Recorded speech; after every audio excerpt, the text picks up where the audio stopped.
There's 3 steps for you to start making money with Amazon. The first step is to find a product to sell on Amazon. And in this video, I'm going to share with you my secret way to find products that will actually make you a ton of money. The second step is to find a supplier where you can get your products for cheap and sell them on Amazon for a higher price. And the third step is to list your product for sale on Amazon. And the secret to making a lot of money with Amazon is to understand that Amazon is a search engine. People go to Amazon to search for products that they want to buy. And by getting your product to the top of the search results, people are going to click on it, buy it, and ultimately that means money in your pocket. And I discovered how to do this. And in this video, I'm going to show you for free my exact technique so you can start making money online as soon as possible. We need to talk about why you should sell on Amazon and why this is such a big opportunity. The first reason is e-commerce is growing like crazy. And e-commerce is basically just people buying things online. And every single year, it's growing and growing. But the crazy thing is e-commerce still only makes up around 15% of all retail sales, which means that there's still a lot of room to grow. And you can tell that e-commerce is the future. But something interesting is that 50% of all sales that happen online happen on Amazon.com. So if you believe that e-commerce and people buying things online is the future, you better believe that Amazon also is going to be the future and that people are going to continue to go to Amazon to purchase things. And Amazon is a $1.1 trillion company. That's not a $1.1 million company. That's not a $1.1 billion company. That's a $1.1 trillion company. This is a huge business, and the crazy thing is they allow people like you and me to sell on this platform that they've created. And last year, there was over $400 billion of e-commerce sales that happened on Amazon.com. And what most people don't realize is that 2/3 of all the sales that happen on Amazon.com are from third-party sellers. That's people like you and me selling our products on Amazon's website. And over 40% of all sellers on Amazon.com have made at least $100,000 by selling products on Amazon. So this is a huge opportunity, and this video is going to be an in-depth video sharing with you step-by-step everything you need to know to start selling on Amazon. And for anyone that's new to the channel, my name is Travis Marziani. I'm a 7-figure Amazon FBA seller.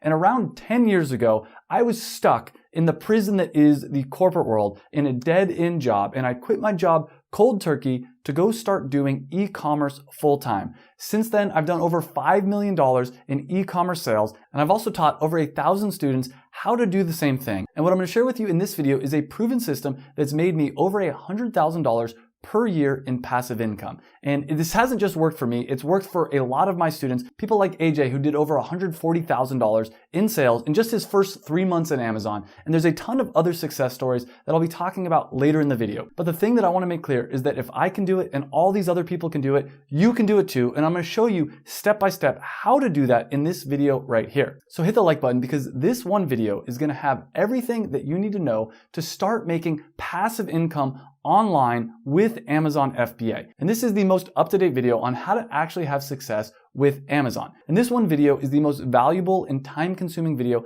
I've ever made. It's taken me months and months to create. And this one video is more valuable than a lot of the Amazon FBA courses out there. And I see people charging $2,000, $3,000, $4,000 for courses about Amazon FBA that aren't even as good as this video right here. But I recommend the first time that you watch this video, just to watch it all the way through. Then come back on your second time and actually sit down and take notes. I've structured this video to be as easy to comprehend as possible, so don't overwhelm yourself the first time by thinking that you need to take notes. You can also change the speed of the video because I talk a little bit fast at times to 0.5, or if you really want to get the information quick, you can speed this video up to 2x. I also included timestamps down below, so if you want to jump to a different section, you can, but this video is organized to be a step-by-step tutorial that's going to take you from beginner to expert. It's completely A to Z. Before I get into the tutorial, let me share with you the most common reasons why people fail with Amazon FBA. And if you can avoid these mistakes that I'm about to tell you, you can pretty much guarantee that you're going to be able to have a successful Amazon FBA business that can make you passive income. The first mistake is analysis paralysis. Most people, when they're starting Amazon, they don't know what to do. They take their time spending hours and hours of researching all the different ways to sell on Amazon, and they end up getting overwhelmed and maybe never even launching a product. The second mistake that most Amazon sellers make is they try to do and learn everything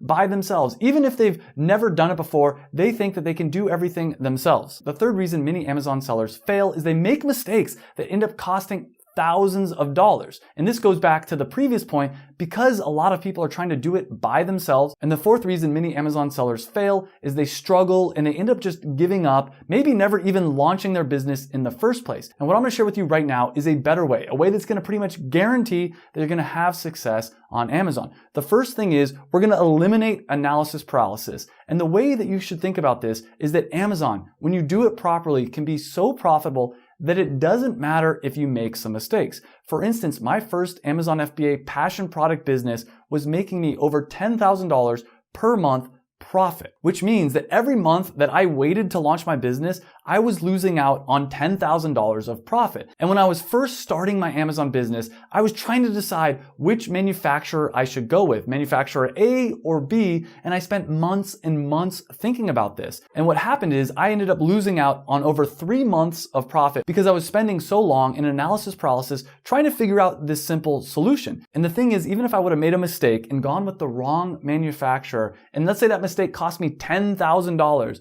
in the long run, it wouldn't have mattered because I would have made $30,000 in profit minus the $10,000 mistake by going with the wrong manufacturer. I still would have made an extra $20,000 by acting fast and getting out of analysis paralysis. And because most Amazon sellers are trying to do this by themselves, they don't have a coach, they don't have a mentor, they struggle with every single decision. Hire a mentor, hire a coach, find someone with more experience with Amazon FBA than you and learn from them. And I do have an Amazon FBA mentorship program. It's not open right now. If you do want to get on the wait list, there's a link down below. I don't open it that often and I cap the amount of people that can join, but if you are interested in that, there's a link down below. And when you're learning how to sell on Amazon, you want to try to find all your information in one place. A big mistake people make is they go to one video and they go to another video, and because they don't know how to apply these videos, they end up making mistakes that cost them thousands of dollars. And everything I'm going to share with you in this video will only work if you take action. This is an amazing opportunity, but it's not a get-rich-quick scheme. You're not going to become a millionaire overnight. But this is the best way I've found to make legitimate passive income online. The first question you might have, though, is it too late to start selling on Amazon FBA? And a lot of people will tell you that it's too late to sell on Amazon FBA, that it doesn't work anymore because Amazon is oversaturated,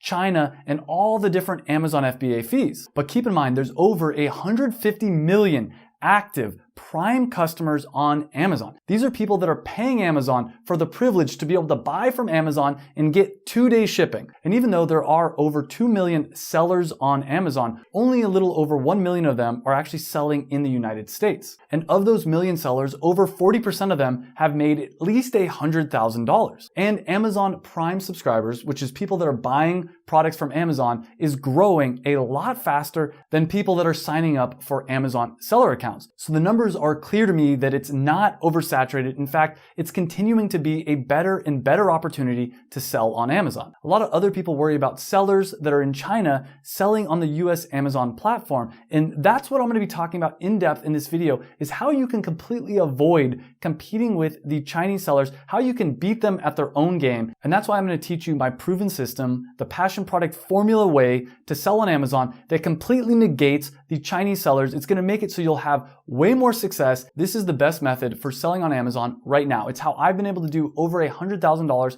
in passive income per year. And this is the same method I've taught to people like AJ, Ariana, Michael, David, Troy, Steven, and it's worked for them. And if you follow along, I guarantee it will work for you as well. But still, people will say that Amazon FBA doesn't work, that you can't make money by selling products on Amazon because Amazon charges so much fees. And it is true that it does cost money to sell on the Amazon platform. And I'll break down what these fees are, but ultimately they're not that expensive and it makes running your business so much easier. The first fee that a lot of people complain about is the 15% Amazon selling fee. And there's a flat 15% fee to sell on the Amazon platform. Meaning if you sell a $30 product on Amazon, you'll have to pay $4.50 in fees. But there is a hack that I'll share later in this video. It's called the brand referral program that gets that 15% fee down to just 5%. But still, people are upset that Amazon is taking a 15% or 5% fee to sell on their platform. But keep in mind, as I mentioned earlier,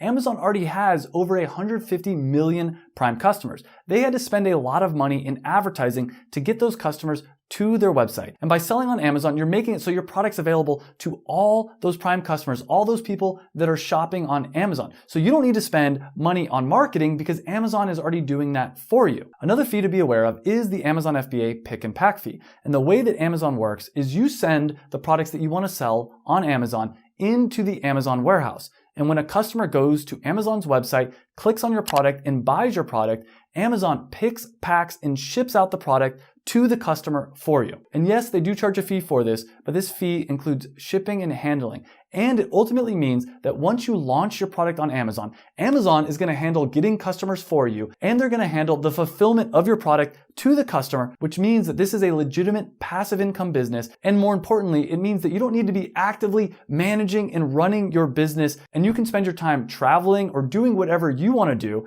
And on top of that, you can live anywhere in the world. You don't need to be in the United States to run an Amazon FBA business. And in general, all the different Amazon FBA fees end up costing less money than it would cost to run a traditional business by far. So the answer to is it too late to start selling on Amazon is no. This is still an amazing opportunity. And I know this because I've done it again and again. And for me, around 10 years ago, I was stuck in a dead-end corporate job. I quit my job cold turkey. I tried all kinds of different ways to make money online. My first business was an online dance clothing business that I started with my mom. And I tried this business and I struggled and I struggled. And part of the reason why I struggled so much was I had no passion for dance clothing. I didn't care about it. It was boring to me. And at one point, I even had to move back in with my parents. And to be honest with you, at this point in my life, I felt like a failure. I'd been trying all kinds of different ways to make money online and nothing was working. And that's when I figured out this system I'm going to share with you, the passion product formula.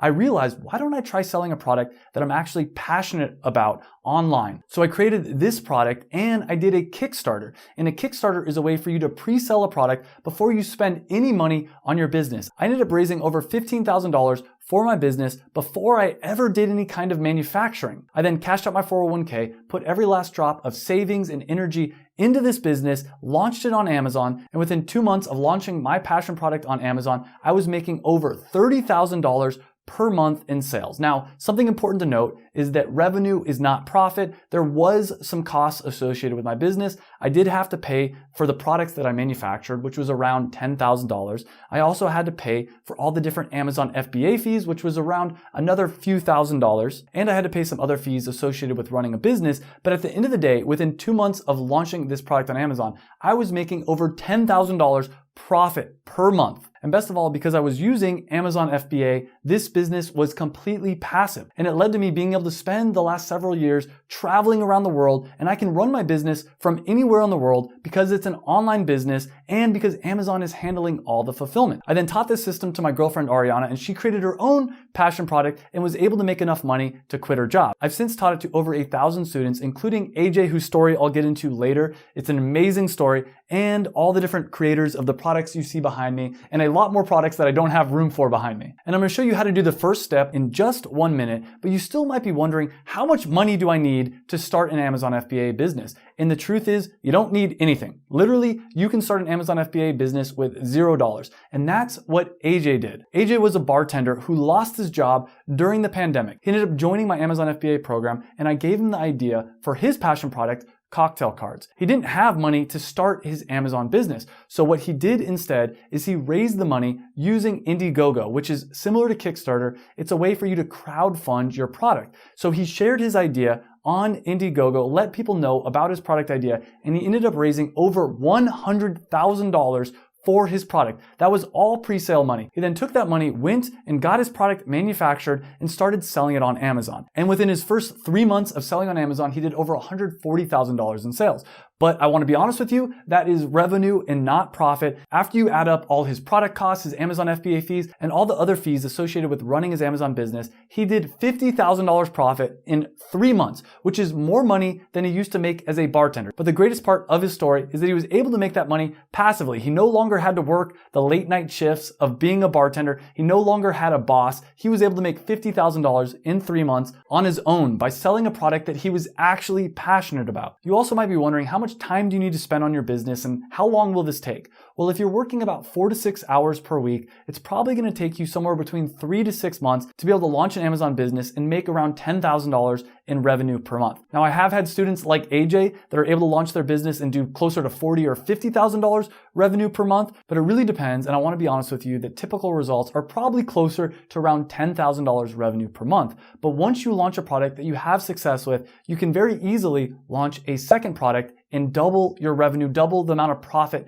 that you're making per month. Before I get into the complete tutorial, I want to share a secret with you that multimillionaires and billionaires use to achieve their goals. And you should use this technique to make sure that you have success with your Amazon business. In dozens upon dozens of studies, using this trick has increased productivity around 25%. And this trick is to set a goal. You need to have a target of where you want to go. And by doing this, this allows your brain to release dopamine. The way the human brain works is as we're moving towards a goal, we release dopamine, which produces more creativity, more energy, and it means that we're more likely to actually accomplish our goals if we set them. In fact, by writing down your goals, you're 42% more likely to actually hit them. So what I want you to do is leave a comment down below with a detailed response of exactly what your goal is. For instance, when I first quit my corporate job, my goal was to make $100,000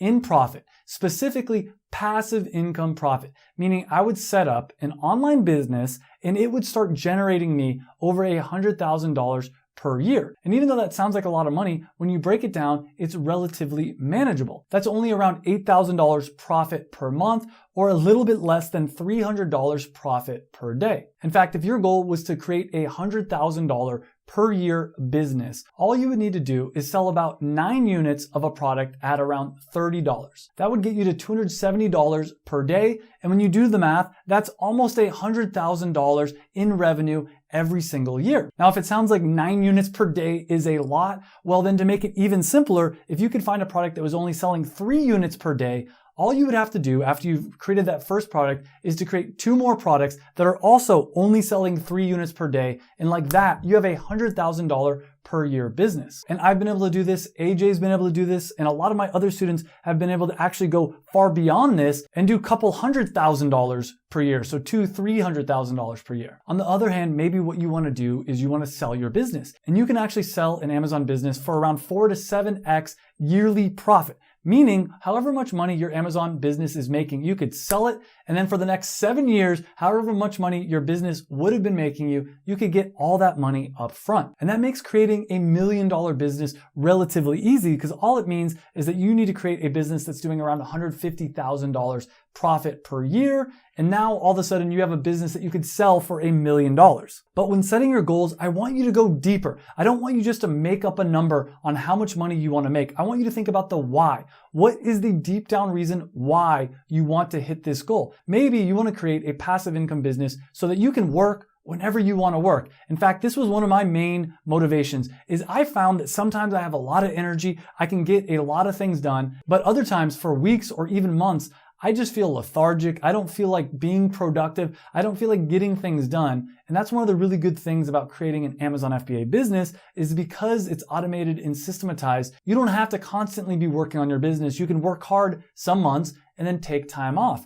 Another reason that a lot of my students want to create an Amazon business is so that you can live wherever in the world you want to live. For instance, I was able to run my Amazon business while traveling around Europe, while traveling around Asia, or even I recently moved to Mexico, and while I was living in Mexico, I could still run my Amazon business. Compare that with a typical job where they're going to have you come in from 9 to 5 o'clock and you have to be in a certain location, this is a much better opportunity. But I really want you to think about what your goals are and why you have them. Maybe for you, all you need is an additional $1,000 profit per month. Think about if you were to start an Amazon business and all you made was an additional $1,000 profit per month. How would that still change your life? But be honest with yourself. If your goal is to be able to quit your job, then write down below in the comments that your goal is to make $100,000 per year and quit your job. Figure out what your real number that you want to make is. And if you're struggling with this, here's an exercise that I recommend you do right now.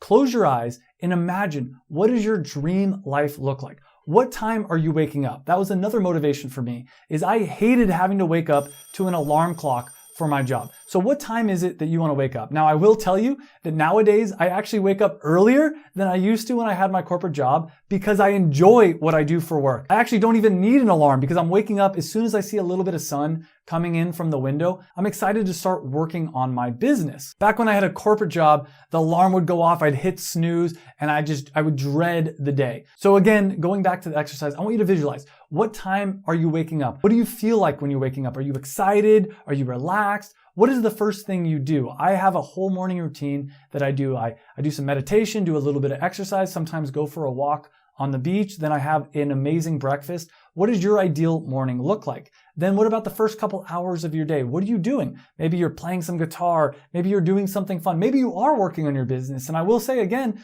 that nowadays I actually enjoy working on my business. Then what about lunch? Do you maybe go play tennis for a couple hours during lunch or basketball? That's my favorite thing to do, is to go play some sports in the middle of the day and then follow through and keep thinking about this. What about in the evening? Where are you living? Think about and visualize your entire dream life and then leave a comment down below on exactly how much money you're going to need from your Amazon business to be able to support your dream life. And again, people that write down their goals are 42% more likely to actually hit their goals. Now we're finally ready to start the tutorial, and let me give you an overview of everything we're going to talk about in this video and explain to you step by step how you can start selling on Amazon. And the first step that you're going to do is to set up your Amazon seller account. And I'm going to show you how to do this, as well as some common mistakes that people make when setting up their Amazon seller account. So make sure you watch that part of the video, because there's a lot of things that people do when they're setting up their Amazon seller account that end up getting them banned and not being able to sell on Amazon. After that, I'm going to explain to you some of the different ways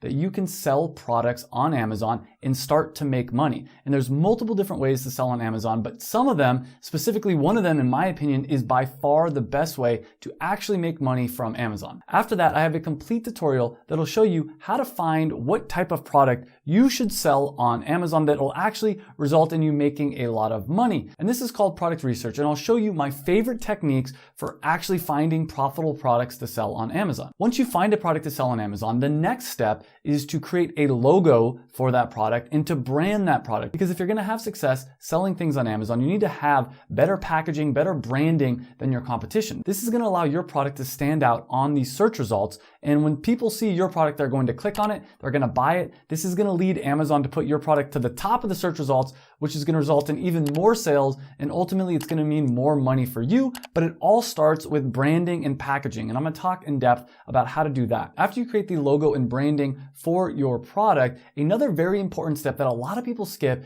is to start social media and start promoting your product. This is going to lead to you having way more success, because all those people on social media are going to go to Amazon to buy your product. Amazon's going to see this, and it's again going to put your product higher up on the search results, because all those people, not only are they buying the product, they're probably more likely to leave reviews. After that, I'm going to talk about what I think is the most important part to getting sales on Amazon. And this is something I haven't seen anybody else on YouTube talk about, so make sure you stay for that part. But once we know what kind of a product we're going to sell and we have all the design ready to go, we need to find a manufacturer that's actually going to make our product. And you can find manufacturers overseas in places like China, or you can find manufacturers here in the United States, or whatever country you're in. There is a manufacturer probably there that can make your product. And I'm going to show you how to use Alibaba to find manufacturers overseas where you can get products made for insanely cheap and end up selling them on Amazon for a premium price, and you're going to make a ton of money off using that method. On the other hand, if you do want to get your product made in the United States or in whatever country you live in,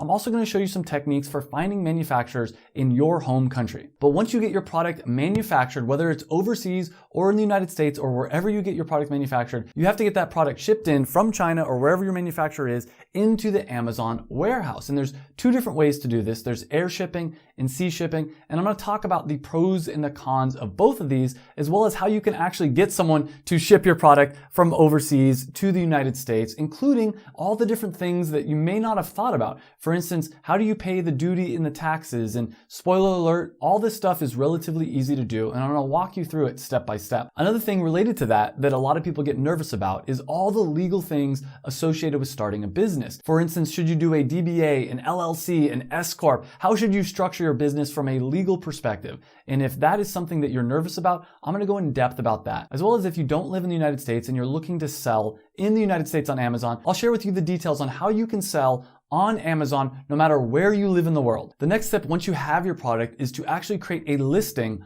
on Amazon so that you can start selling your product on Amazon. I'm going to go into depth about how to do that, including how to make a main image, a title, bullet points, everything that's going to make it so that Amazon's going to know what your product's about, so it'll show your product in search results, as well as how to convince people using your title, your main image, all the other images and bullet points, how to convince people to actually click on your product and purchase your product, which is a key part of selling products on Amazon, is you need to be able to convince people to buy your product with only seeing some images and a little bit of text. Remember, when people are buying things on Amazon, they're not able to pick it up, hold it in their hand. So you need to do a good job of explaining all the benefits of your product and convincing people to buy your product instead of the competition. I'm going to share with you my secrets on exactly how to do that. I'll also give you an in-depth overview of the entire Amazon Seller Central backend. And by knowing how to properly use this will allow you to start selling on Amazon like a pro. I'll also explain to you how to trademark your product, which is going to allow you to apply for brand registry. And brand registry unlocks a ton of things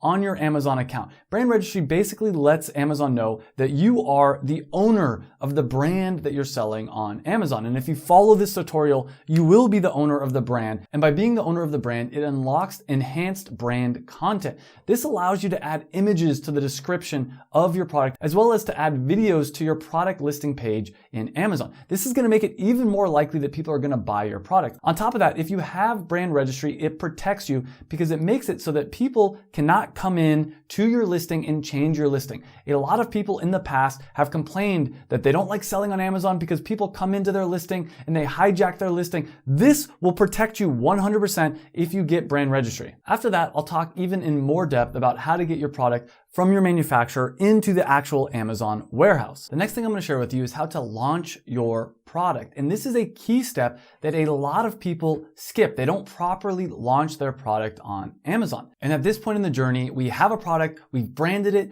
we've manufactured it, we've sent it into the Amazon warehouse, we added a product listing to Amazon so that we can actually sell our product. But the last step before you can start selling is to do a proper launch. And most people, what they do is they just start selling their product one day randomly. We're not going to do that. Instead, I'm going to share with you my proven method to get as many sales as possible from day one of selling your product on Amazon. This is going to tell Amazon that you're selling a really cool product. And what Amazon is going to do is it's going to put your product higher up in the search results, which is going to lead to even more sales, which is going to put your product even higher up in the search results, which is going to make it so you get more sales, as well as using this proven launch method, you're going to get a ton of 5-star reviews almost right away. Again, this is going to let Amazon know that you're selling a really cool product, which is going to make it so Amazon shows your product on a lot of different searches and shows your product to a lot of different people, which means more people are going to be buying your product. And ultimately, that means more money for you. And this is a launch method I haven't heard anybody else talk about, and it's extremely powerful. So make sure you keep watching to see that launch method. After you launch your Amazon business, you can use what's called Amazon PPC.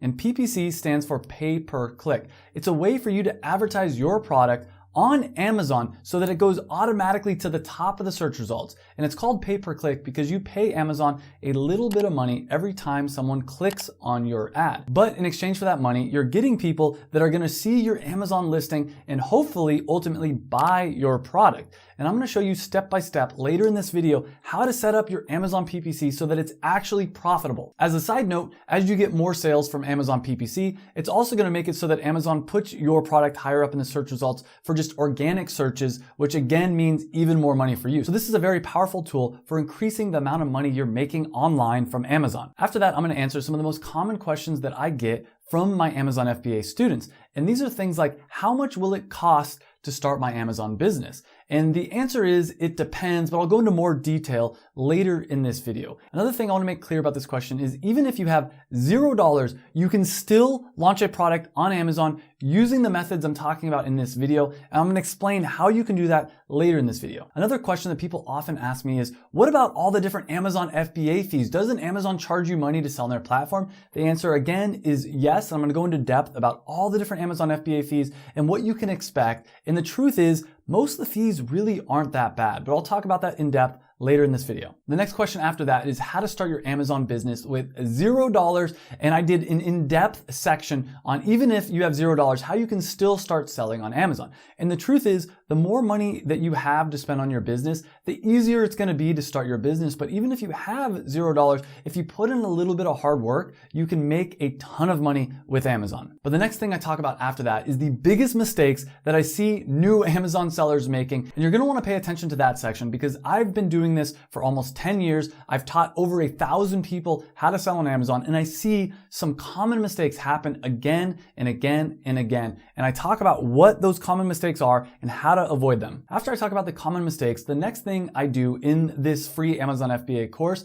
is I'm going to share with you some student success stories. And I'm going to talk about in depth what the product they sold was, how much money they actually made, how much it cost them to start their Amazon business, and everything they did to start their Amazon business. So make sure you stick around till the end of the video for that. And the last thing that I'm going to talk about in this free Amazon FBA course video is how can you guarantee success when starting your Amazon business. And this is the most important part of this entire video. That's why I saved it all the way till the end of the video. But I'm going to talk in depth everything you need to know so that you can actually guarantee success. And this is the patterns that I've seen and the things that I've seen that successful entrepreneurs do. I've spent over 10 years studying successful entrepreneurs, trying to figure out what makes someone successful. And in this last part of the video, I'll talk in depth about how you can guarantee success, not only with your Amazon business, but with whatever type of business you end up doing. So make sure you stay all the way till the end of the video to watch that. And throughout this video, I'm going to have a ton of freebies, including things like free checklists and free access to a private Facebook group. And if you want to get all of that, all you have to do is click on the link down below in the description and put in your email, and I'll send you an email with all those checklists, as well as a chance for you to get access to that free Facebook group, plus a bunch of other goodies. All you have to do is click the link down below and put in your email so that I can send you that email. And before we get started with the first step of setting up your Amazon FBA business, which is going to be to set up your Amazon seller account, I do want to make it clear that this video that you're watching here right now is my free Amazon FBA course. It's almost 6 hours of content, and it comes with a bunch of free checklists and free access to a private Facebook mastermind. And if you appreciate that, make sure to hit the like button, because I spent a lot of time making this video. And this is going to be everything you need to start your Amazon business. That being said, if you're looking for even more help, including things like weekly calls with me and much more in-depth step-by-step lessons, I do have an Amazon FBA program that includes over 100 step-by-step lessons, as well as private one-on-one coaching for me. And I believe in my Amazon FBA program so much that if you go through it, follow all the steps, launch a product on Amazon, and you don't make at least $1,000 in your first year selling on Amazon, I will personally give you $1,000. My Amazon FBA program is called the Passion Product Formula, and this program comes with a bunch of bonuses. And next week, I'm going to be opening up only 50 spots, because I want to keep the group small enough so I can give as much individual attention to you as possible. And registration for this program will only be open for 1 week, because I want to make sure that everybody that joins can go through the program at the same time. If you want more information about that program and to get on the waitlist so that you're the first to know when that program opens, there's a link up here and down below in the description. Click on the link, put in your email, and you'll be the first to know when I open this program, so that you can make sure that you get a spot before it's too late. Because once I close registration, I'm not sure when I'll open it up again. With that being said, let's get started with the free Amazon FBA course. And I made this video right here for anyone that can't afford to join my Amazon FBA program, the Passion Product Formula. But what I've found is that people that pay money pay attention. And I've tried to help a lot of people for free, And usually the people that don't pay for things don't value things. So make sure that you value this video as if you've just paid $1,000 for it. And let's get started with the first step of starting your Amazon FBA business. And hopefully this is the first step that changes your life. My life has completely changed from starting my Amazon business. I've been able to travel all over the world, work wherever I want, whenever I want, wake up when I want to wake up. Basically, because of Amazon, I've been able to get my freedom back, and I want to help you to do the same thing. So let's get started with the first step of starting your Amazon business and changing your life right now. The first step to starting your Amazon FBA seller account is go to sellercentral.amazon.com. And then you're going to go down and click the sign up button. Now, warning, be careful because there's actually two different ways that you can sell on Amazon. You can sell with a professional account, which is going to cost you $39.99 a month, which is this account right here. Or you can go with the individual account. And the individual account is actually free, but you do have to pay 99 cents for every item that you sell. So generally speaking, if you plan on selling 40 or more items, I would go with the professional account. The professional account also comes with a bunch of other features that we'll talk about later in this video. I'm also going to be talking about 5 of the most common reasons why people get denied from selling on Amazon. They get banned from having a seller account, and you want to pay attention and you want to make sure you avoid these common mistakes that people make when applying for their Seller Central account. And if you want to go with the professional plan, go ahead and click sign up. If, however, you do want to go with the individual account, which I'll talk about more later in this video, you'll want to click on learn more and then scroll down to the bottom of this page and click sign up to become an individual seller. They kind of hide this feature, and that's a good hack to save a lot of money, especially if you're just starting your Amazon account. And the truth is, you can always upgrade your account to a professional selling plan later. On the other hand, you can just sign up now for the professional selling plan if you want.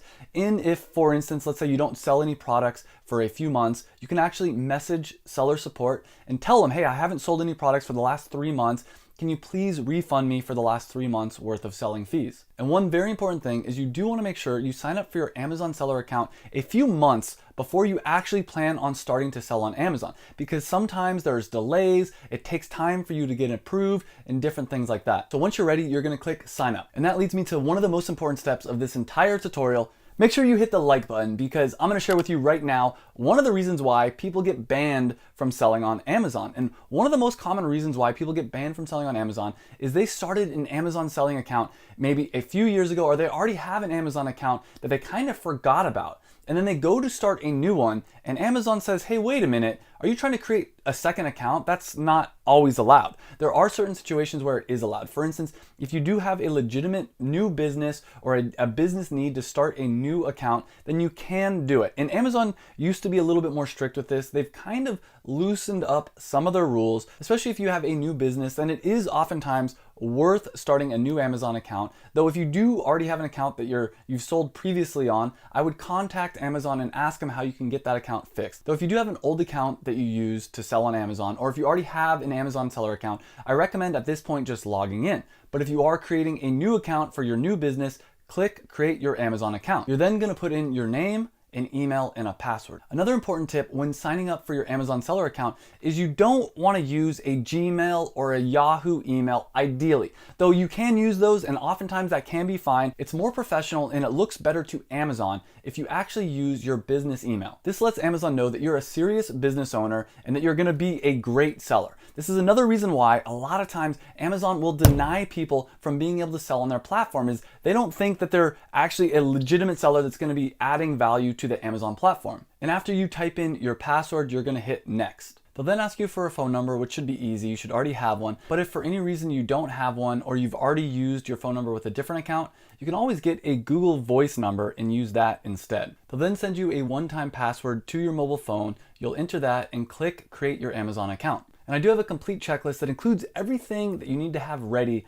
before you start your Amazon account. I'll link that up here and down below. And there's some things you may not have thought about. Obviously, as we already mentioned, you need to have an email address. You should have a phone number in your phone handy. But at this page, they'll start asking for more serious things. For instance, they're going to ask about your business information as well as what your best contact address is. So you're going to want to make sure you have all your paperwork ready for that, as well as a mobile or telephone number, a chargeable credit card. Now, a very important part about this step is do not sign up for an Amazon seller account with a debit card. If you sign up with a debit card for an Amazon seller account, they will suspend your account, they will ban you, and they're not gonna tell you why. When signing up for an Amazon seller account, you need to use a legitimate credit card. And at the end of this process, they're gonna ask for some different identity details, some information, such as either a picture of the front and back of your driver's license or a picture of your passport. Now, I'm gonna walk step by step through this with you and explain a lot of different things that people mess up on that end up getting them in a lot of trouble or making it so they can't even sell on Amazon.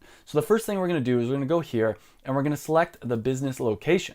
And for me, that is the United States. But even if you're not located in the United States, you can still sign up to sell on Amazon from pretty much anywhere in the world. And I'll go into more details about that throughout this video. But if you want me to do a dedicated video just talking about how to start an Amazon seller account from outside the United States, hit the like button. If this video gets 1,000 likes, I'll do a video specifically on that topic. And at this point, you're gonna select what is the entity type of your business. Now, if you don't know the answer to this, you're probably gonna put none. I'm just an individual seller. And you can sell on Amazon even if you don't have a legitimate business structure.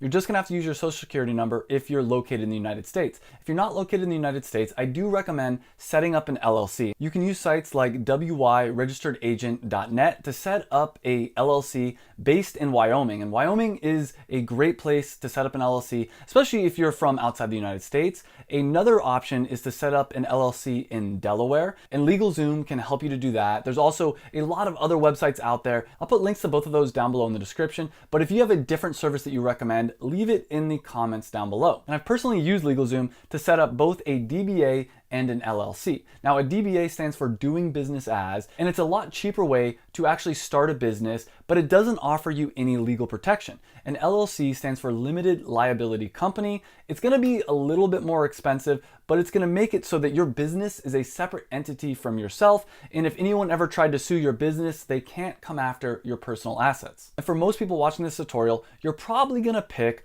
privately owned business. However, if you're a charity, obviously click that option. There's also a spot for state-owned businesses and publicly listed business. And a publicly listed business means a giant company. So for most people watching this video, you're probably gonna select privately owned business. You'll then wanna enter your business name and confirm that your business location, type, and everything are correct. You'll then scroll down and click agree and continue. They'll then ask for your company registration number, which for most people watching this video, that's just your EIN or employer identification number. And to get an EIN for free and really fast, you can go to this website right here that I'll include in the link down below in the description. And you basically just fill out some information, tell the IRS, tell the government about your company, and they will give you an EIN number within just a few minutes.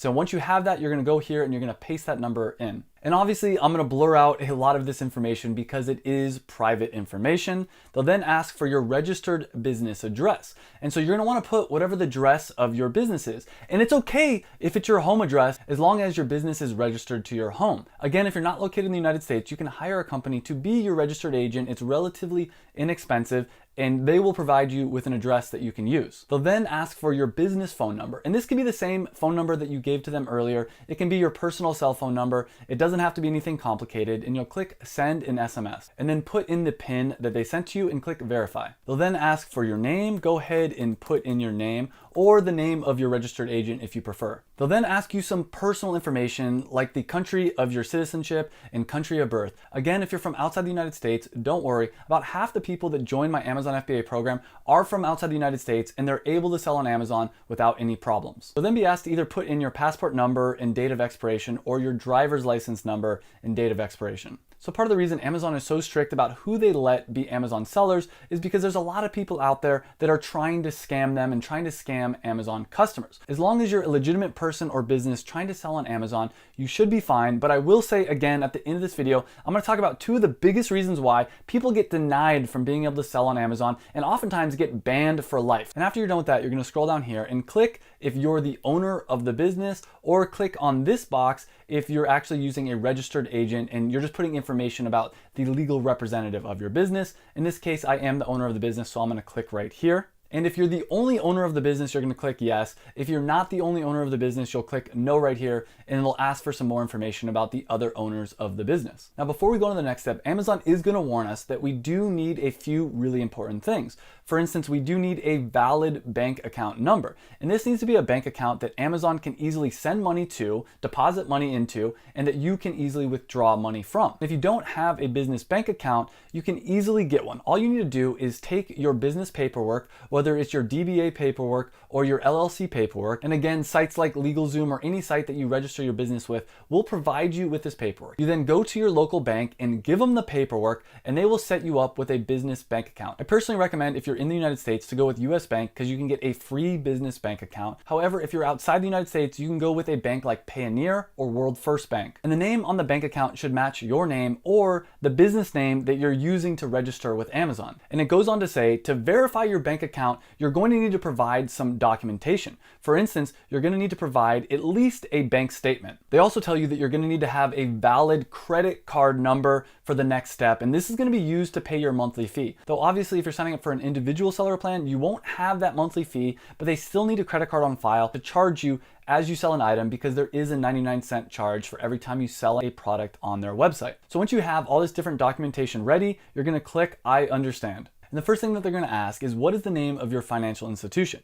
And they have a list of banks here, but if for any reason you do not see your bank, you can go click on others and then specify the name of your bank. They then ask for your 9-digit routing number as well as your bank account number. And you can find out what your routing number is or your bank account number is by looking at the bottom of a check, and you can see the routing number as well as the bank account number. And again, I'll blur these out for obvious reasons. And since my bank is not eligible for instant verification, they're going to require me to upload a bank statement later in the process. We'll go ahead and click continue. You'll then be asked to provide your credit card information. And again, make sure you do not use a debit card, a prepaid Visa card.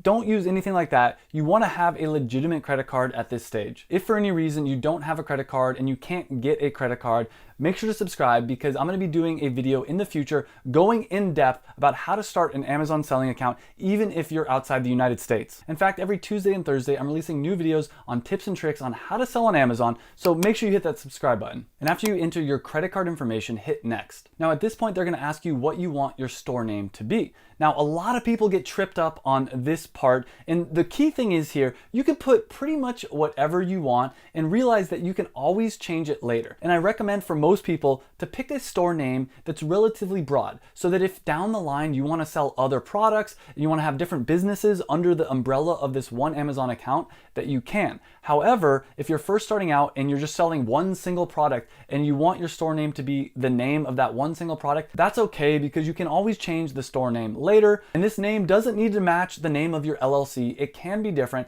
I do recommend to make it the same name that you have on your LLC, but for the purposes of this video, I'll put Passion Products Unlimited, and it tells me that that store name is available. Then it's going to ask you a few questions here. The first thing it asks is, do you have universal product codes for all of your products? Now, UPC codes are those little barcodes you see on products. Now, if you're going to be selling a product on Amazon, it needs to have a UPC code. You can get a UPC code for just $30 by going to gs1.org. I'll put a link to that down below for your products. And so for this first question, I'm going to go ahead and put yes. And I do recommend getting a UPC code for your products before you start your Amazon seller account. Then it's going to ask, do you have any diversity certifications that you would like to add to your business account? I do not have any of these certifications, so I'm going to go ahead and put no. I'm sure that if you do, you can always add them at a later date, but this is a new question. I've never seen this question before, but if you do apply for one of these certifications, I'd recommend going and getting that certification before you start your Amazon seller account. And the last question it's going to ask you is, are you the manufacturer or brand owner or agent or representative of the brand for any of the products you want to sell on Amazon? Now, this question also trips up a lot of people. And basically, if you're selling your own product on Amazon, no one else is selling that product on Amazon. That means maybe you're starting your own passion product or you're selling a private label product, you're gonna hit yes. Now, if you're doing wholesale or retail arbitrage on Amazon, you're gonna hit no. And for those that don't know, private label is where you take a product that some manufacturer is making and you put your own sticker on it, you put your own brand on it, and you sell it on Amazon. And you can find these manufacturers on places like Alibaba.com, or you can even find manufacturers right here in the United States. I've done videos on how to find manufacturers on Alibaba or how to find them in the United States. On the other hand, what I recommend doing is selling a passion product on Amazon, which is what I usually talk about on this channel. So again, if you haven't yet, hit the subscribe button. On the other hand, if you're doing wholesale or retail arbitrage, you're gonna click no. And wholesale is where you buy products in bulk at a discount and then you flip them on Amazon for a little bit of a higher price, where retail arbitrage, on the other hand, is where you go out to stores, you find products that are on a deep discount, and you just sell them on Amazon. Now, for the purposes of this video, I'm gonna go ahead and put yes. And if you do put yes, it's gonna ask you, do you own a registered trademark for the branded products that you're going to sell on Amazon? And I do recommend, if you're doing private label or selling your own passion product, to go ahead and get your logos trademarked.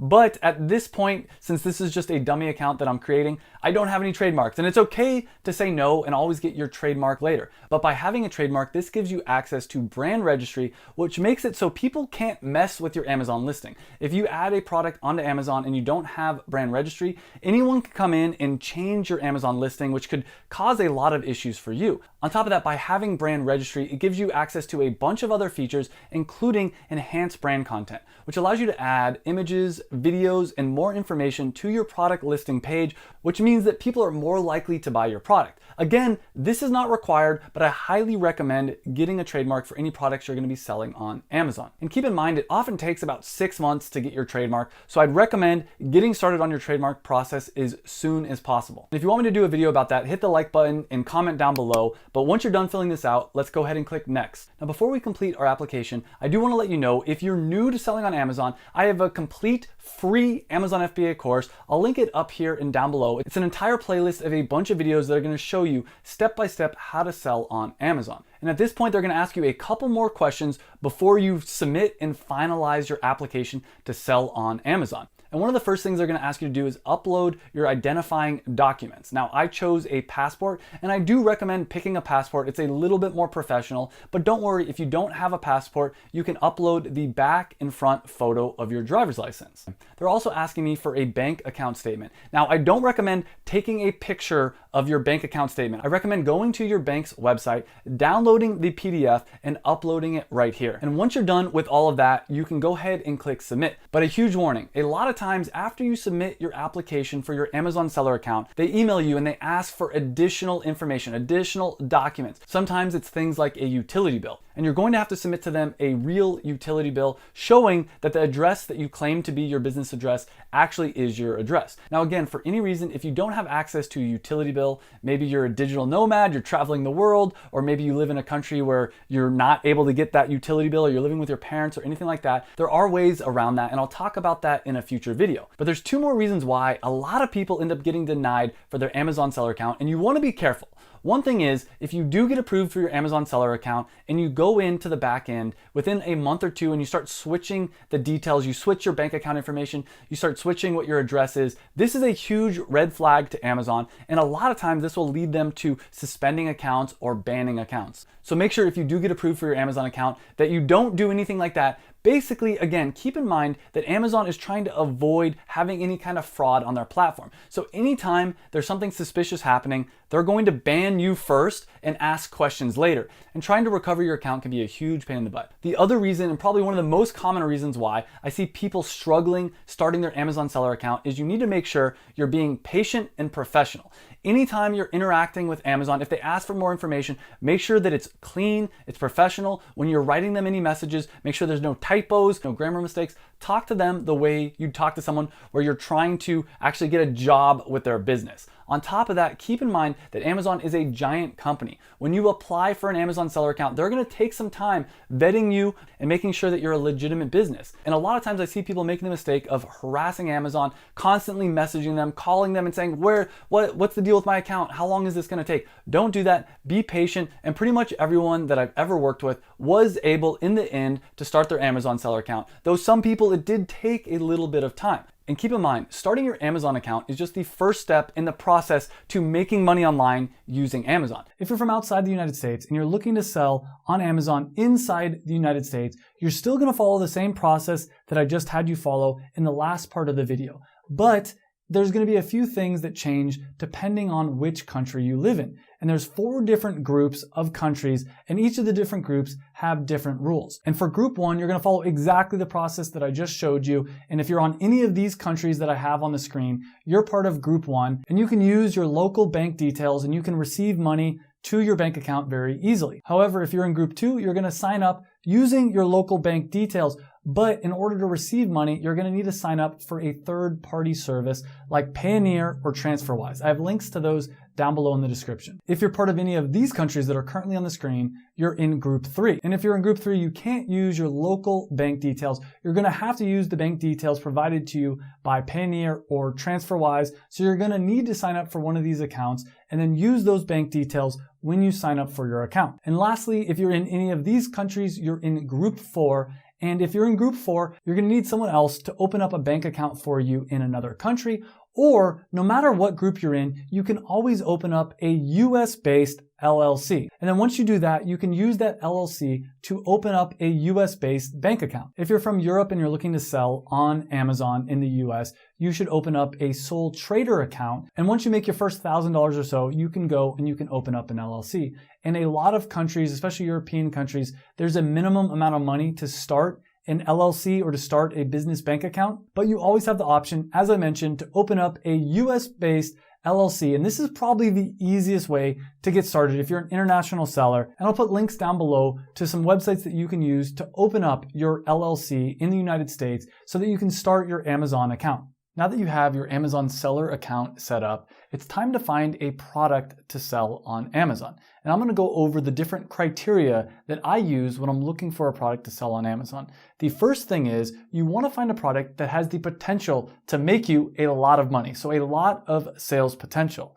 The second most important thing is you want to find a product that has a low amount of competition, because you might find a product that has the potential to make you a lot of money, but there's already so much competition, it would be hard for you to sell that exact product. And here's a secret. You can actually find out how much any product on Amazon is making per month. And the way to do this is to go to the product that you want to know how much money this product's making. Scroll down to the best-selling rank number.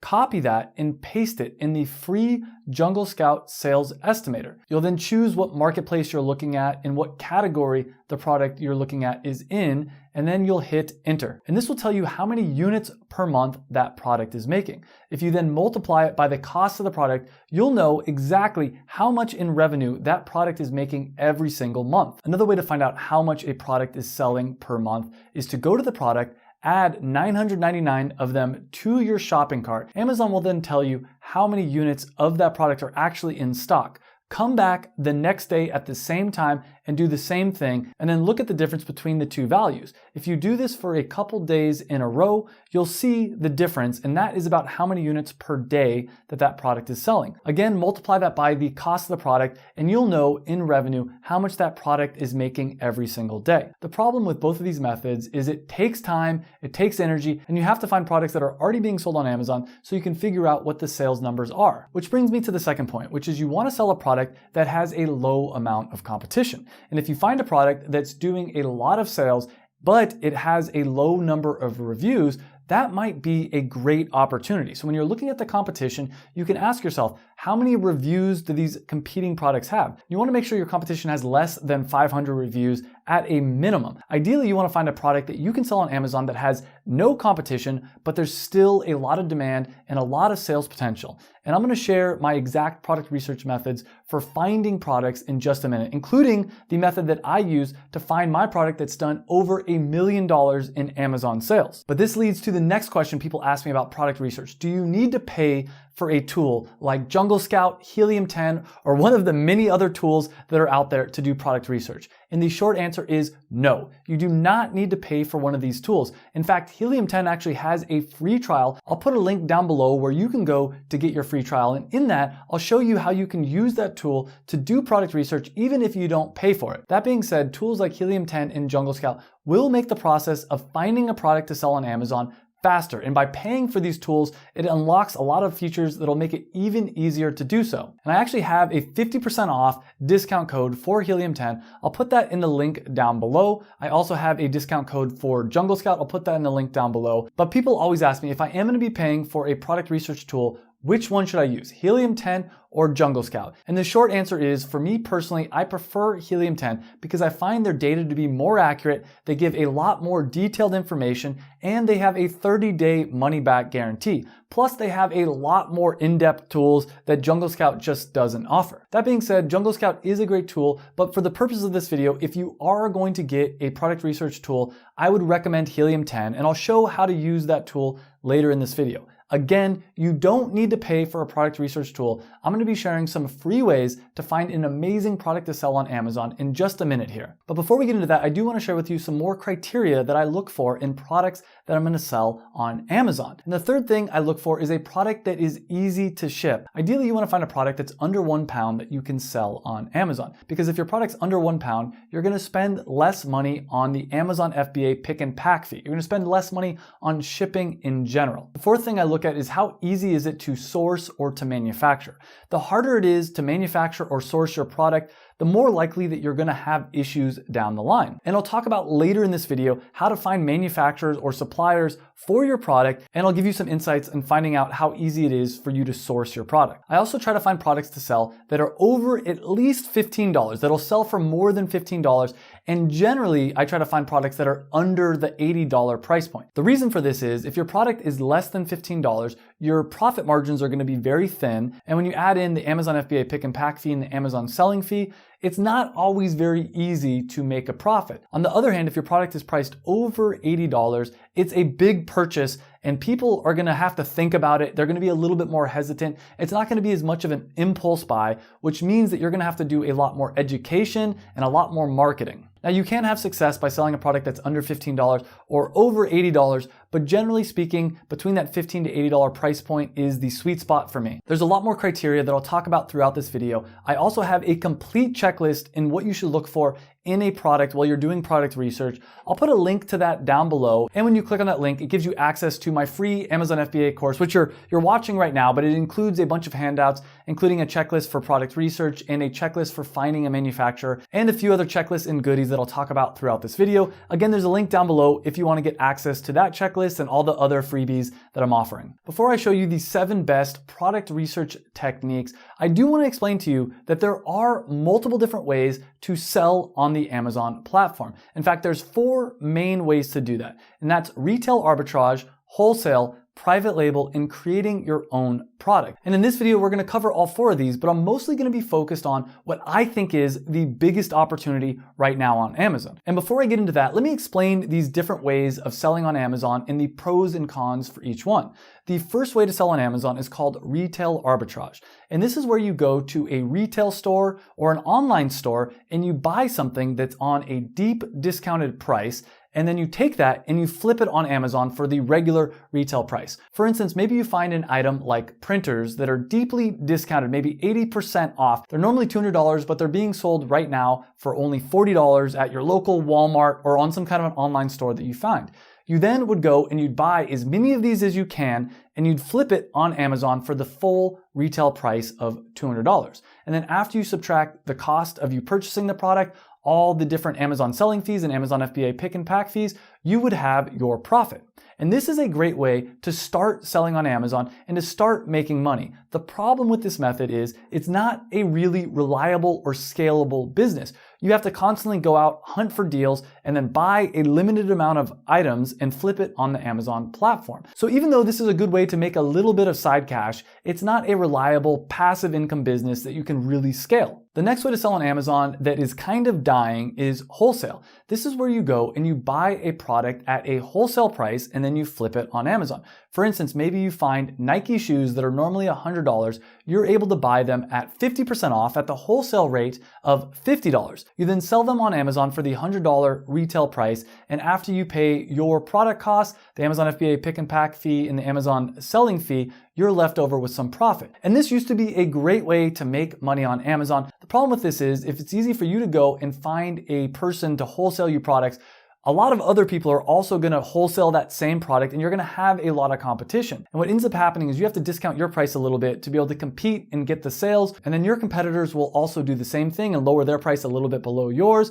and then you have to lower your price, and it ends up being a race to the bottom, and nobody ends up making money. So this isn't really a long-term sustainable way, in my opinion, to start an Amazon business, because in addition to competition, there's always a chance that the person that you're buying your products from cut you off or start selling on Amazon directly. I've had a lot of friends that this has happened to, so I do not recommend the wholesale model. The next model that used to be popular and you can still use to make money on Amazon is private label. And this is where you take a generic product, you slap your brand on it, your private label on it, and then you sell it on Amazon. For instance, let's say you wanted to create your own line of shampoo and you found a manufacturer that already was making shampoo similar to what you wanted. You then would just take their generic product, slap your brand on it, and start selling it on Amazon. And this can work, but the problem with this method is there's nothing really that special or unique about your product. And the key to success on Amazon is the better your product is than the competition, the more special or unique your product is, the more likely you are to actually have success. Because again, if it's easy for you to go to a manufacturer and just private label a product, it's going to be easy for a lot of other people to do exactly the same thing. Now with private label, if you create a really strong brand and a strong social media presence, you can have a lot of success. But the best way to sell on Amazon, in my opinion, is to create your own unique product, to create something that is better than the competition. So instead of just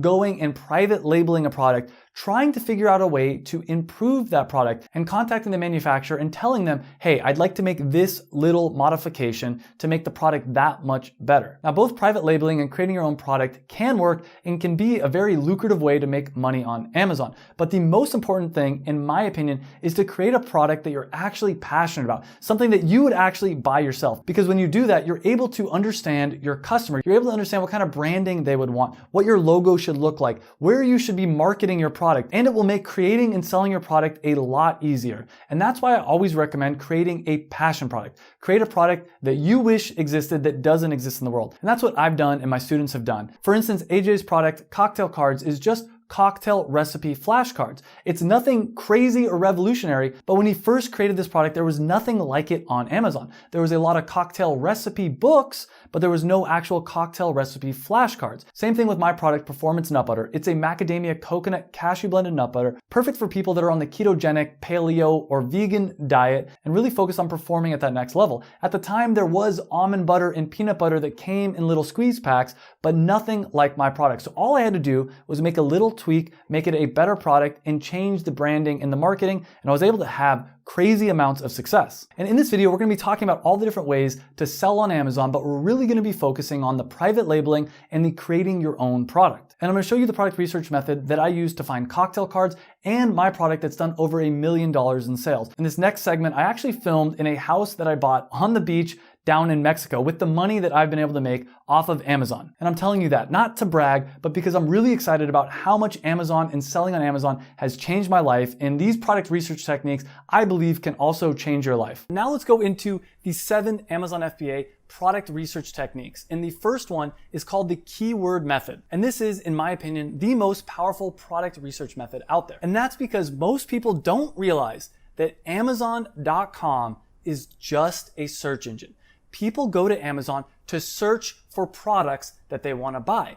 And what they type in the search bar is called keywords, or you could also call it search phrases. And when someone types in a phrase that they're searching in Amazon, Amazon shows that person a bunch of different products. And chances are they're going to buy the first product at the top of the search results. And they're slightly less likely to buy the second product, the third product, the fourth product. And the lower a product is on the search results, the less likely that a customer is to purchase that product. So our goal with selling on Amazon is to find things that people are searching for in Amazon that we think we could rank at the top of the search results for. And the more often people are searching those keywords, the more sales we're gonna make. For instance, if 5,000 people a month are searching for this keyword phrase and you're able to rank at the top of the search results for this, that means that a lot of those people that are searching that keyword phrase are going to end up buying your product, which ultimately means a lot of money for you. And using this method, which I'm going to show you in detail later in this video, I was able to find a product, and then I found a student that was in my program to partner with on this product. And in his first 3 months ever selling on Amazon, he was able to do almost $150,000 in sales on Amazon with this idea. And I'm going to show you in depth how we found this idea, as well as how you can use this product research method to find your own $100,000 product. The second technique is another tool that you can use that will help you to find a product to sell on Amazon. And this tool is called Black Box. And you can input how much money you want this product to make, how much competition you want your product to have, and a bunch of other factors. And this Black Box tool will give you a list of a ton of different ideas of products that you can sell on Amazon. The third tool I'm going to share with you is called Cerebro. And this is a tool where you can take any product on Amazon, put it into this tool, and it's going to give you a list of ideas of products that you could potentially sell on Amazon. And I'm going to show you how to use this tool in just a couple minutes. Now, the first three techniques that I'm going to show you do use paid tools. There is a hack I'll show you on how to get these paid tools for free, but the next four techniques I'm going to show you are completely free. And the fourth technique is to use the Amazon bestseller list. Amazon actually tells you what are the products that are selling the most on the Amazon platform. And what you're going to do is you're going to go to the Amazon best-selling list, and you can go to a certain category. For instance, the category of grocery and gourmet. And then you can click into subcategories, and Amazon will tell you what is the best-selling product in that subcategory. And I'll show you how to take this information and find an amazing Amazon product idea that will make you a lot of money. The fifth technique is to use the Amazon search bar. When you type something into Amazon, Amazon will try to autocomplete what you're typing into the search bar. And the way that it does this is it looks at what people have previously searched for on Amazon, and it tells you what the most popular things people are searching for in Amazon. And if you know what the most popular things people are searching for on Amazon are, then you can take those ideas, make products out of them, and since people are searching for those products, you're gonna get a lot of sales, which again means a lot of money for you. The sixth technique is to use free tools like Google Trends and the Google Keyword Tool, and both these tools are provided 100% for free by Google. And I'll show you later in this video how to use those tools. And the seventh technique is how I was able to find a product that's done over $1 million in sales on Amazon. And this is called the passion product method. And I'll share that with you at the end of this video. The first thing you're gonna do is click on the link in the description down below for Helium 10, and it's gonna bring you to this page. Now, I recommend if you wanna sign up, you can sign up and use the discount code to save 50% off, or you can click Get Started Today, and they do have an option to sign up for the free plan. But as I said, you can get 50% off by putting the coupon code here. And since there is a 30-day money-back guarantee, if you end up not finding a product within 30 days, just get your money back. But once you've signed up, it's gonna take you to this page here. And you're gonna go over and you're gonna go down into the keyword research section. Now, most people make the mistake, since they're doing product research, of thinking they should go straight to product research. But if everybody is zigging, you wanna zag. So we're gonna start with keyword research, and we're gonna go to the Magnet 2 tool. Again, the way to think about making the most money from Amazon is to realize that people are searching for keyword phrases, and you wanna find what people are searching the most often, and you wanna make products for those keywords. And I'm gonna show you exactly how I found that product where my student was able to do almost $150,000 in just their first 3 months. And they have a crazy story. I'll tell you their story in just a second here. But I typed in here, bartender book. And anytime you're on Amazon and you search for something, what I recommend doing is take whatever you search for on Amazon and put it into this tool. So I'm gonna click Get Keywords. And this tool will tell me exactly how many times per month this phrase is searched on Amazon. And 3,400 times per month, people are searching bartender book. Now, I don't wanna sell a bartender book. I don't wanna create a bartender book. That sounds like way too much work, and it's way too competitive. There's so many books on bartending already out there that it doesn't make sense to create another product like this. But what this tool does do, if you scroll down, is it shows you all the other related keywords related to bartender book. And I like to go in here and I just like to have some fun and look around. Now, what I recommend doing is clicking on the Magnet IQ score. This is a score of how good of a product Helium 10 thinks that this is. And the higher the Magnet IQ score, the better Helium 10 thinks the product actually is. So we're gonna scroll down here, and what I like to do is start looking through all the different ideas they have. So right here is a good example, cocktail shaker. And by clicking on this little box right here, it'll take us to Amazon and it will search for that product. And we can see there are a lot of cocktail shakers being sold on Amazon, a ridiculous amount. In fact, there's also a lot of competition. I mean, we see that this product here has 3,000 reviews. This product has 1,000. This product has 4,000 reviews. I don't want to try to create a cocktail shaker because there's way too much competition, though we can look at these and we can see how much in sales this product's doing.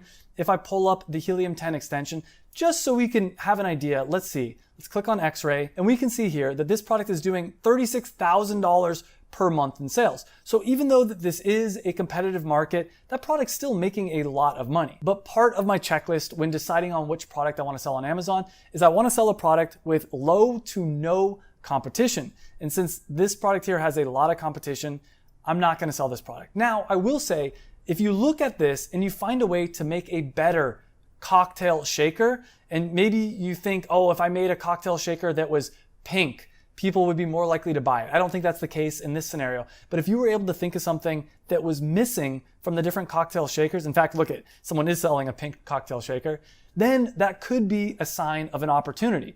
In this case, I'm not going to sell any of these products. Let's go back. And what I recommend doing is going to each keyword and doing that same thing. Click on this little box and look at it. Look at the competition. See, is there already products being sold? See if you could somehow come up with a better product. Again, with this bartender kit, there is a lot of bartender kits and there's a lot of competition. I don't want to try to compete with this product. So what I ended up doing is I went through this entire list, clicked on all these different ones until I eventually found a search phrase that when I searched for it on Amazon, there was no products. And let me show you what that search phrase was. So I gotta scroll all the way to the bottom here. I believe it was on page 3. And on page 3, as I was scrolling through this list, I saw something that really stood out to me. And that was these cocktail recipe cards. When I searched for it on Amazon at the time, there was no results. There was no cards that had cocktail recipes. There were a lot of books that had cocktail recipes, but no flashcards, nothing that represented cocktail recipe cards. This is my student's product right here that did almost $150,000 in its first 3 months. And since we launched this product, there has been some competition that's come up. But when we first searched for cocktail recipe cards on Amazon, there was no results. Now, another thing you can do with the Helium 10 tool is you can come up here and you can click on this word frequency area, and it will show you all the different search phrases that include the word cards. And if I scroll down, we can see bartender flashcards, which has a search volume of 437, meaning 437 people per month are searching for bartender flashcards. Bartending flashcards, 155. Cocktail recipe cards, 1,000. Cocktail flashcards, 500. Cocktail cards, 928. Drink recipe cards, 137. So you can see a lot of people are searching for this product, and before we created this product did not yet exist. And I'll show you again how to do this method using another example in just a minute. And when I found this product idea, I saw that this was a really huge opportunity. And I had a student, AJ, who was in the Passion Product Formula, which is my Amazon FBA program. AJ was hardworking, but he couldn't come up with an idea for his product. And AJ's story is crazy. He had been a bartender for 10 years. He lost his job during the pandemic. He ended up joining my program, and he was having a hard time coming up with an idea for a product. I saw that he was hardworking, that he was smart, and so I partnered with him on this product and I gave him this idea. He then started working on this business. He created a mock-up of what the product should look like. He found a manufacturer. He got a prototype made of his product and he started marketing this product using TikTok. He was then able to raise over $100,000 on Indiegogo in pre-sales. That's people buying his product before he ever did a production run, which means he was able to start his business. Even though he didn't have a lot of money, he raised all the money he needed to start his business using Indiegogo. So even if you don't have a lot of money, you can always raise money using Indiegogo, Kickstarter, or any other crowdfunding platform. He then took that money, did a production run, launched his product on Amazon, and as I've mentioned, in his first 3 months alone, he did almost $150,000 in profit. And I'm saying this to show you that this product research method and all the methods I'm going to be sharing in this video really do work. I even shared finding this product over a year ago before we knew how much success AJ was going to have. And even though cocktail cards is not consumable, it is something that people would probably buy more than once because they buy it once for themselves and then they might buy it again as a gift. Another check on the checklist is this product does have viral potential. If you go to someone's house and they have this product, you're gonna see it and you might go home and you might buy your own product, or someone might give it to you as a gift and you'll buy your own set of cocktail cards and give it to somebody else as a gift. It's also a premium product, a brandable product, it's a unique product, and it's better than the competition. So let me show you another example of how to use this method before we move on and go into the second product research method, which is gonna be using black box. And the other day I was searching for Peruvian food, just spices and other things like that on Amazon. So I took that search and I put it into Helium 10. And you can see that 451 people per month are searching Peruvian food on Amazon.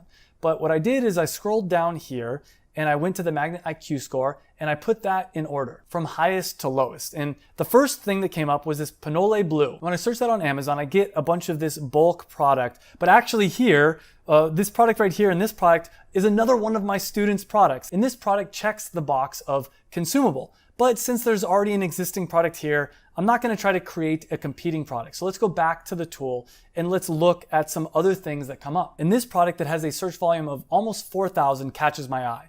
Ají Amarillo paste. And when I search for this on Amazon, I do see that there is some competition here. There's lots of different people selling this product, but I actually don't think that the branding is on point. I think that if we created a product, we could create a better brand around Peruvian food. This seems very outdated. This seems very old school. This seems like something that my grandma would buy, which is cool on one hand, but if I were to create this product, I would try to create something for millennials, something that's a little bit more premium and cutting edge. And we can actually click on this product and we can see how much in sales per month this product is doing. Again, we're gonna click on the Helium 10 extension here and click on X-ray. And we can see that this product's doing $32,000 in sales per month. And if I were to try to create a competitor to this product, I would create a more premium product with better branding, and I would create social media around this. Ideally, create a YouTube channel or a TikTok all about Peruvian food and how to cook authentic Peruvian dishes. The next technique is using a tool called Black Box. And with Black Box, you can search either through products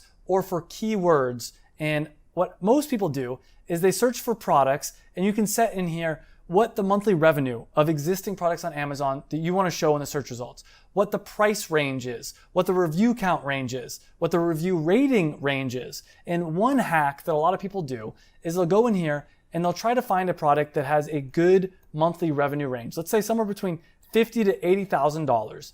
And I always recommend selling products that are priced between $15 and $85. You don't want to sell a product that is priced below $15 because it's very hard to make a profit on Amazon if your product is priced below $15. And that's because all the different Amazon FBA fees, the cost of your product, the cost of shipping, it's just, you want to try to sell a product that's above $15, which is another category on the product checklist. You always want to make sure whatever product you're selling on Amazon, that it's going to be profitable, which sounds obvious, but I've worked with a lot of students that didn't realize that. They start selling their product and they realize that they're just breaking even. But the hack I wanted to show you is after you put the range for your monthly revenue and the range for the price, maybe you try to find something that has a low number of reviews, somewhere between 1 and let's call it 1,000, and products that have a low review rating, meaning somewhere between 1 and let's call it 3.5. Now, the reason we would do this is if there's a product that is making between $5,000 to $80,000 per month and it has a review rating of 3.5, we're going to try to see if we can take that product and make a better version of it, because then we would be getting a lot of sales. Now, before you hit search, I recommend selecting a category or a couple different categories that you want to search in. And so I'll go arts, crafts, and sewing.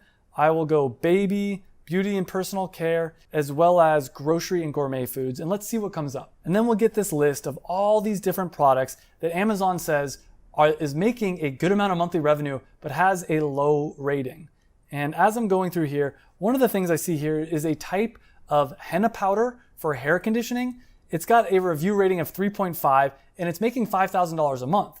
Now what you can do is you can click on this product and you can go down to the ratings and try to see why is it getting so many 1-star ratings. And you can go through the 1-star ratings, see what people are complaining about, and try to make a better product. Now, if you create a better product that has a higher star rating, you're gonna do even more money per month in sales. But the real secret to using this black box tool is not to search for existing products, because if you're searching through existing products, you're not going to find the really big opportunities, because again, we want to try to find things that people are searching for in Amazon where no products really exist. What I recommend doing instead is to click on the keywords tab. And now you can go through and you can fill out all this information. So this will show you different keywords that people are searching for in Amazon that Helium 10 thinks is a good opportunity. So we're gonna wanna set the search volume. So I like to set the search volume somewhere between 100 and 5,000. Same thing, monthly revenue, let's say anywhere between $1 all the way up to, let's call it 80,000. And the reason I put $1 is because if people are searching for these keywords a lot and there's no product that exists, it makes sense that the revenue is only $1. Price, again, between 15 and 85. Now, I didn't mention this before, but the reason I like to sell products that are below $85 is because once you start selling products that are above $85, a lot of times people are hesitant to buy the products. It's hard to convince people to buy a product that's over $85. It's definitely not an impulse buy. And if they have issues, they're more likely to return it. And just generally speaking, $15 to $85, I find to be that sweet spot. Same thing for the review count. Let's go between 1 and 1,000. Review rating 1 and I'll put 4 here. And word count 1 to 3. Now, I didn't mention this before, but there is a bunch of advanced filters. That's something I'm not going to talk about in this video. I do talk a little bit more in depth about this in my Amazon FBA coaching program, but let's go ahead and click search and let's see what we can find. And then this tool is going to give you all kinds of different things people are searching for in Amazon that could potentially make you a lot of money. So muscle hip trainer, violin toy, firefighter mat, and you're going to do the same thing here. You're going to take these keywords, go over into Amazon, and you're gonna search them and see what comes up. And for this product, it seems like there is a good amount of products already that exist, but we have pages and pages of different ideas. And that's part of the work of doing product research. You have to go through all these results and you really wanna take the time to find the best product you can possibly find. Third product research technique we're gonna use is another tool from Helium 10. And this is the last tool from Helium 10. After this, all the methods I'm going to be sharing are going to be completely free product research methods. But this tool that I'm about to show you is extremely powerful. Again, you're going to go to keyword research and you're going to go to Cerebro. Now, a lot of people think that this is just a keyword research tool. But as you know, if you can find keywords, search phrases that people are searching a lot and there's no product that exists, well, that's a sign of a really amazing product that you could make. But for this tool, what you need to do is you need to put an ASIN number in here. So to find an ASIN number, you're going to find whatever your favorite products are. Look at your Amazon search and order history. Find the products that you've purchased or find the products that you want to purchase. Go to those products. So this is my product right here. And this is the product that's done over $1 million in sales for me. And we're going to take this product and we're going to take the ASIN number. Now the ASIN is a unique identification number. And every product on Amazon has a different number. So this number represents this product and it represents this specific listing. So we're going to go over here and we're going to paste that number in here and we're going to click Get Keywords. And one of the things that makes this tool so powerful is if you scroll down here, it'll give you a list of all the different keywords, all the different search phrases it thinks my product, Performance Nut Butter, or whatever product you put in this tool is going to show up in the search results for. It's going to show you the keywords that it thinks that this product is ranking for. And you're going to use this information to find an amazing product idea of your own. And I'm going to show you how to go through this and show you how to do that in a second. But one of the reasons why this tool is so powerful is this ability to filter the search results.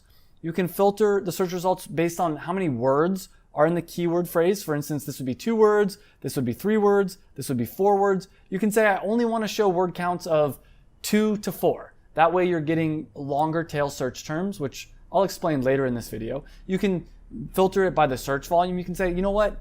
I only want to see keywords that are being searched at least 100 times, all the way up to 10,000 times. You can filter it by organic rank, match type, what's being contained in the phrase, and I'll show you why this is so important in just a minute here. And there's also a lot of other different things that you can filter. And so this is an extremely powerful tool, but let me show you how easy it is to use. So I searched my product, and you're going to put the ASIN of whatever products that you're interested in, whatever products you've purchased or are thinking about purchasing instead. But when I scroll down here, I see healthy fats. Okay, Fat Fudge, that's actually a competitor company. I see my brand name, Performance Nut Butter, which obviously has some search results. But right here, low carb energy gel. That's interesting. People are searching low carb energy gel and they're buying my product. So let's go into Amazon and let's take a look. What comes up when you type in low carb energy gel? And you see my product, you see this Carb Boom, which is not a low carb gel. It's actually a high carb gel. You see a competitor product, you see another high carb gel, you see all these different high carb gels, but I don't see any low carb gels. And low carb gels are very different than high carb gels. So to me, that means that maybe there's a golden opportunity here. And what I'm gonna do is I'm gonna go into Cerebro here, and I'm gonna scroll up to this phrase containing. And I'm gonna put the word gel. And I want Cerebro only to show me keywords that include the word gel. So we're gonna click apply filters. Let's see what comes up. So low carb energy gel, it only has a search volume of 31 per month. That's not that high. It's probably not high enough to make a product. But that's not the only thing people are searching in Amazon. They're also searching keto gel. They're searching PNB gel. They're searching goo gel, chocolate peanut butter, which, that might not be that relevant, but keto running gel. So low carb gel, keto gel, PNB gel, keto running gel. Maple gel is actually a high carb gel, so that would be a different type of a product. Balm gel, butter gel. Let's see what else we have here. Energy gel vegan. So I can make a vegan, sugar-free, keto performance gel. And all of a sudden, right there, I bet you this would be a $100,000 product very easily. This is another product idea that you can have. If you want to partner on this, definitely I'll put a link down below to a form. If you want to partner on any kind of a business with me, check out the link below for that form. But that's how easy it is to use a tool like this. Find whatever products that you want to purchase on Amazon. And with this tool, we have tons of keywords here that we could go through. Over 5,000 keywords we could go through to come up with product ideas. And that's the key. You want to find things people are searching for on Amazon where no product yet exists. Product research technique number 4 is a free product research technique. You don't need to sign up for any kind of a software. All you need to do is go to Amazon.com and click on the bestseller little tab right here. And this is an amazing hack. Amazon will literally tell you what are the best-selling products on its platform. Now, right here, it's going to show you the best sellers in baby, bestseller in clothing. But over here, you can go to any different category and start narrowing it down. Let me show you an example of this. We're going to go into the grocery and gourmet food category. And one of the important things about using this technique is I want you to start paying attention to what are people buying so you can start noticing trends. So in the entire category of Amazon's grocery and gourmet, the 3 top products right here, we have a Celsius and energy drink, Starbucks coffee pods, we have some more coffee, another energy drink. So 4 out of 5 of the top products in grocery and gourmet food are all high energy, high caffeine products. And already a couple months ago, I noticed this trend that people were buying a lot of high caffeine products, and I ended up coming up with an idea to make a high caffeine tea. And I've already partnered with a student on this product. He's going to be launching his Kickstarter soon. I'll put a link down below to a waitlist for his product that he's going to be launching. And I highly recommend signing up for the waitlist so you can see how I do the email sequence leading up to the Kickstarter, the kind of emails we send out during the Kickstarter, basically so you can see the entire process. And part of the passion product formula, which is my way of selling on Amazon, is I recommend doing a Kickstarter or an Indiegogo to crowdfund your product. This basically allows you to pre-sell your entire product so you can raise all the money you need to do a production run. So even if you don't have any money, you can use this method and still start selling on Amazon. And if you want to see all the emails and the exact process we use to launch his product, sign up for the waitlist down below. But let's see if we can find some more products that you can use and you can start selling. So let's go into beverages here, and then we'll go into the coffee and tea and cocoa category. And then from there, we'll go into the tea category. And as I'm looking at all these best sellers right here, the question I always ask myself is, what's missing? Or how could I take an existing product and change the niche and market that same product towards a different group that's not being represented? Or how could I take a current product and upgrade it and make it better? Now, as I'm going through this, something that I've noticed before in previous product research videos I've done is most of these products aren't really targeted towards men. For the most part, they're targeted towards women. So if I were to launch a tea company, I could even have very similar types of tea, but I would change the branding, I would change the messaging to be targeted towards men and try to make a better product for men. And that's a key thing about creating a brand. You want to niche down your product so it's the perfect product for a small number of people. One of the biggest reasons why people fail on Amazon is they think that everybody should buy their product and they think that everyone's going to buy their product. That's not how it works. Even giant companies like Nike originally were only meant for a small number of people. Originally, Nike was only for track and field athletes. They only made a very specific type of shoe. Then they started making football and soccer and basketball shoes. Then they started making clothing. And even still, Nike isn't a brand for everybody. Yes, everybody can buy Nike, but when Nike's making an ad, they're making an ad for a very specific type of person. They're making an ad for somebody that enjoys working out, or at least wants to start working out. They're not making an ad for someone that wants to lay around on the couch and play video games. So let me show you another example of how you can use the Amazon bestseller list to really find some amazing products. We're gonna go down into pantry staples, and from there we're gonna go into nuts and seed butters. What I want you to do is look at all the different products here. And not surprising, the most popular best-selling product here is peanut butter. Almost all these products are peanut butter. And so what I wanna ask you is, how can we make a better peanut butter? Now, your first instinct might be to make a better tasting peanut butter or a more premium or organic peanut butter. And yes, you could do that, but I think there's already people that have done that. And also, one thing to keep in mind is people don't usually search for better peanut butter in Amazon. What they do instead is they do something like searching for keto peanut butter. And for those that don't know, the keto diet is a very popular diet where you need to eat a high amount of fat. And peanut butter is technically not ketogenic. It's not a high enough level of fat to be ketogenic. So what you could do is create a product that has more healthy fat in it. Maybe you add some kind of an avocado oil, an MCT oil, macadamia nut oil, something to the product that makes it keto friendly, but still makes it peanut butter. Because I'm willing to bet you a lot of people are searching for keto peanut butter in Amazon. But just to make sure, let's type that into Helium 10 and see how many people per month are searching for keto peanut butter. And you can see that over 4,000 people per month are searching for keto peanut butter. So if you made this product, that's 4,000 people per month that would want to buy your product. So the Amazon bestseller list is a great place to start. And there's so many different departments here. I recommend going through almost every single one of these and just going down the rabbit hole of all the different categories, just so you get familiar with what people actually want to buy, and constantly ask yourself, how could I make a better version of this product? Product research method number 5 is to use the Amazon search bar. And a lot of people don't know this, but Amazon will actually tell you what people are searching most commonly in Amazon. And all you have to do is start typing in the search bar, and Amazon will say, hey, people that start typing the letter A are most likely searching for one of these things. We have AirPods, Amazon gift card, air fryer.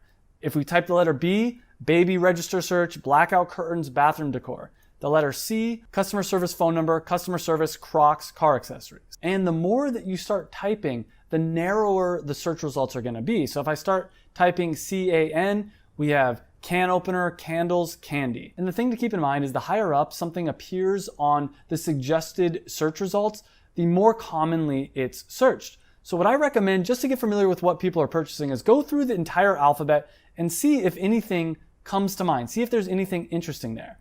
Now, something that I see is a growing trend is vegan. People are going to be eating more and more plant-based, I believe, in the future. And so it's probably a good idea to see what comes up here. And the more you type, the more narrow it's going to be. And a product idea that I found a little while ago was this idea of vegan candy. Now, when I search vegan candy in Amazon, none of these products are obviously vegan to me. I mean, this one's organic, but none of them have big bold letters that say vegan candy. And Amazon is telling us that a decent amount of people are searching this per month. And for me personally, at this point, I would at least sign up for the free version of Helium 10 just to check how many times per month people are searching for vegan candy. And we can see that over 13,000 people per month are searching for vegan candy. So if you wanted to create a vegan candy company, you could probably have a lot of success. But keep in mind, people aren't only searching vegan candy, they're searching things like vegan candy bar, which also has 500 searches per month. And there's lots of different variations on vegan candy that people are searching for. For instance, as I'm looking at this, vegan candy chocolate, vegan candy assortment, vegan candy box, vegan candy gummies, you can make an entire vegan candy company. And this product right here is not only consumable, but one key thing that this product has that I haven't talked about yet is that influencers would be likely to promote it. One great way to spread the message about your amazing product is to use social media and to hire social media influencers. And since there's so many vegan social media influencers out there, and a lot of them like candy, you probably could get a lot of people that would promote your product and share it on their social media. And because of that, it has the potential to go viral. So this is an amazing product idea that could make at least $100,000 per year, if not more. This is the kind of company that, if done correctly, could be sold for multiple 7, 8 figures, multiple millions of dollars. The next free tool to help you find an amazing product to sell on Amazon is the Google Keyword Planner. And to get the Google Keyword Planner, you're just going to go to ads.google.com. You're going to need to create a Google Ads account, which is completely free to do. They may ask you to create an ad and to give them a credit card, but what I recommend doing is right after you create the ad, just go in and pause the ad. That way it doesn't cost any money. And once you've signed up for a Google Ads account, you have access up here to the Keyword Planner. So we're going to go here and we're going to click Discover New Keywords. We're going to paste in here the one that we had from before, vegan candy. And this will tell you how many times per month that is being searched for in Google. Now, Helium 10 tells you how many times per month those search phrases, those keywords are being searched for in Amazon. This tells you how many times per month they're being searched for in Google. So in my opinion, this isn't quite as good as using Helium 10, but it's still very helpful. And to be honest, when I first started my e-commerce business, this is what I would use for keyword research. And you can see here, it's already giving us a bunch more ideas. Vegan gummies, Skittles that are vegan, vegan candy, vegan Halloween candy, vegan M&Ms. There's so many ideas for that vegan candy company that we were talking about, so many new product ideas, and we can see exactly how many times per month people are searching these. So I recommend, if you don't want to sign up for Helium 10, this is a good, completely free alternative, though Helium 10 does have that free trial, so it's really up to you which one you would prefer. In my opinion, you should actually check in both, because sometimes you'll get a really good idea from the Google Keyword Ads tool that you don't get from Helium 10. And since coming up with a good idea is such an important part of the process, it's literally the foundation that the entire Amazon business is built on, I recommend checking both in Helium 10 and in the Google Keyword Planner tool. And one thing I want to point out is up here, it actually shows us how many times per month it's being searched over the last couple months. And we can see in October, it peaked. People really search for vegan candy, probably because of Halloween in that season. But what I recommend doing is using also the Google Trends tool. And this is another one of those extremely powerful tools. We can actually type in anything in here. Let's type in the keyword vegan and see, are people searching it more often over time or less often over time? And since 2004, people have been increasingly searching for vegan in Google, which to me means that this is a growing trend. Let's compare that against another diet like the keto diet. And you can see that the keto diet, no one was searching about it a couple years ago. It really popped off. It really got popular, but it seems like it's kind of dying off. It seems like it's not quite as popular as it used to be. And I highly recommend, before you try to sell any kind of a product on Amazon, see, is this something that's gaining traction over time, or is it something that's dying off? Now, when I launched my product PNB, which is a keto nut butter product, I launched it on Amazon right around here. I could tell that keto was going to be this trend that was going to become very popular. So I launched it around here, and I was right. And it ended up blowing up, which ended up leading to more and more sales for my product. That's part of the reason why I was able to have such a successful product, is I saw that this trend was coming, that people were eating more and more healthy fats. Now, in addition to Google Trends, Helium 10 does also have a tool that will show you the history over time of how often people are searching. And this goes back to 2019. So it doesn't go back quite as far, but we can see people have been searching vegan a little bit more often. It looks like it's not quite as popular right now as it was back in 2021, which is something that's interesting. I'd be curious to know why that is. But still, overall, we can see that the vegan trend is growing over time. It's not decreasing over time. And before we get into the 7th product research technique, I do want to remind you, I have a coupon code for Helium 10 to get 50% off your first month in the link down below. And they have a lot of different tools that I didn't get into in this video right here. I'll do another video in depth about Helium 10 in the future, so make sure to subscribe. But product research technique number 7 is my favorite. This is the most powerful technique out of everything that I've shared, and that is to create a passion product. Try to create a product that does not exist. Create a product that, if it did exist, that you would actually spend your money on. And if you can do this, you're gonna have a winning product. But the question is, how do you find your own passion product? Which I'll talk about in just a second. But this is another reason why so many people fail with Amazon. They have all the numbers. They know mathematically that their product's going to work. They're very left side of the brain orientated, but a lot of people aren't creating a product that they actually like, that they actually enjoy working on, that they would actually buy themselves. And that's where the other part of the equation comes in. Not only do the numbers need to make sense, but it needs to be something that you're going to want to work on and that you understand. And the first company I ever started was a dance clothing company, something I knew nothing about. And that business struggled. It was hard to make money for that business. It was hard for me to do marketing for that business because I didn't understand the customer. But when I launched this business, I understood who the customer was because I was the customer. I was able to make a great brand. I was able to do great marketing because I understood who the customer was. Plus, it was fun for me to work on this business because it was the kind of product that I would purchase myself. And so I want to show you how to find a product that you're actually going to be passionate about, that you're actually going to enjoy working on. But once you find that product, it's going to be easy to do marketing. It's going to be easy to grow an email list, to launch the product, to get a lot of sales because you're excited about the product. You're going to have more energy to work on it, and it's going to be way more fun. So how do you find this type of product? Well, first off, I already shared with you 6 different techniques, and all the techniques I've already shared with you in this video, it's going to help you to be able to find a product. Now, one of the things that I would add to your product research checklist is to make sure that you actually are passionate about the product, or at least that it's something that you would buy yourself.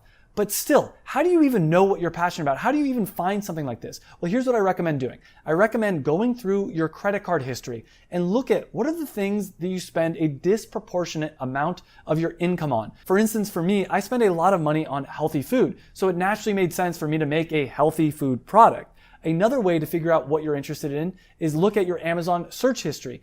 Look at your Amazon orders and see if there's a pattern. Specifically, look at your Amazon search history and look if you've ever searched for something on Amazon where there was no product that really existed, or if maybe you searched for something on Amazon and you just didn't want to buy any of the products that were on there. That is a light bulb moment. When you search for something on Amazon, but yet you can't find anything that you would buy, that's a sign from the universe that you should create that product. And I recommend to start asking yourself, every time you search on Amazon, with all the search results, how could I make a better product than all these products? Every time you're in your day-to-day life and you're interacting with different objects, ask yourself, what would make this product 10 times better than it currently is? What would make this product a 5 out of 5 star? And that'll start getting the gears turning, and it will help you to come up with an amazing idea that you're actually passionate about. I have the entire checklist you can get for free. Just click the link down below, join the free Amazon FBA course. It's a completely free course that comes with checklists, a bunch of free videos, everything you need to know to start Amazon. Also want to let you know, I do have a coaching / mentoring program that goes into way more depth about how to start an Amazon business. It comes with a lot of bonuses, including weekly calls with me and a lot more details on how to find an amazing product. I even have the product idea generator worksheet in the course. And this is a tool that will help you to come up with an idea. Even if all the other methods I talked about in this video don't work, this method and some of the other methods that I saved for my Amazon FBA coaching program, which I'll include a link to that down below for the waitlist. It's not open right now, but I'll probably be reopening it soon. So you can click on the link down below to join the waitlist. A lot of people ask me, how can you protect your idea and make sure that no one will copy it? And there's 2 different options. There's a trademark and there's a patent, and these work very different. A trademark is usually for a logo or maybe the word that you use for your brand, and I'll do another section talking about trademarks, but a patent actually gives you a lot more protection. And a patent is legal protection on your product that gives you a license. It gives you protection to sell this product. And there are 2 different types of patents. There is a design patent and there's a utility patent.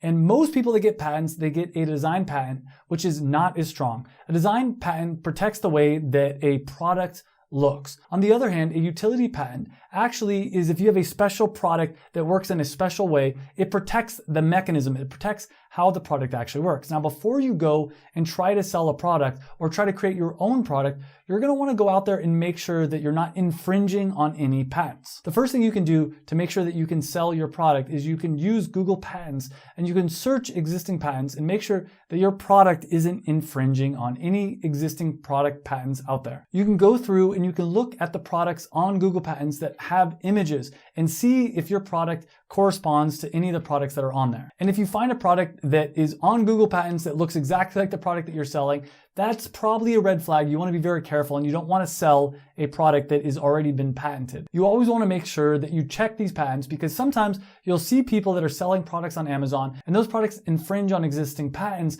but a lot of times those sellers are sellers that are based in China, and so those patents don't apply to them and they don't care. So you want to make sure that you're not infringing on any patents, because even though someone else might be doing it doesn't mean that it's okay for you to do.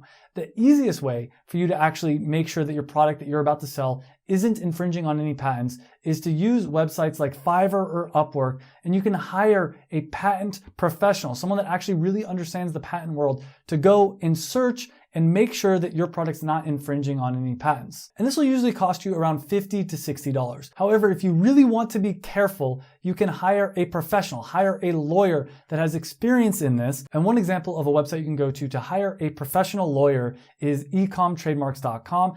As I mentioned, it's going to be more expensive, but if you really want to be careful, this is the best way to go. And once you're sure that the product that you're selling doesn't infringe on any patents, if you want to get a patent on your product and protect your product, there's a few different routes that you could go. The best and the easiest way when you're first starting is to do what's called a provisional patent. This allows you for around $75 to file with the USPTO and tell them, I've got this amazing idea, and it protects you for a full 12 months. This way you can start working on your product and maybe even making a little bit of money off your product before you go to file for a real patent. And a real utility patent could cost somewhere between $10,000 to $20,000. So a lot of products out there, you're not gonna want to file a patent. In fact, I've never personally filed a patent for one of my products. I have had a lot of students who have filed patents, and one of them even did all the work completely himself, but he does say that he wished he would have just hired a lawyer to do it in the first place. As I mentioned, it can be relatively expensive to file a patent at around $10,000 to $20,000, and that's why I recommend starting with the provisional patent that's only $75, and it protects you for a full year. And if you want to file a provisional patent, you can go to uspto.gov, search for a provisional patent. You're then going to fill out the application and submit it. If you want to hire a lawyer to make this process even easier, they do have a list of lawyers and other resources that you can use to file your provisional patent. I go into even more detail about different product research methods, different ways to find Amazon FBA products, and ways to validate that you actually have a good idea for a product in my Amazon FBA course, the Passion Products Formula. Again, there's a link to that down below if you want to get on the wait list. But once you have a product idea, something that you want to sell on Amazon, it's time to start creating a brand around this product. And this is an extremely important step that a lot of people skip over. And the reason you want to create a brand is it means you're going to make more money. For example, look at these two products. This product right here can sell for double the price of this product because it has a strong brand and it seems like a premium product, even though both these products cost the same to manufacture, which means every time this product gets a sale, it's actually getting triple the profit of this product, even though it's only double the price. On top of that, you want to have a strong brand for your company because you're going to have a higher lifetime value for your customer. Your customer is going to come back again and again and buy your product. They're also much more likely to recommend it to their friends, and ultimately having a brand is the thing that's going to differentiate you from the competition. And to create a brand, the two things that you're going to need to do is to create a logo and to create cool package design. And out of these two, in my opinion, the logo is the most important one because it sets the tone for all the rest of your branding, your package design, social media, everything else that you're going to do. And this is one of the most common questions my students have is, how do I get a really good logo for my product? Should I go to Fiverr, 99 Designs? Should I hire a friend? Or is there some other option? So I'm going to show you how to create a logo for your brand. And I hired 5 different designers at 5 different price points, starting at $10, going all the way up to $900. And I used different platforms: Fiverr, Upwork, onlinejobs.ph. I also hired a friend referral, and I used 99 Designs, all at these different price points. So you can see examples of what you'll get if you use these different platforms at these different price points approximately. So I gave all the designers the exact same instructions, and I got very different results, and I'll share what the instructions were in just a minute. Let's get started with the first logo that I paid $10 for from the website Fiverr. And this logo is terrible. With logo design, it's true that you get what you pay for. And Fiverr.com is a cheap place that you can go to get logos made. And there are some designers on this platform that are absolutely amazing. But for the purposes of this video, I went with the cheapest designer I could find on Fiverr.com. And throughout this video, as we move up our price point for logo design, we're also going to try out different platforms to help you decide which platform you should use to find a designer, including Fiverr, Upwork, onlinejobs.ph, Friend Referral, and 99 Designs. But before we get into that, here's the description of the logo I wanted. I told the designer I want to get a logo for my Amazon FBA course, the Passion Product Formula. This is a program where I teach people how to create a product that they're passionate about. I then teach them how they can manufacture this product and sell it on Amazon to make over $100,000 per year passive income. And if you're new to this channel, this is what I talk about and teach on this channel, so make sure to subscribe. I also tell the designers that they can learn more about my program by going to my website, passionproductformula.com, and that I'd like the logo to be inspiring and ideally include the idea of formula or passion if possible. I also told the designers that I'd like orange, blue, or red to be incorporated in the logo. I posted this description on Fiverr, and I had around 50 different designers submit their bid for my project. And if you are gonna go with a website like Fiverr, I highly recommend looking at every single designer and looking at their portfolio of work. I did not do that for this video. I picked the person whose title said, I will make all kind of logo. So that definitely should have been a red flag, but I wanted to see what kind of a logo you can get for cheap, and it turns out it's not very good. There are a lot of great designers on Fiverr, and if you look through all the portfolios, sometimes you can find a great designer at a reduced price with this website. And if you want me to do a complete video just comparing different price points on Fiverr designers, hit the like button. If this video gets 1,000 likes, I'll make that video. And if you do want to try out Fiverr, there's a link down below that'll give you $5 in free Fiverr credit. Next up, for $50, I got this logo made from Upwork.com. And already you can see that this logo is a lot better than the $10 logo. And yes, it's 5 times the price, but the $10 logo isn't really something that I could use, especially for a premium Amazon FBA course that I'm trying to show that this is a high quality program. So at $50, this isn't bad, but it's still not quite what I want. The same thing I mentioned about Fiverr applies to Upwork. You can find a really amazing designer at a discount, but you're gonna have to put in the work to sort through all the different portfolios and really search for that perfect designer for you. But next up, for $100, I had all these logos done. And this next website is my favorite website for finding a virtual assistant. You can find someone that will work full-time just for you for around $3 to $5 per hour. And it's called onlinejobs.ph. And hiring my first virtual assistant using this website completely changed my life. Think about all the extra work that you're doing that you don't really need to do, that someone else could do for you. Well, if you could hire someone for $3 to $5 an hour to do all that work, I bet you probably would. And I did an hour-long tutorial video showing you how you could hire your first virtual assistant. I'll link that video up here. And you can hire workers in the Philippines to do just about anything for you. For instance, all my video editing is done by a team of video editors that I hired from this website. I've also hired people to run my social media, respond to frequently asked questions or frequently asked emails, handle all my customer service, and basically do everything for me that I don't want to do myself. So I can focus on doing what I love, like making these YouTube videos. So I ended up hiring a full-time graphic designer to help with my thumbnails and help edit videos. So I told him I need a logo for the Passion Product Formula, and here are all the logos that he came up with.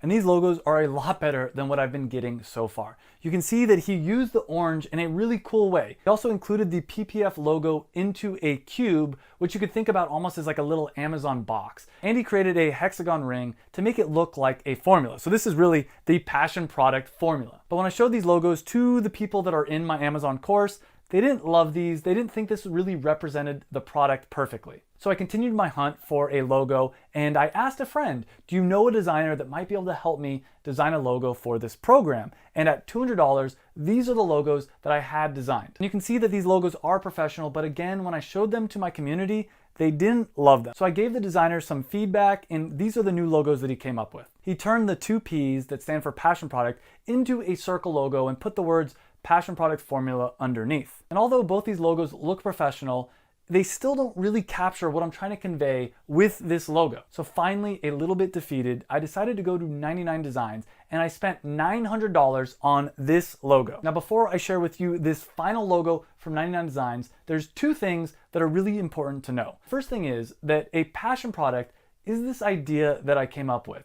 And it's a product that you sell online, or a product that you create that you're actually passionate about, something that you love, something that you wish existed in the world. And what I found in my life is if you're selling something that you actually believe in, that you're actually excited about, you're gonna make more money than if you're just selling some kind of junk. And I learned this the hard way because I quit my job. I struggled for years trying to sell things online that I wasn't passionate about. And then finally, I launched a product that I actually was passionate about. And within 2 months of launching this product that I was passionate about on Amazon, I was making $10,000 profit every single month. That's $100,000 profit per year. So I want to make sure this logo conveys that idea of passion. The second thing you should know is that the way that 99 Designs works is they crowdsource your logo for you. And they tell all the designers on their platform, if that designer comes up with a logo that I like, that I'm willing to give them this $900 chunk of change. They do have different tiers starting at $300 going all the way up to $1,300. The more money that you pay, the more designs that you're going to get. And I actually used 99 Designs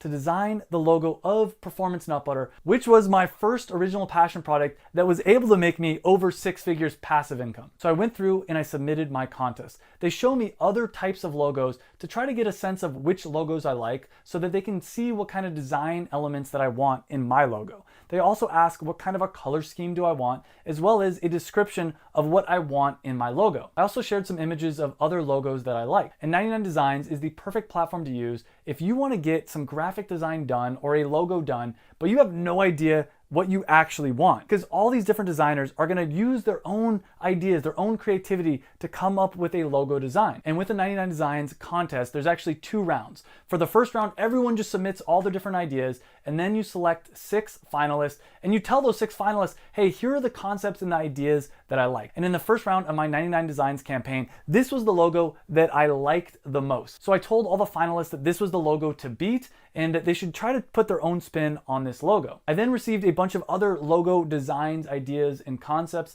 and now it's time for me to pick a winner for the new logo for the Passion Product Formula, my Amazon FBA course. And I wanna ask you, which logo of these different finalist logos do you like the most? And 99 Designs did not sponsor this video, but there is a link down below in the description. If you are gonna use 99 Designs to design a logo or to get graphic design done, use that link. It'll give you a cool little bonus. And I do get a small kickback from 99 Designs if you use my link down below. And one of the key secrets to using a 99 Designs campaign is you wanna get your tribe, you wanna get your community to vote on what logo they think is the best. And I had my students in my community, YouTube viewers, vote. And this is the logo for my Amazon FBA course that ended up winning. And this is another major secret. You wanna get your community involved in helping you decide on what your logo should be, your package design, every aspect of the product that you're creating. You wanna make sure that your community, your tribe are helping you to do this. Now the question you might be asking is, how do I get a tribe? How do I get a community? And this is probably the most important thing that so many people skip when trying to start selling on Amazon. You want to create an email list of people that are interested in buying your product before you ever sell it on Amazon. Now, the way to do that is you're going to start some kind of social media or some kind of way to start building up hype around your product. And I'll be talking about that in just a few minutes. But before I get into that, I know a lot of people are still confused. Now that you have a logo, how do you actually design the packaging of your product? And the answer is you can hire the same designer oftentimes that you use for your logo to make the package design. However, if you don't want to hire the designer that did your logo for your package design, you can hire another designer to do your package design. Sometimes someone that's really good at making logos is not very good at package design. And I know oftentimes when I talk about logos, people start to have questions about trademarks as well. It's very easy to get a trademark, and I'll share step by step later in this video how you can get your trademark for your logo. And before I share with you step by step how you can find a manufacturer and get your product manufactured, I do want to share with you the most important thing that no one else seems to be talking about when it comes to Amazon.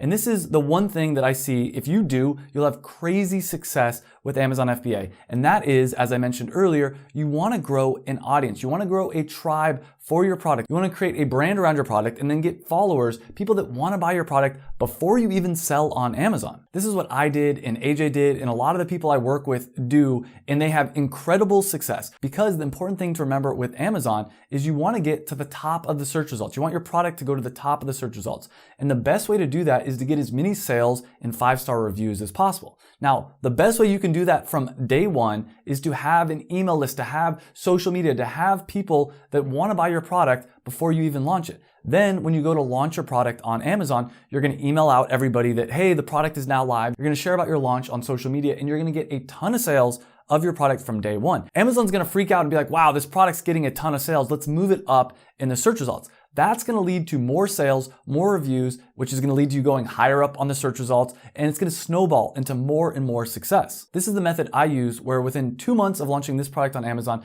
I was making $30,000 every single month. I then taught this method to AJ, and he blew me out of the water. As I've already mentioned, he did over $140,000 in sales in his first 3 months. But his secret, my secret, and a lot of people's secret that they don't share is using social media. So AJ used TikTok, I used Instagram, and you can use either of these platforms or YouTube or Facebook or whatever platform you want to use. But the key here is to try to get as many eyeballs on your product as possible. Then in your profile, you can put a link where people can click for a chance to win a free product. They'll put their email in there, and you're going to start building a potential customer database. This is gold. And again, I talk about this in much more detail in my Amazon FBA program. But if you want me to do a video about social media on this channel, just leave a comment down below and let me know. And obviously you'll have to be subscribed to see that. But now that we have the product idea, we have a brand, and we've started to build a tribe, a community around this product, it's time to go find a manufacturer, someone that can actually make this product. And how you'll do this will depend on where you want to get your product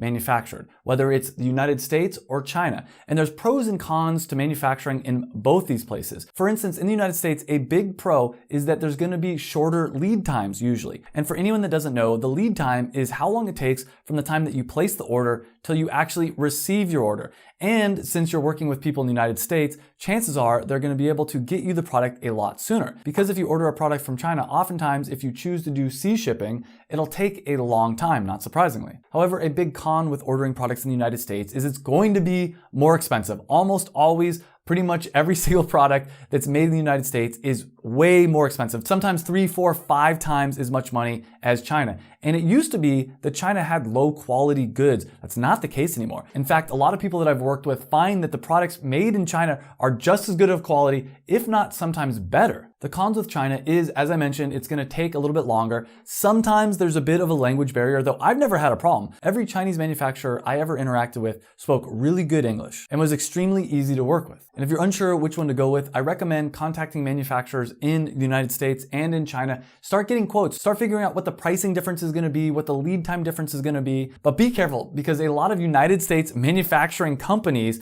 actually just order the things from China. They're basically just a middleman, and they hike up the price because they know people want to buy made in the USA, but their products oftentimes aren't actually even made in the USA. For most beginners, I'd recommend ordering products made in China or other countries from overseas, because the price is just going to be so much more affordable, and it's going to make it a lot more likely that you're going to be profitable with your Amazon business. And finding manufacturers in China is extremely easy using Alibaba.com. And you'll go to this website, you'll go to the search bar, and instead of products, you're going to click on suppliers. Then you're going to search for whatever type of a product you're looking to make. And I'll do a full step-by-step tutorial showing you how to use Alibaba in just a minute. And the example I'll use is, for instance, with cocktail cards, it's basically flashcards. So we're going to try to find suppliers that can make flashcards. On the other hand, if you want to find a manufacturer in the United States, you're not going to use Alibaba.com. You're going to use some different methods that I'll show you later in this video. Now I'm going to show you how to use Alibaba.com to find a manufacturer. And I filmed this next segment while traveling around Mexico.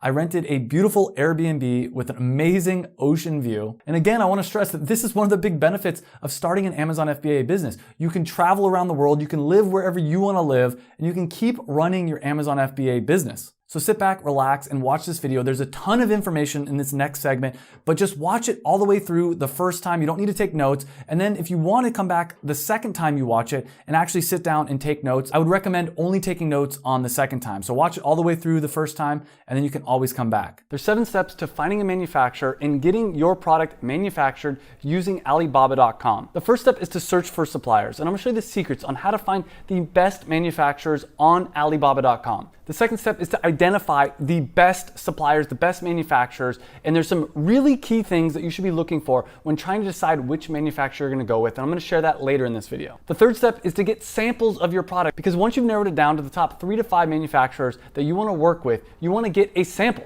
to make sure that they have high quality products. Step 4 is to negotiate. I'm going to show you how you can cut your cost of your products in half. There's some amazing negotiating techniques that I've learned that I'm going to share with you later in this video. Step 5 is to place the order, and a lot of people are afraid about sending money to overseas manufacturing companies, but you don't have to worry. I'm going to show you how you can send money to these companies without having anything to worry about. Step 6 is to get your products inspected. I'm going to share with you how you can get your products inspected for extremely inexpensive, and this is going to guarantee that you don't get scammed, that nothing bad happens. A lot of people are worried about that, but I'm going to show you how to avoid any kind of problems when ordering from Alibaba.com. Step 7 is to get your product shipped from the manufacturer overseas into the Amazon warehouse, and there's a few different ways to do this. I'm going to share with you a complete guide on how to get your product shipped over from your manufacturer to the Amazon warehouse. The first step, which is to find a supplier, and throughout this video I'm going to use the term supplier and manufacturer interchangeably. Now, I recommend finding someone that's going to create a unique product for you. Do not just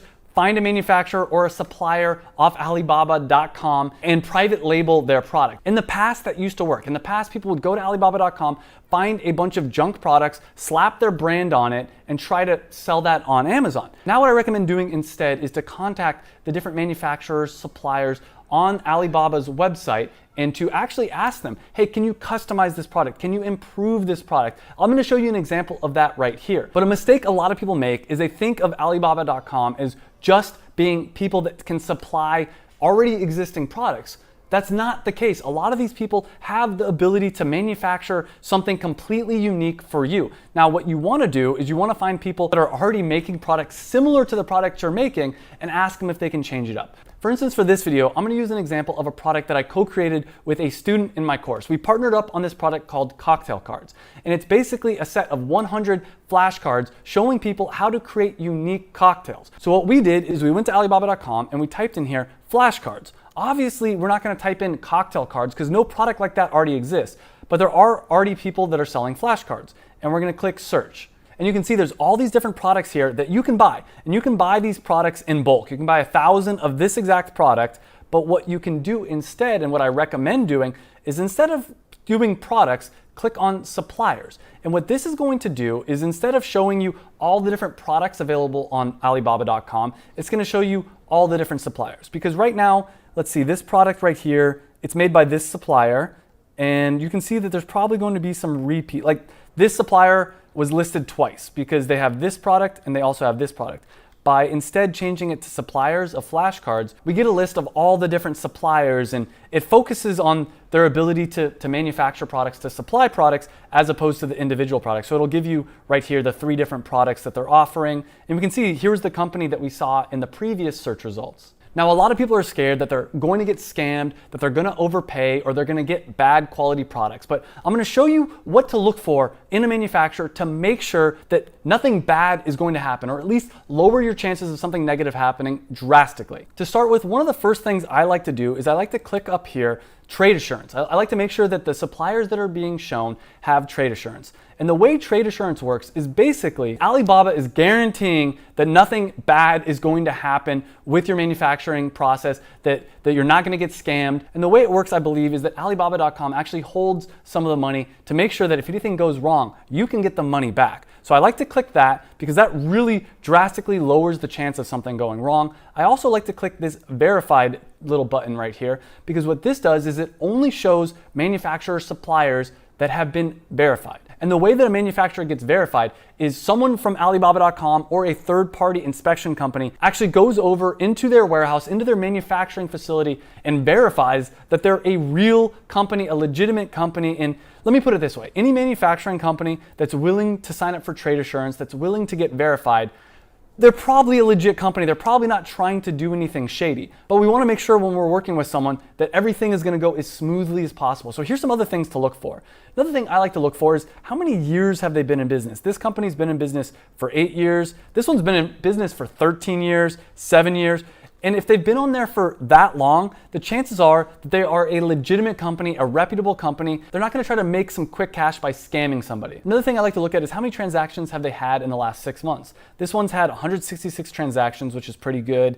90 transactions, 47 transactions. You can even see their total revenue. Their total revenue is $2.5 million to $5 million. So if you're placing an order for a few $1,000s, they have their reputation on the line, as well as years worth of good standing with this website. They're probably going to work with you and they're going to probably try to make sure that you are happy. Another thing you can do here is look at their top 3 markets. What markets are they selling their products to?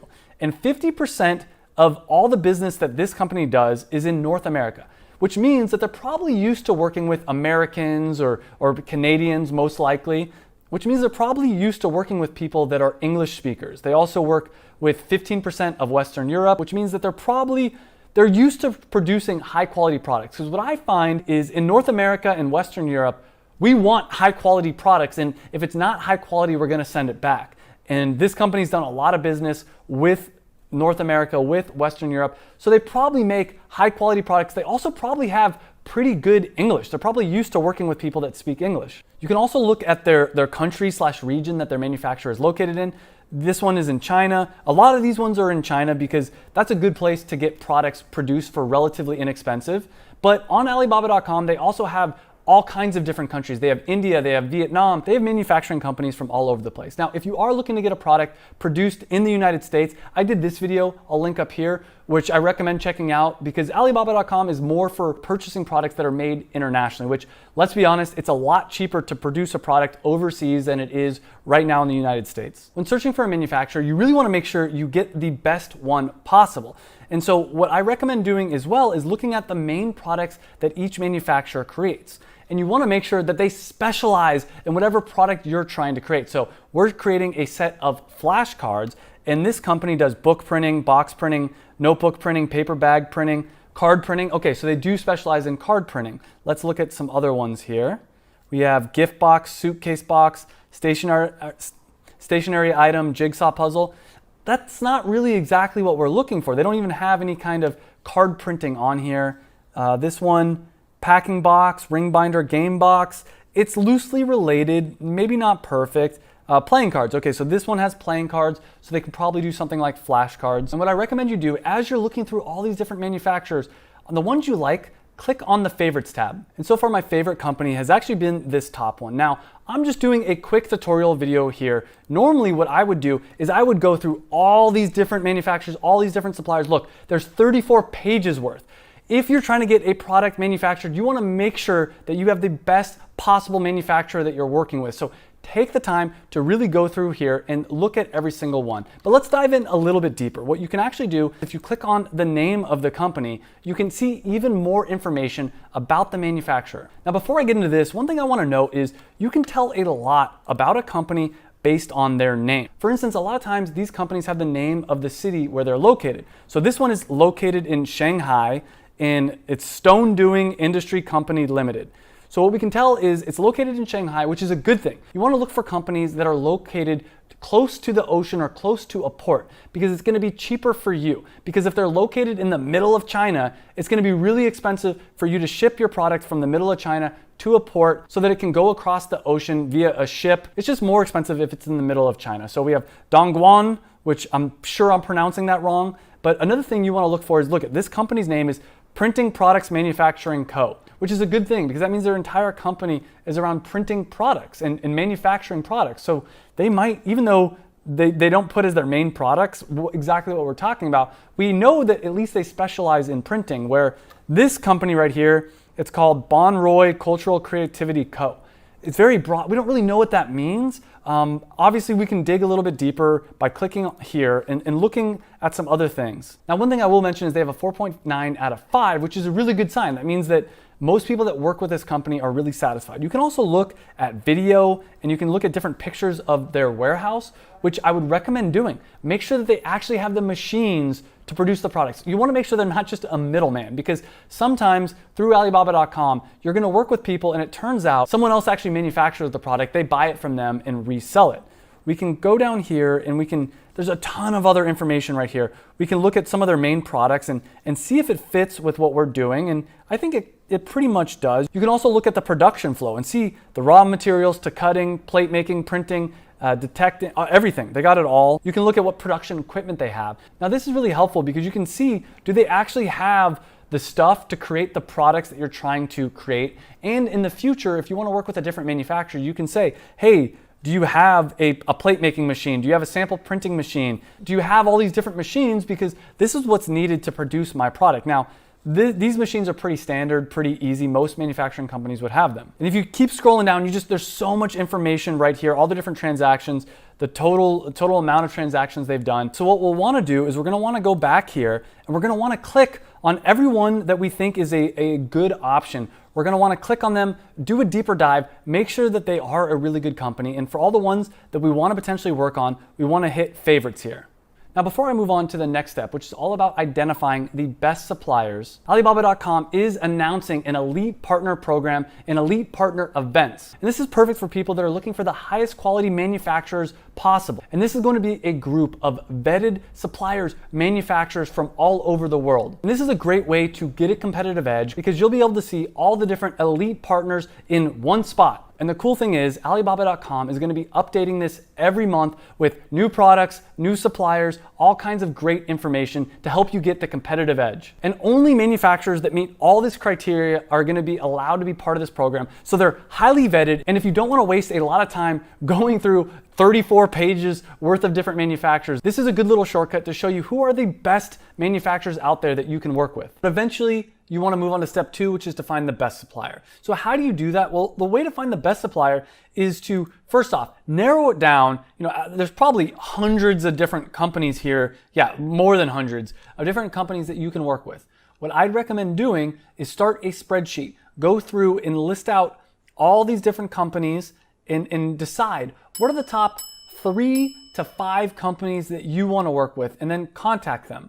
And you could contact more. If you want, you can contact 20, 30, 40 different companies, but I like to try to narrow it down as much as possible first, and then you contact them. I'll put a link down below with a sample template that I would use to contact them. But what you can do that's going to save you a lot of time is let's just say we wanted this one. We can star it. We can put it as our favorites. And what this is going to allow us to do is we can star some of our favorite ones here, and we can go through and we can actually group them and we can contact all these people at once, because the next step would be to contact all the different companies. So we're going to go up to favorites here. We're going to click on view all items, and then we can click on suppliers here. And you can see here are the different ones that we have added together, and click on all of them and we can click contact supplier. That way we can send one message out to all these different companies. And and again, I'll put a link down below with a sample template of what you should send to your manufacturer. But basically what you're gonna say is, first off, introduce yourself just like you would in any other email, and tell them exactly what the product is that you're looking for, and tell them the size, the dimensions, tell them how many units you're gonna order. Now, here is a little pro tip. If you're looking to just start with a production run of 500 units, you don't need to start with that. Tell them we're looking to do a production run of 10,000 units, 5,000 units, whatever, like a really big number. And then after some back and forth, you can say, okay, this is great, the pricing looks good, but we'd like to start with a test run of 500 units. Now, they may change the price, but they may not. They may, after the back and forth, they may just go ahead keep that original price. So this is a really good negotiating tactic, because a lot of times they don't want to work with smaller companies, but by saying we want to do a production run of 5,000 units, they're maybe more likely to work with you. And here's the truth. In my opinion, you're not being deceitful, because you do want to do a production run of 5,000 units eventually. And your first 500 unit is a test run. You're testing out the market. And the truth is, you want your business and you want your product to be as successful as possible. And if it is, of course, you're going to eventually order 5,000 units. So don't think of this as being by any means like deceitful. So you'll paste in here whatever message you want to send to them, the exact specifications, and you will send the inquiry to those people. Now, a warning, Alibaba.com's messaging service can be really slow. And the reason for that is they might only check it once a day, but then with the time delay, it might take a few days before you get responses, and everything slows down. So what I'd recommend doing is moving people over to WhatsApp, WeChat, or Skype as soon as possible from Alibaba's.com's messaging service. And this will allow you to communicate a lot faster, because a lot of times you can say, hey, let's meet at this time and let's just have the full-on conversation, ask a bunch of questions back and forth, maybe even do a Zoom call or a Skype call, or call on WhatsApp or WeChat or whatever different service you want. Again, think about this as a funnel. You're going to start with a really big list, hundreds of different manufacturers that you find on the website, narrow it down to the top 20, 30, 40 that you actually want to contact. Of those people, narrow it down to the top 2 to 3 that you want to purchase a sample from. And this brings us to point number 3 in the next step, and that is to purchase a sample from the manufacturers that you actually think you want to work with. Now, the way this is gonna work is usually they will give you the sample for free. You'll have to pay for the shipping, but it really depends. If your sample is something really customized, they may charge you for it. For instance, with vino cards and cocktail cards, our manufacturer wanted $200 to $300 for a full printed sample. And the reason for that is they don't want to do all this work and basically us just to take this product and be like, hey, cool, thanks. It's really expensive for them to manufacture that type of a custom product, so they charge a decent amount of money. Now, if it's an off-the-shelf product, something that they have tons of samples of, they'll send it to you for free. You just got to pay shipping. Now, the trick with that is shipping from anywhere international, China, India, Vietnam, to the US can be really expensive. It's going to be $25, $35 or so, depending on the size of the product. I recommend going usually with DHL. You can also look at FedEx, and there's some other services as well. Sometimes they can even get everything ready for you and send it over, but expect to be paying around $25 to $45 or so just for shipping the product. So even though the sample is free, you're gonna have to spend some money, but it's worth it. Get as many samples from as many different manufacturers as you can early on, because this is one of those things, an ounce of prevention is worth a pound of cure. You don't want to skimp on the samples and then end up getting the final product and find out it's of poor quality. You want something that's of really high quality, and you're going to see different manufacturers have different levels of quality, and a lot of times that's why there's different prices. Now, another thing you can do is, let's say you find one manufacturer, they have the best quality, but they also have the highest price. You can say, hey, look, I really like your product, but it's just cheaper with this other guy. Can you negotiate? So when negotiating, and that's going to be step number 4, make sure that you actually do this. Make sure that you actually negotiate with the people. You can leverage the other quotes that you're getting from the other different suppliers and say, hey, you know, Bob over here is willing to do it for $5 a unit. You want $6. We like you better. Can you meet the same price that Bob is doing? And if they can't, then, you know, you have to decide, is it worth the extra money for the higher quality? And the answer is usually yes, but it really depends. Remember, you don't want products that are going to have high defect rates. You want to make your customer happy. You want on Amazon to have the best product possible. Also remember that you're building a relationship with this person. It has to be a win-win. If you're trying to take advantage of them and just get the lowest price, they're gonna feel that, and it's not gonna lead to a long-term successful relationship. One of the keys to having success in business is you're developing these relationships, and you wanna make this person happy. You wanna get to know them. Ask them about their family, ask them about their life in whatever country that they're in. Try to actually build a connection and build a deep relationship. And what's going to happen is they might be able to pull strings for you that they wouldn't for other people. And once you've negotiated with your manufacturer, then the next step is to actually pay them for the production run. Now, different companies will accept different forms of payments. One way you can see what forms of payment that they accept is by looking at the products that they sell, and it'll show the different forms that they accept. Now, every company is going to accept wire transfer, but a wire transfer is very scary because when you send a wire transfer, you can't get the money back. You can't call your credit card company. You can't call the bank and say, hey, I want that money back. It's gone. It's gone forever. Now, one way to avoid this issue is, first off, again, if they're on Alibaba.com, they probably are fairly trustworthy. What you're going to want to do is send 30% of the wire up front and then hold off on sending the other 70% until you've gotten the product inspected. But another thing you can do is PayPal.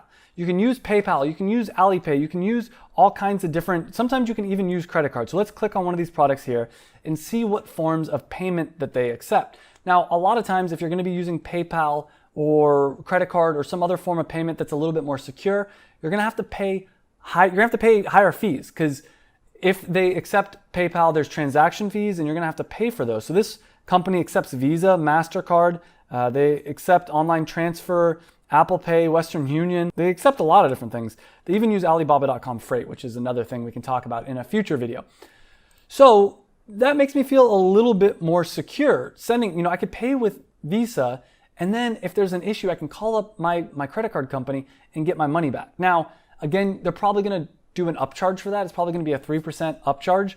So eventually, once you work with them a few times, you can start doing a wire transfer, which will probably save you some money. But as I mentioned, you only want to give 30% up front and save the other 70% until later, until after you get the product inspected, which is step number 6, is to get your product inspected. And there's a lot of different inspection companies out there that you can hire. But basically, it's going to cost you around $100 or so to have someone go to the manufacturer and inspect the product. I'll put a link down below. I believe the name is globalinspect.com.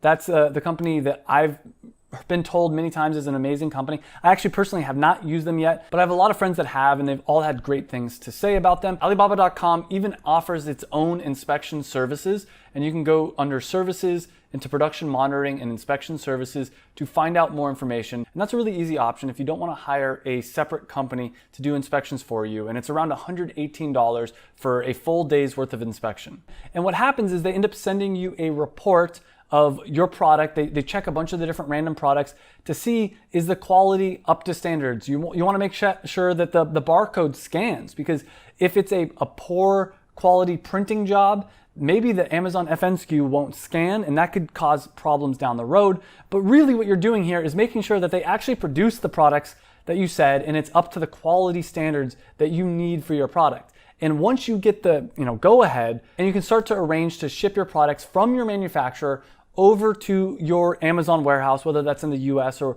whatever country that you're in. And there's two main ways to ship your product from your manufacturer over to the Amazon warehouse. And that is either by air or by sea. And I recommend, if it's your first time, oftentimes you're just going to want to do it by air. It's so much faster, it's so much easier, but it is more expensive. Sea shipping is going to take so much longer. Usually air shipping is going to take 5 to 10 days. Sea shipping is going to take 4 to 6 weeks, maybe even longer.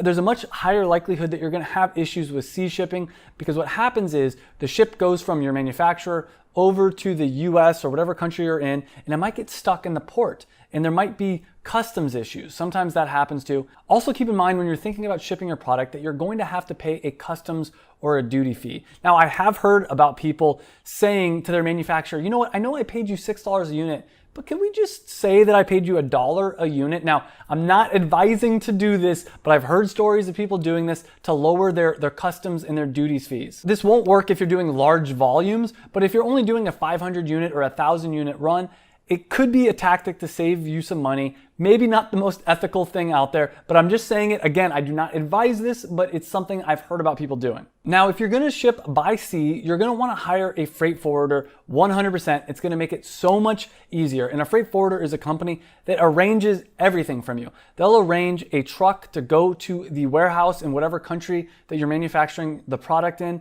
pick it up, send it over to the docks where a ship, and load it onto a ship, get it from the ship to cross over into your port, get it through customs, all those different things. And it's relatively inexpensive to do this. And then they'll get from the port, wherever your home country is, your home port, they'll organize a truck to come pick it up and get it to the Amazon warehouse. So you want to probably hire a freight forwarder to do that. I'll put a link down below with some different recommendations I have on freight forwarders.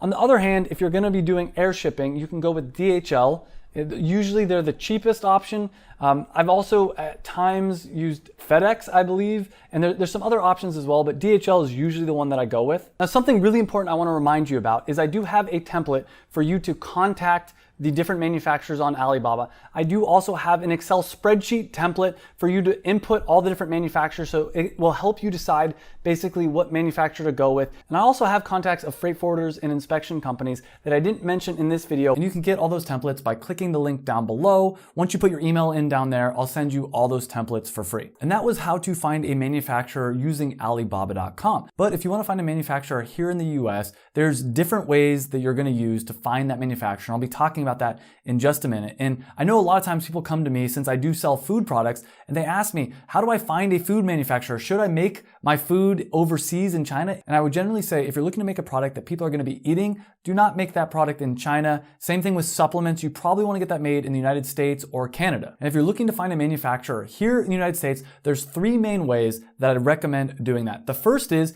a Google search. All you have to do is go to Google and search for whatever kind of a product that you're looking to find a manufacturer for. For instance, with my product, I would type in nut butter manufacturer, nut butter private labeler, and I'd look at all the search results and you'll get a ton of things. Then I would pick up the phone and start calling every single one. And this is the key. A lot of people just want to send emails. But when you pick up the phone and you call the manufacturers, they're more likely to work with you, they're more likely to cut you deals, And if they can't help you out, they might know someone else that can. And this is actually how I found my manufacturer. I called up one person. They said, you know what, sorry, we can't help you, but I think Bob over at Bob's Nut Butter Manufacturing can help you. The second thing you can do is go to the websites of different expos or conventions in your niche. Again, using my example, since it's a food product, I would go to expowest.com and I'd look at all the people that are exhibiting at the show. And I would start contacting every single nut butter brand that's at the show and ask them if they do any kind of private labeling, or even ask them who they use as a co-packer.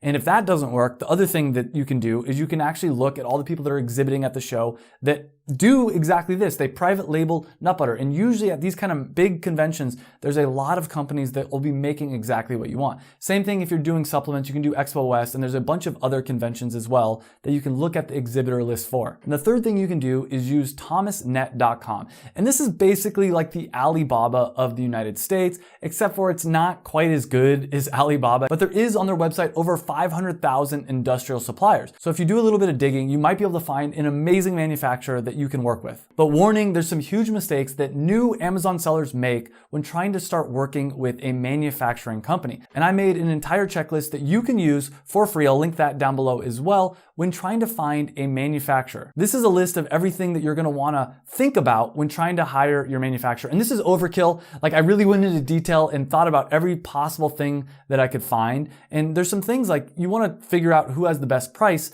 obviously. But another thing that oftentimes people don't think about is ask the manufacturer, do you have any current clients that you're working with? Can I call them? Can I talk to them and see if you're a good company? You also want to watch out for what their response time is. When you contact the manufacturer, how long does it take them to respond to you? You'll also want to look at things like how long they've been in business. Are they willing to sign an NDA? Or here's another secret. If you're working with Chinese manufacturers, NDAs don't really work. What you're gonna wanna do instead is have them sign an NNN, which is basically like an NDA that actually holds some weight in China. You're then gonna wanna go through the rest of this list and just think about all these things when you're finding a manufacturer to work with. Again, this list is in the link down below in the free Amazon FBA course. And obviously I go into even more detail about all this stuff in the Passion Product Formula. Now, we already talked about how you're gonna ship your product if you're ordering from Alibaba, if you're ordering from a Chinese manufacturer. But another question people have is, what if I'm ordering products made in the United States? How am I gonna ship that to myself or to Amazon? And you can talk to your manufacturer about this. Oftentimes they're gonna have cheaper rates, or you can go to websites like freightquote.com and you literally just put in the destination of where you want the product sent to. You put in where the origin of the product is, and that's really all there is to it. Now, if you are sending products from your manufacturer into the Amazon warehouse, the process is a little bit different, and I'll talk about that in detail later in this video. The next big question that students ask me is, how do I legally set up my business? What permits do I need? Do I need to start an LLC or a DBA? And the short answer is, you technically don't really need anything if you're a US citizen. As long as you have a social security number, you can actually sell on the Amazon platform. But I highly recommend creating some kind of a business structure. And you could do a DBA, an S Corp, or an LLC. This is going to allow you to open up a business bank account and keep your business funds separate from your personal funds. And which one of these three is right for you really depends on your situation, and I'll talk about that in just a minute. So in addition to a business entity structure, you're also going to want to get an EIN and a reseller permit. Both of these are free to get, and for the first one, if you go to irs.gov/ a bunch of different things, you can get your EIN number. I'll put a link to that down below. And an EIN is basically like a social security number for your business. You'll also want to get a seller's permit, and this allows you to be able to buy things tax-free as long as you're going to be reselling those items. This is also free to get, and it depends on what state you live in. For every state, you're going to have to go to your state and get a reseller permit. For instance, I live in California, so I'd have to go to the California IRS government website and apply to get my free state reseller permit. When setting up your business structure, you have three different options, as I mentioned. You can use a DBA, an LLC, or an S Corp. Now, in addition to these, you can just use your social security number if you're a United States citizen, but generally I recommend setting up some kind of a legal business entity. Now, a DBA stands for doing business as, It's going to cost you around $99. You can go to websites like LegalZoom.com, and there's a bunch of other ones as well, and you can apply for a DBA. This will allow you to go to a bank and open up a business bank account. I'll talk about how to do that in just a minute. So this is going to be your cheapest option, and it doesn't give you any kind of legal protection. If someone sues you and you're a DBA, they can come after all your personal assets. So in response to this, another option is called an LLC, which stands for Limited Liability Company. You can also go to LegalZoom and a bunch of other websites to get an LLC. This is going to give you legal protection. If someone sues your business, they can only take assets from your business. They can't actually take any of your personal assets. Now, an LLC is generally speaking a lot more expensive than a DBA. With LegalZoom, I think it costs around $200 to $250 to apply for your LLC. In addition to that, a lot of states have franchise tax fees. In California, it's an extra $800 every single year if you have an LLC. Plus, as you make more money, they charge you even more to maintain that LLC. A third option is an S Corp, and an S Corp stands for a small corporation, I believe. We can fact check that. But with this, it gives you some tax benefits. Basically, you pay a little bit less tax. It's a little bit complicated. The way it works is you're able to take a salary. So let's say your business made $1 million. You can pay yourself a salary of $100,000, and the rest of the money you can pay yourself out as kind of like a dividend, and that dividend gets taxed at a lower rate. So there are some tax advantages with an S Corp.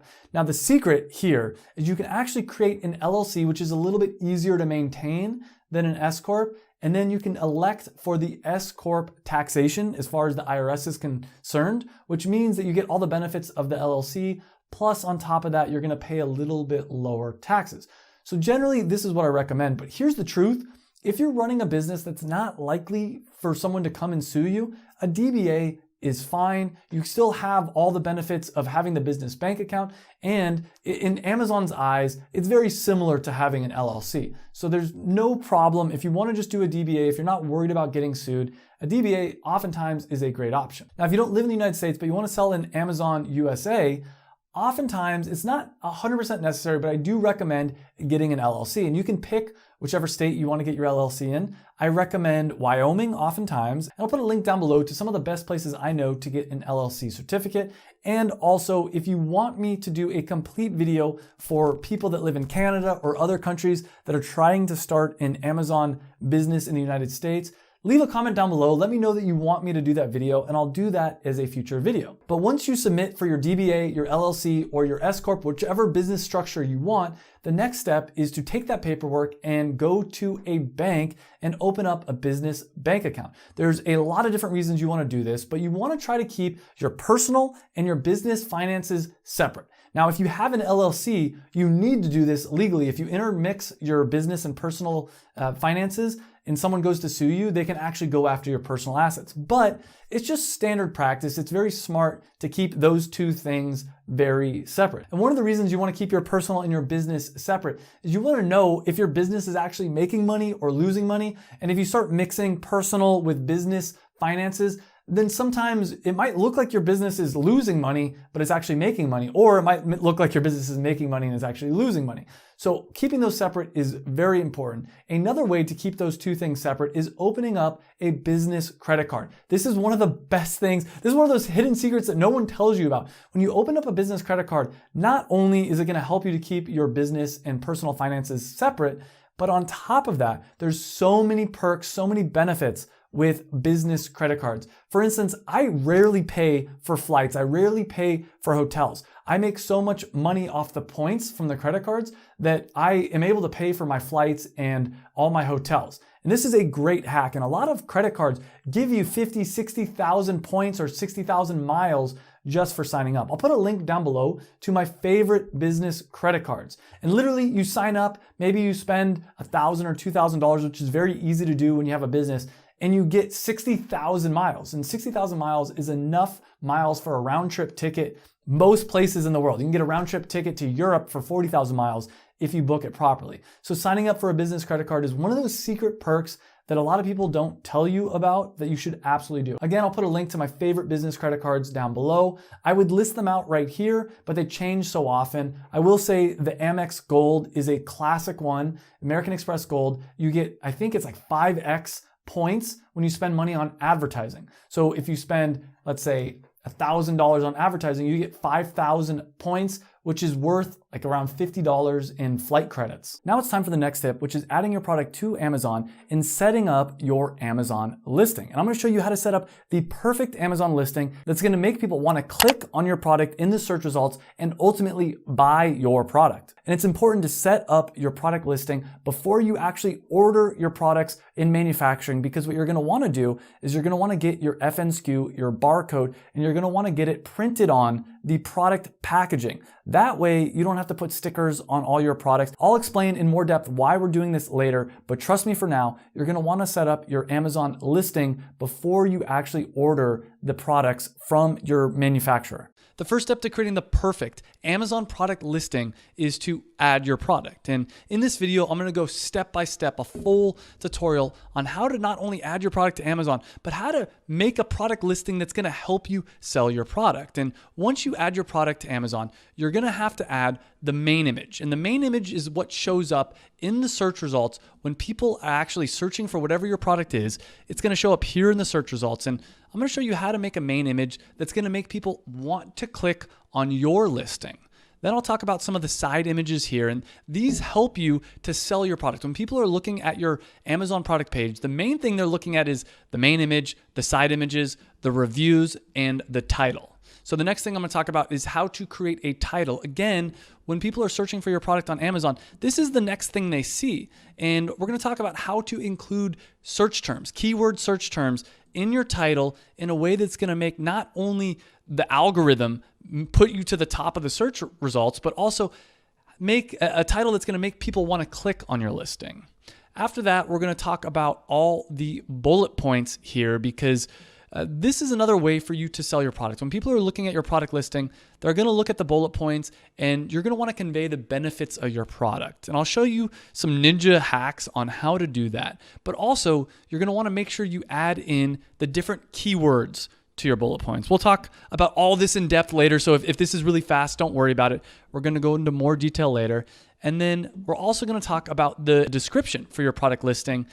I'm also gonna throw in some bonus things here that I don't see a lot of people talking about. Things like enhanced brand content, this A+ content, and some other tricks, including like some tricks on the Q&As on how to get more traffic, how to get more sales to your product listing. So let's get started. The first step is to go here and click Add a Product. Now, when you're adding your product, if you're selling a product that already exists, you're gonna search for the product that already exists on the Amazon platform. But that's not what I recommend. I personally don't recommend selling products that already exist on the Amazon platform. That's wholesale, that's retail arbitrage. Those aren't the models that I like to do. I'm all about creating what I call a passion product. And a passion product and private labeling, either one of those, you're gonna have to click, I'm adding a product not sold on Amazon. And for anyone that doesn't know, a passion product to me is a unique product, something different, something that's better than the competition, ideally a product that you're passionate about. And my product right here, this is a product I've been selling for a while now. It's a product that I'm passionate about. So this is the product that we're gonna be adding to Amazon. And some notes, we don't have a lot of other images here, but that's okay, don't worry about that. The first thing Amazon's gonna ask you is to pick what your product category is gonna be. And this doesn't have to be perfect, you can always change it later, but what I recommend doing is just searching for your product in the search, like something that you think similar to your product, and picking that as your category. If you're still unsure of what category your product should be, you can look at similar products to yours and see what category they make their product. So for me, my product's not a cashew butter. It's actually a macadamia coconut cashew butter with cacao added to it, but this is the closest category, so I'm just gonna go ahead and click that and say that that's the category. The next thing we're gonna do is just fill out all this information. I'm gonna explain what all this is. We'll put a temporary product name and we'll just call it Performance Nut Butter Cacao.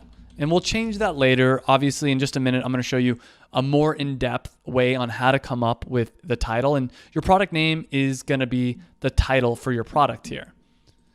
The next thing we're gonna look at is the brand name.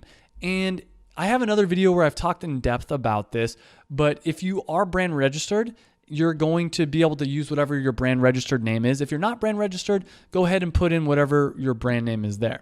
For the manufacturer, I'm gonna put Better Nut Butter, which is my LLC company. And then the unit count. So my product comes in little pouches, and there's 10 pouches in a box. and each pouch is 1 ounce. Now, one thing I didn't mention is this product ID. And the product ID, there's a few different ways you can do this, but most people are going to use UPC codes. And you can buy UPC codes from this gs1us.org, or I don't recommend doing this, but you can go to eBay and get them for a lot cheaper. I've had some friends that have had success doing this, but technically it's against the rules for Amazon. Amazon wants you to buy the legit GS1 barcodes, but those can be expensive. These are around $250 for I think 10 of them or so, where the barcodes from eBay are a lot cheaper. But it's up to you if you want to do it the legitimate way or the kind of shady way. But you'll select UPC code. If you're not using UPC code, there is ISBN if you're doing books and a few other values that you can use. After that, you're going to go over to the offer thing and you're going to have to select what you want your seller SKU to be. And you can put whatever you want. This is an internal thing. It's just for you. So I could just put PNB cacao box. Condition is probably going to be new if you're selling a new product. And the price, I'm going to put $27.99. And for the quantity, so quantity, if you're doing fulfilled by merchant or saying that you're willing to ship it yourself, put in the quantity that you have in your house. Now, I don't recommend doing this. I highly recommend doing fulfilled by Amazon. And fulfilled by Amazon is where you send your product into Amazon's warehouse, and then when you get an order, they ship it out for you. And this is going to increase your sales. This is how you get on Amazon Prime. By far, this is the way to do it. So the next thing we're going to want to look at here is an image. And you're going to want to add a main image for your product. And for me, I like using computer rendered images. And what I mean by that is some people prefer to use photographs. They prefer to take an actual photograph with an old school camera, but I don't think that's the best way to do it. I think this computer rendered image is actually, it looks more professional. It looks a little bit more polished. You can get angles and you can get things that you can't get with a typical camera. Let me give you an example of this. I actually helped my girlfriend create this product that's called Vino cards. And this whole setup right here, you see how we have all the cards fanned out? We could do that potentially with a camera, but it'd be a lot more complicated. I think we got this image for maybe $50, $100, a computer rendered image. And it looks, from this point of view, it looks like a real image of the product, but it looks a lot more professional. So I recommend getting computer rendered images, at least for the main photo. And another point that I want to add is you want as little white space on the edge of your photo as possible. As you can see here, I cropped it so that right at the edge of the product, it's cropped. And the reason for this is if there's a lot of white space, your image is going to be really small. It's going to be in the middle. If there's less white space, it's going to make your product image bigger. And this is a big mistake I see a lot of people making. Another thing you want to do is you want to show not just your box, not just the outside of the box, but like what's on the inside. You can see that we did that here, where this package here, they didn't really show it. I mean, their box is okay, so they can get away with that because these cards will get you drunk. That's pretty funny, and that's not bad. But a lot of times I see people showing just the outside of the box when people are actually buying the thing that's inside the box. Another thing you're going to want to do is add all these side images, all these other images. And the way to do that is just go here and click upload and add more images. So you can add quite a lot of images here. It looks like you can add the main image and about eight side images. And they've changed this every once in a while. So you can have about 9 photos total. Now, I haven't done this yet for Performance Nut Butter Cacao, and I'll tell you, there's a few different things that I'm looking to add. I'm looking to add things like action shots, showing people using it in action, showing how the product can be used. So my product it's a nut butter product, and you can eat it straight out of the pouch. You can put it on toast. You can blend it up with coffee, or you can add it on top of your favorite dessert. I'd also show it like, okay, this is how you rip it. The whole point of adding all these side photos is to make people understand what it's going to be like to own your product. That's the problem with buying things online is they can't hold it in their hand. They can't decide like, oh, how much does this weigh? What does this feel like? So you need to replicate that experience with all these other images. And you can see one thing I did here with this image is adding the nutrition facts. What are the questions that people are going to have about your product? And to be honest with you, with my product right here, I didn't do a great job, but I do have a friend that he is a friend and mentor that actually, he does a really good job. So his extra images, he has things like this where it's like, oh, it was successfully funded on Kickstarter. I really love this image. It shows you how to use it. Step 1, 2, 3. He also talks about what's in the box. So he shows the box and he shows what's inside of it. Okay, 1 apparel unit, 2 N2O chargers, all this different stuff. So what I'd recommend doing is going and looking on Amazon for similar products to yours and see who does a really good job and replicate that and do it better as much as possible. The next key to a perfect Amazon product listing that's actually going to help you sell your product is the title. And it's important to remember that at the end of the day, Amazon is a search engine. So for instance, if someone searches for wine flashcards, that's exactly what my girlfriend's product is. We want that product to show up to the top of the search results. So how do you do this? Well, first off, something that I want to note is this right here, these search terms that people are searching for, these are called keywords. So you need to figure out what are the keywords people are searching for that when they find your product, they're going to be like, wow, that's the perfect product. That's exactly what I want. The way to do this is to use software, and one software that I recommend is Helium 10. And I'm going to do a video in a few weeks where I talk about how to actually do keyword research for your Amazon product listing. So make sure to hit that subscribe button to get that. But what I already did is I came up with a list of keywords that I thought people, when they search, they're going to want to find my product. They're going to find my product and they're going to be happy about it. Keto nut butter, that describes my product. Vegan-friendly snack, ketogenic snack, cacao, 100% cacao. When people type in 100% cacao into the Amazon search engine, I want my product to come up first. So basically, I looked up all these different keywords that describe my product, and at the same time, keywords that in Amazon, I want to rank at the top of the search results for, and I crafted a title. And the title that I came up with, I'll show you right here, is Performance Nut Butter Cacao, Macadamia Coconut Cashew 100% Cacao, Chocolate, Keto, Nut Butter, Fat Bomb, Paleo and Vegan Friendly, Plant-Based, and Whole30 Approved Ketogenic Snack. Now, that's all right. I did this right before the video. It's not the best title. As you could hear, as I was reading it, it's not very friendly. It's not very human friendly. But on the plus side, it's stuffed full with a lot of keywords. And Amazon determines how high up in the search results they're going to put your product based partially on your title. And so if Amazon, for instance, sees, oh, wine tasting game, they're more likely to put Vino cards at the top of the search results when someone types in wine tasting game. Now, another key is the closer to the front of your title your keywords are, the more likely that Amazon's going to rank it higher up in the search results. Normally speaking, I would not recommend using the brand name as the start of your title.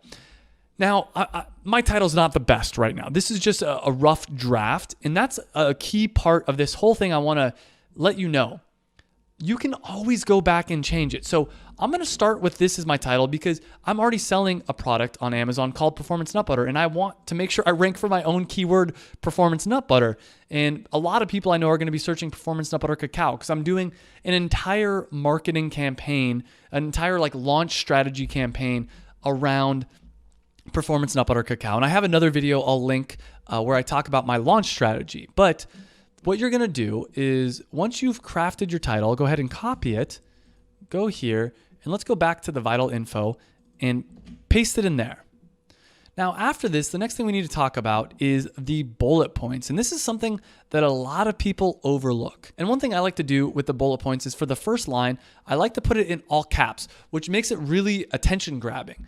And a big mistake I see a lot of people making with their bullet points is they talk about technical facts of their product. They say, oh, 10 1-ounce pouches. Nobody cares about that. Talk about the benefits. Why do people want your product? So one thing I did is delicious and satisfying. Fuels your power, not your cravings.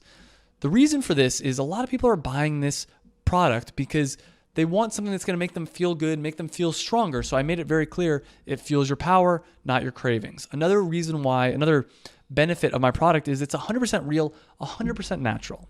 And I do want to mention that I like, whenever possible, adding numbers, because if you look at a big block of text, the thing that really stands out is the numbers, 100% real, 100% natural. So go through and try to think of why are people buying your product and try to elicit emotions in them. People don't buy.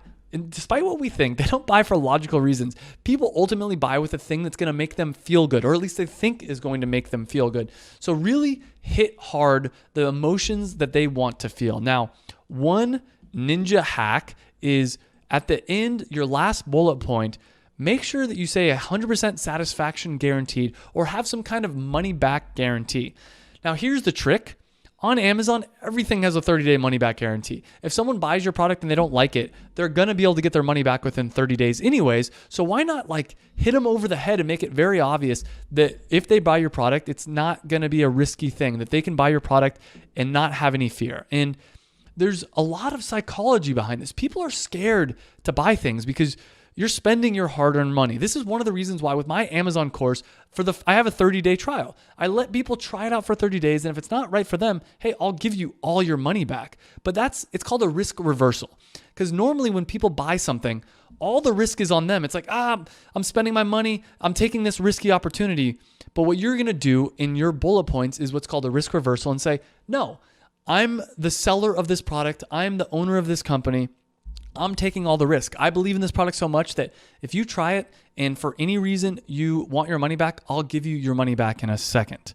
So once you've written out all your bullet points, which I've done here, you're going to copy them and you're going to paste them into, well, actually, here's a thing. You're going to need to click the Advanced View tab. This is going to show you some more things here.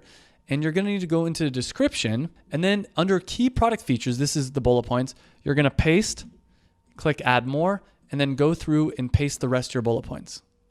Once you've done that, it's time to start working on your description.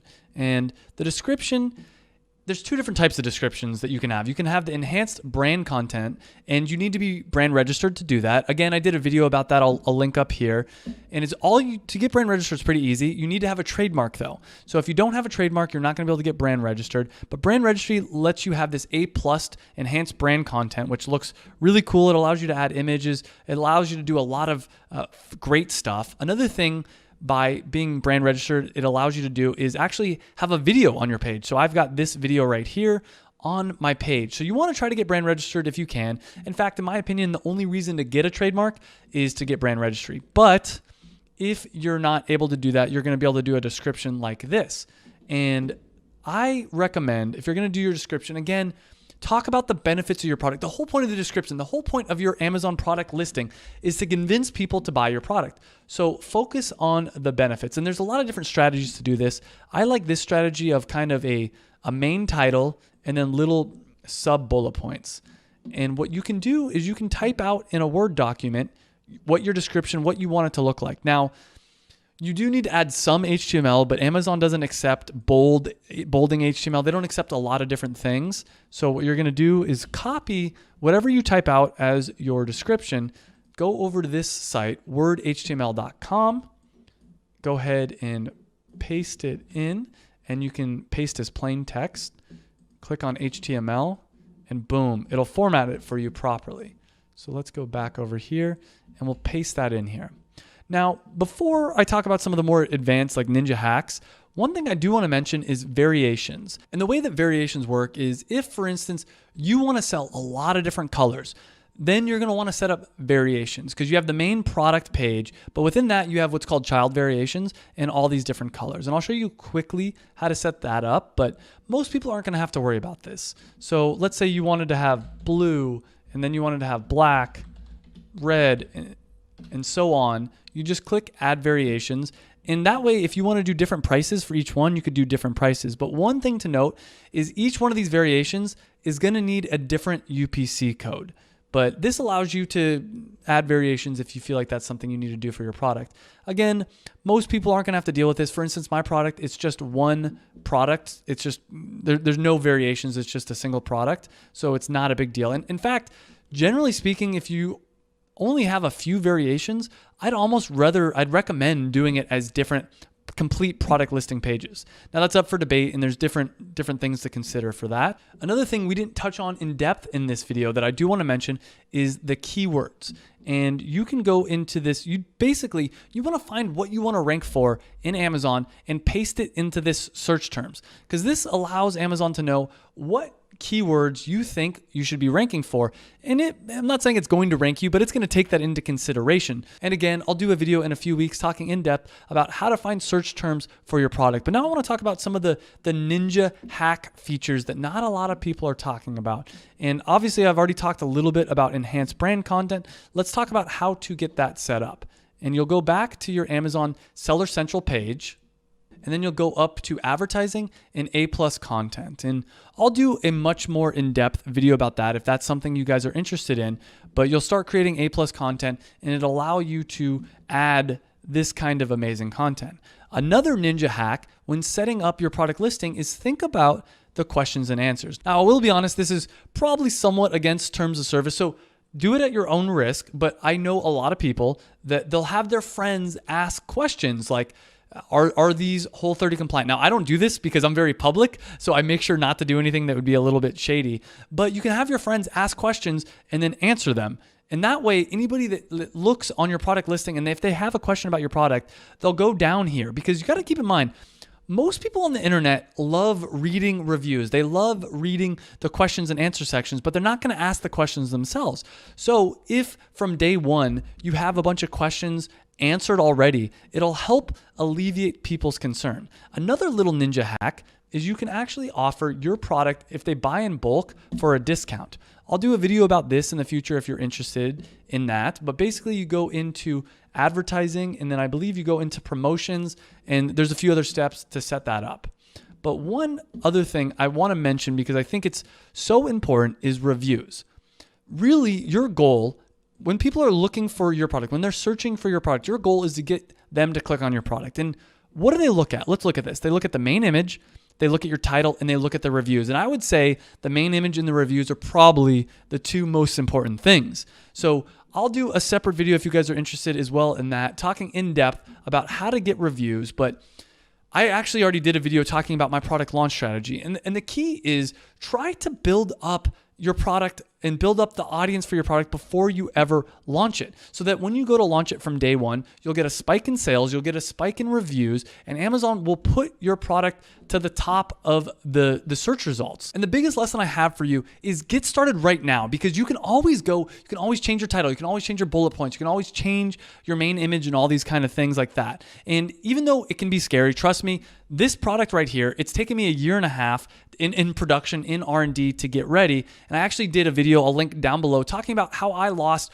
$15,000 in the manufacturing, the R&D for this product. And that's not even including my first round of production. So now that you have your listing set up, let me give you a quick overview of Amazon's Seller Central and show you some things that you might find really useful. To start out, when you log in, you're going to see a few different things here at the top. You're going to have how many marketplaces are currently being sold in. And in this case, we're selling in the United States, Canada, and Mexico, but we're not actually actively selling in Canada or Mexico. There's also the total number of open orders, which is 78 in this case, today's sales, any messages, any buyer messages, and these are messages that your customers might be sending to you. We have the number of buy box wins, which should be close to 100% if you're selling your own unique product. Sometimes this number dips down a little bit, but that's a more advanced topic. You're also going to see this, which is really important, which is restock inventory. And it'll tell you how many days of supplies are left. And in this case, it's only 8, which means that inventory is selling out really quickly and we probably need to restock as soon as possible. And it has the recommended number of quantity to send in, and it says a little over 1,000. So that is the basics of the home screen. But then if you come over here to the 3 lines, you're going to see all the different things that we are going to dive in deep to. Also over here, there is the gear icon, which has your account info, login settings, shipping settings, user permissions and histories, and a bunch of other things. And we'll go into that in more detail later. There's also here, if you do get messages from your customers or from technical support, it'll show up here and you can click on that and you'll see any messages. There's no messages that require a response. Now it's very important, if you do get messages from your customers, you're gonna wanna try to respond to those as soon as possible. Otherwise, sometimes Amazon will dock you some points. So let's go over here to the 3 lines. And one of the first things I like to look at is the inventory.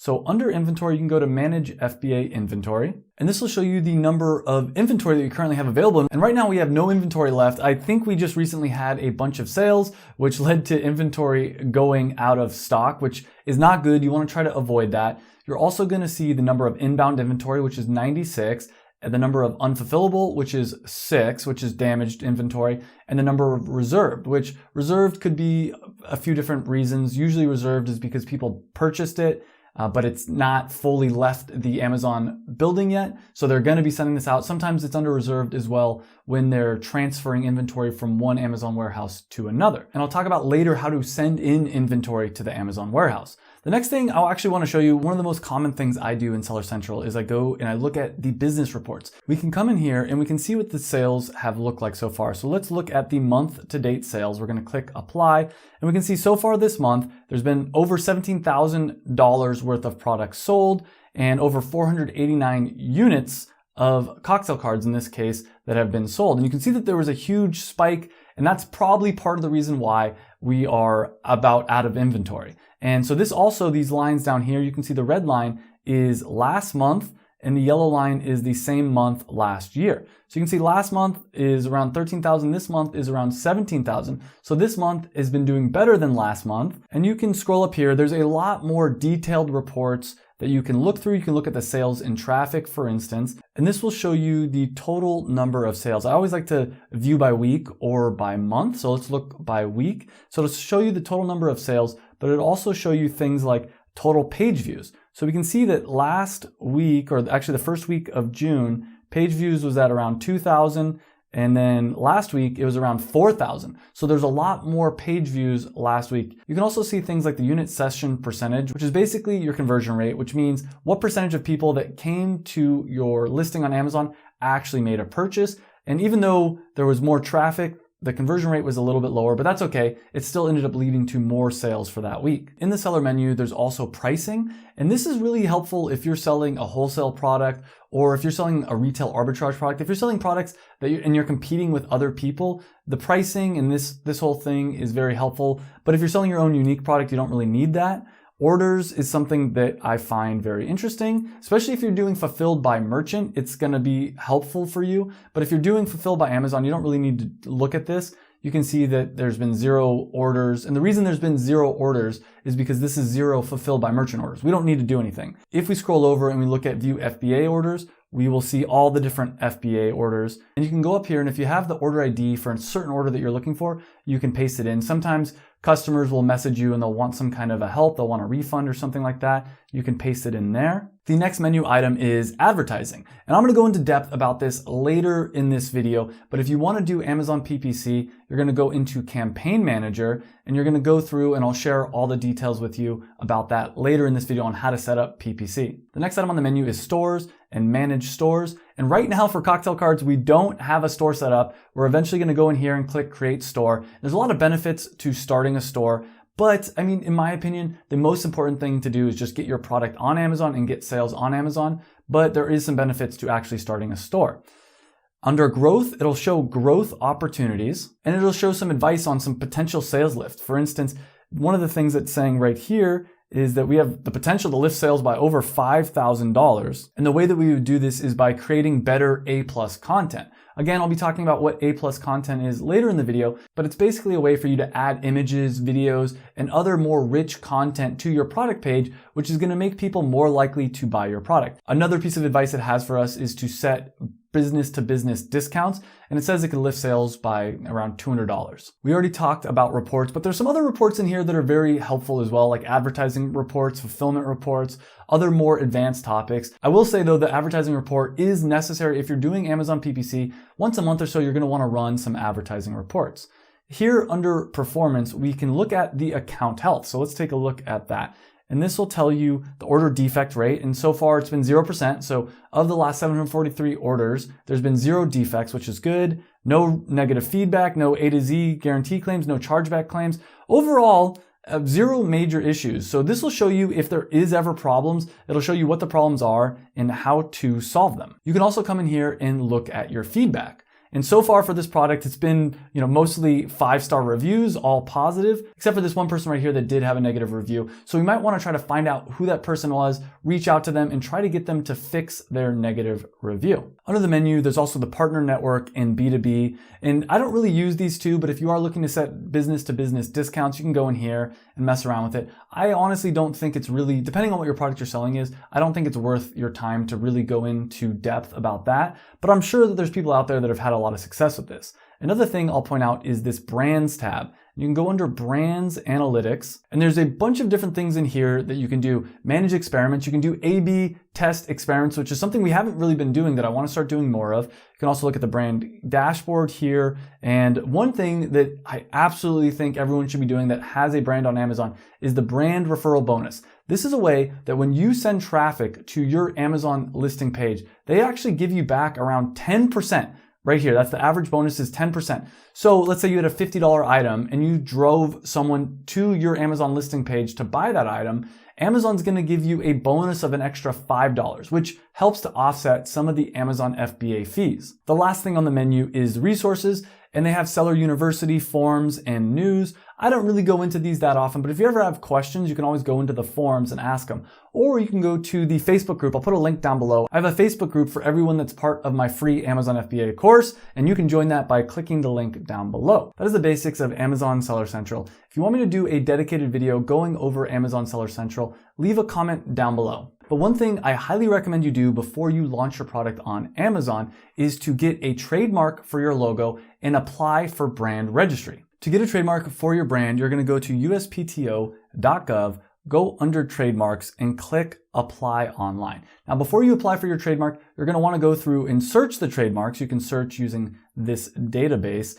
and make sure that there's no one out there that has a competing trademark with you. And when you're ready to apply for your trademark, you're going to follow these steps down here. Now, one important tip is when you're applying for your trademark, I highly recommend doing an image mark and not a word mark, because an image mark is a lot easier to get trademarked than a word mark. A word mark is basically just you want to trademark the exact words. An image mark is you trademarking a certain image. And it's a lot harder to trademark certain words oftentimes than it is an image. And once you have your trademark, you'll go to brandservices.amazon.com and sign in and then click Get Started.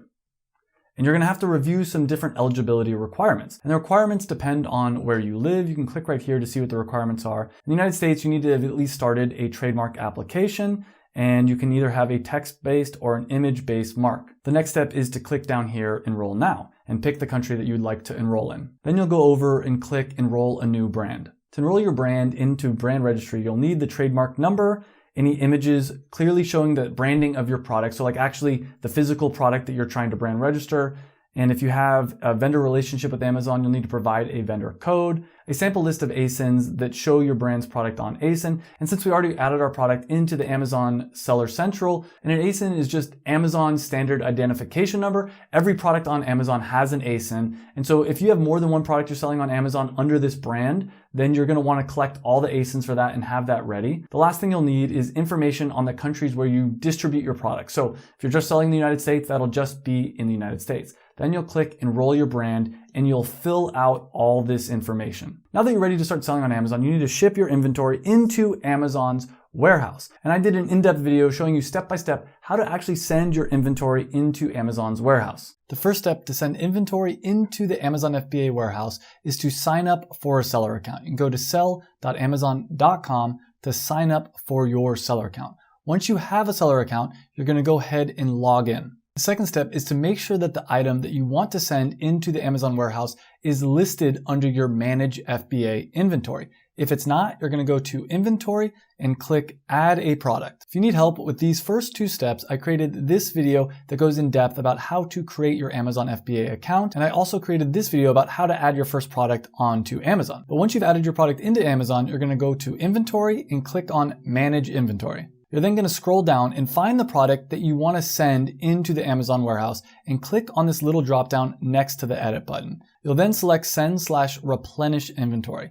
Now, if you don't see this option, it may be because you are currently fulfilled by merchant and you'll need to switch that. And the way to change that is to click a button that says change to fulfilled by Amazon. And for this video, I'm going to be using Vino cards as an example. And this is actually my girlfriend Ariana's product. I taught her how to create a product that she's passionate about and sell it on Amazon. So we're going to click here and we're going to click send and replenish inventory. And make sure to like this video because throughout this video, I'm going to be talking about the top 5 mistakes that beginner Amazon sellers make when sending their products into the Amazon warehouse. And these mistakes can cost you thousands of dollars, but by watching this video till the end, you'll learn how to avoid all the most common mistakes that a lot of new sellers make. And the first mistake is selecting the wrong ship from address. Now I'm going to blur out what our ship from address is, but you always want to check this and make sure it's correct. I've made mistakes of using old addresses, and the way to change this is to click here, ship from another address. You can then click add contact and put a new address here. Now this is really important because if you're shipping from your manufacturer's address, you'll want to put their address instead of your own personal address. Now here's a hack that could save you a lot of money. If you're shipping products from China directly into the Amazon warehouse, you might want to find an address that you can use that's located in California as your ship from address. This way, when you're sending products from a Chinese manufacturer into an Amazon warehouse, Amazon's going to pick a warehouse that is in California, which will save you money because if, for instance, they told you to ship your products into a warehouse that was in the middle of the United States, you'd have to pay more for shipping fees because you'd have to pay for the trucking fees from a California port all the way over into the middle of the country. Now, technically, this is against Amazon's rules, so do it at your own risk, but I know a lot of people that have done this and have had a lot of success and saved a lot of money doing it. The next thing you'll look at is the marketplace destination. For most people watching this video, it's probably going to be in the United States. If you're shipping into a marketplace that's not the United States, select the correct marketplace. After that, we can look at the fulfillment capability. If you're planning on just selling your products on Amazon, then you're going to want to select standard fulfillment by Amazon. However, if you're looking to sell products on your own website and you want Amazon to be able to ship out the products for you, you're going to want to select a blank box. Now, if you're selling both on Amazon and on your own website and you're going to have Amazon ship out the products for both, you can do a mixture of both. Again, for most people, if you're just selling on Amazon, click standard fulfillment by Amazon. Now we're going to scroll down here, and since Ariana has already shipped products before, she already has a template here. If this is your first time shipping a product on Amazon, you're not going to already have a template. You're going to need to create a new case pack template. And before I get into that, it's important to explain that a case in this scenario is a box that holds multiple units of the product that you're sending into Amazon. And for Vino cards, we use the same boxes that the manufacturer shipped the Vino cards product to us in. But if you don't have boxes, you can go into your local Walmart or order them from Amazon, or one of my favorite places to order boxes at a discount is uline.com. When picking a box that you will use as a case to ship your units into the Amazon warehouse, there are some requirements. You need to make sure that no side is longer than 25 inches. And once you put all your units into the box, you need to make sure that it's not going to weigh over 50 pounds. You also want to make sure that all the units that you're going to put into the box will fit as snugly as possible so they don't wiggle or get damaged during shipping. There are some other recommendations on Amazon's website, and I'll put a link to all the recommendations down below. And we're going to give this template a name. So I'm going to call this Vino Cards Test. And then we're going to have to select the number of units per box. And this is the number of her actual units that she sells in every box that she sends into Amazon. And we put 16 into every case that we send into Amazon. You're then going to take out a ruler and measure all 3 sides of the box. And for her product, it's 14.4 by 11.6 by 11.8 inches. Then you're going to take the case with all the units in it and all the tape on it and weigh it and see how much it weighs. I do have a link to a scale that you can buy to weigh all the products that you're going to be selling on Amazon. I'll put the link to that down below in the description. You also need to fill out what your prep category is. And this product has no extra prep needed, but you're going to click on here and you're going to see if any of these categories apply to you. If your product is adult, if it's apparel or hanger, apparel, fabric, plush, baby products, fragile/glass, liquids, perforated packaging, powder, sharp, or small, there's extra prep that needs to be added to your package. Now, this product that we're selling, none of these things apply, so we're going to click no prep needed. And then we're going to click save. The last thing we need to fill out for this template is to answer who's going to label the units. And if you plan on doing it, or if you plan on having your manufacturer label the units, you're going to select by seller. On the other hand, If you want Amazon to label the units, you're going to select Amazon, but there is a 55-cent per unit fee, and it's very easy to label your products. What this is referencing is there's a little sticker that you're going to need to put on every single product that you sell on Amazon. This is usually the FN SKU. And I'll talk about that more later in this video, but I highly recommend just selecting by seller and either having your manufacturer do this for you or for you to do it yourself. Once we're done with the template, we're going to click save and we're going to come to this screen and we're going to say, how many boxes are we sending into Amazon? And this is the cases is what they mean here. So we're sending in 5 cases.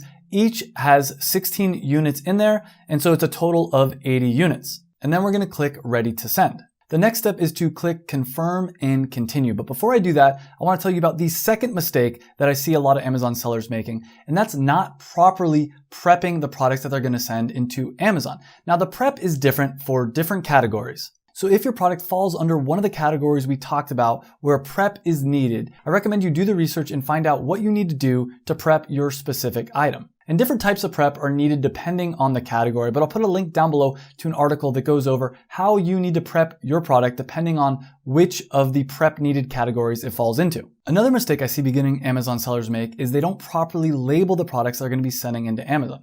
So what you want to do is you'll click on this print all SKU labels and it'll give you different options on how to print the labels. Now, the most common one in the United States is this 30 up labels. You can actually buy sticker paper on Amazon to be able to print out the FN SKU labels. I'll put a link to the labels that I recommend down below. But you'll click on this and you'll click print all. You'll then download the labels, and when you open it up, this is what it shows here. And this number is your FN SKU. This is how Amazon tracks the products that you're sending into Amazon and identifies that product as your specific product that you're selling on Amazon. Down here is the name of the product that you're selling and the condition, which in this case is new. A lot of my Amazon FBA students get confused on what's the difference between the FN SKU and the UPC code. A UPC code is a barcode that all products have. It's the universal product code. And you do need a UPC code to be able to sell a product on Amazon. And this is because Amazon wants to know that the product you're selling on their website is a real product, a legitimate product, and it's just one extra hoop that you need to go through if you're going to sell a product on Amazon. So you do need to get a UPC code, but oftentimes the barcode that is on the actual product that you're sending into the Amazon FBA warehouse needs to be this FN SKU. So you just need to have a UPC code so Amazon knows that your product's legitimate, but on the actual product itself, this is the barcode you want. Now, if your product is brand registered, you can sometimes send your product in just with the UPC barcode printed on the product. You don't actually need the FN SKU. Another thing to note is that if you ask, a lot of times your manufacturer will add stickers of the FN SKU onto your product. Another idea that I've actually done with a lot of my products is print the FN SKU directly on the product. That'll save you money on having to do stickers every single time. So if you don't already have your FN SKU printed on the product, you'll want to print out these stickers and attach it to the products that you're sending into the Amazon warehouse.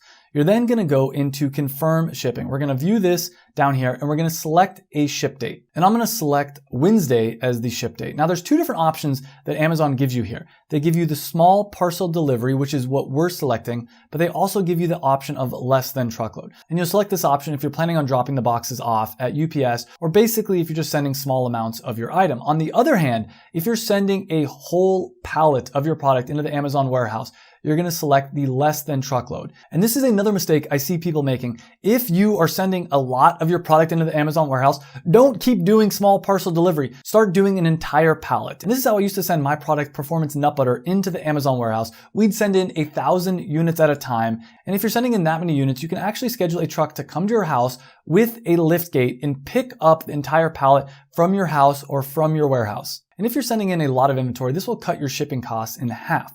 But I do want to note that generally speaking, it's relatively inexpensive to send your products into the Amazon warehouse. And that's because you're using Amazon's discounted UPS shipping rates. So we're sending in 5 boxes and it's only costing us about $40. And the total weight of that is $140. If you were to try to do that yourself, it's going to be a lot more expensive. And if you want to use a shipping service other than UPS, you can, but remember it's going to be a lot more expensive. And if you want to do that, you would click on this option here. You'd click on which service you're going to use, DHL, FedEx, USPS, or another one.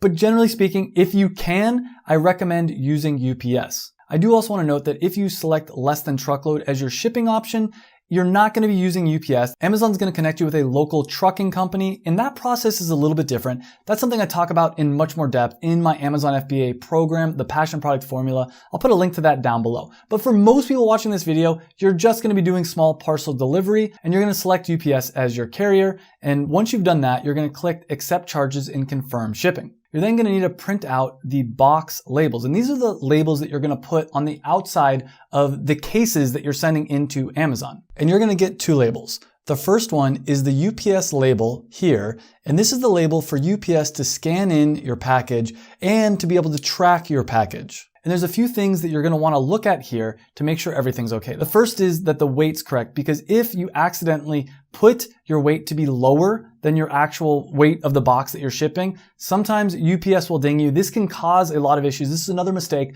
that a lot of Amazon sellers make. Same thing when you're looking at the dimensions of the box that you're shipping in.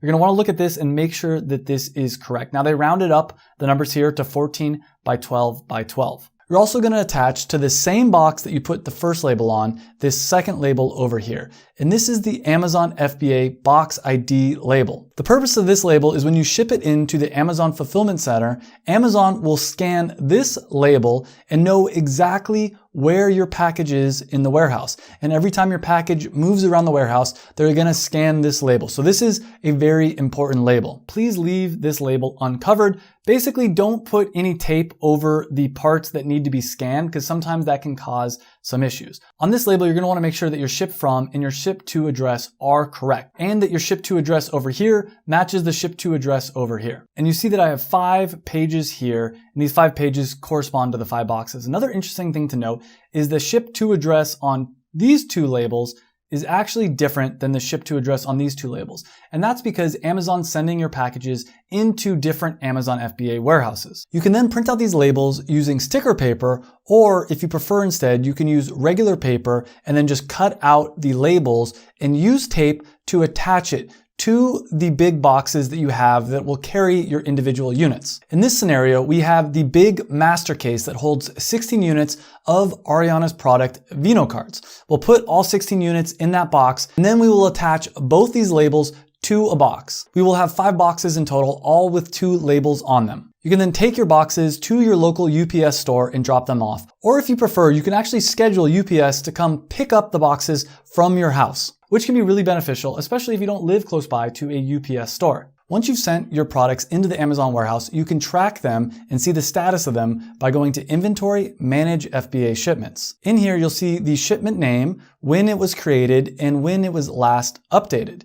You'll also see where it was shipped to. In this case, it's multiple destinations, but sometimes it's just one destination. You'll also see the number of SKUs, and SKUs stands for stock keeping units. It's how many different types of products you're sending in. In this case, it's just one type of product. The units expected and the units received. And there's a discrepancy here, and we're gonna do a little bit of digging and figure out why that is. It said that they expected 80 units, but so far they've only received 48. That's not necessarily bad. And we can see by the status that it's still in receiving. So receiving means that it's already been sent to the warehouse. They already started receiving it, but they're still kind of unpacking everything. Now we can click over here on the shipment name to get a little bit more details and to see the entire status. So we see when the shipment was created, and it wasn't shipped out until June 16th, which is accurate. And we can see here it was delivered a few days ago, and then it was checked in, and as of right now, it's still in receiving. And it goes on to say that Amazon will confirm the receipt of all units in your shipment on or before August 14th. So there's still some time before then. And sometimes it does take Amazon some time to check in all the inventory.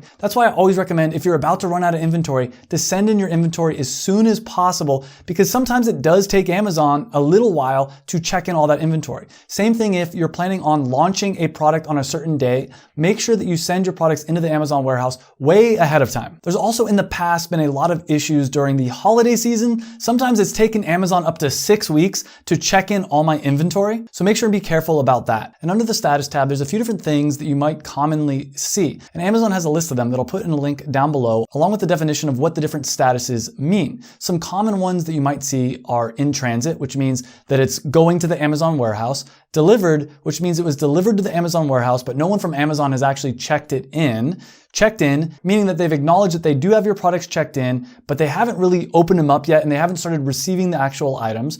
receiving, which means that they're in the process of cutting open the boxes and actually checking in the individual units into the Amazon warehouse, and closed. Once all your units have been checked in and accounted for, the shipping plan will be closed. And in the shipment summary, if you go to shipment events, you'll actually see the entire timeline of everything that is happening. And something to look out for is sometimes there will be discrepancies. For instance, you'll send in a certain number of units and they'll say that, hey, we didn't receive all those units. In this case, we said we sent in 582 units. They said that they only located 573, saying that 9 are missing. You can actually upload documents and follow up and show Amazon that you actually did send in all the units that you said you did. And if you submit sufficient amount of proof, they will actually credit you for the difference between the amount of units that you said you sent in and the amount of units that they received, if they really do believe that you sent in the real amount. Because sometimes in the Amazon warehouse, units get lost or damaged. Another thing I want to mention is if you're sending in an entire pallet full of your product,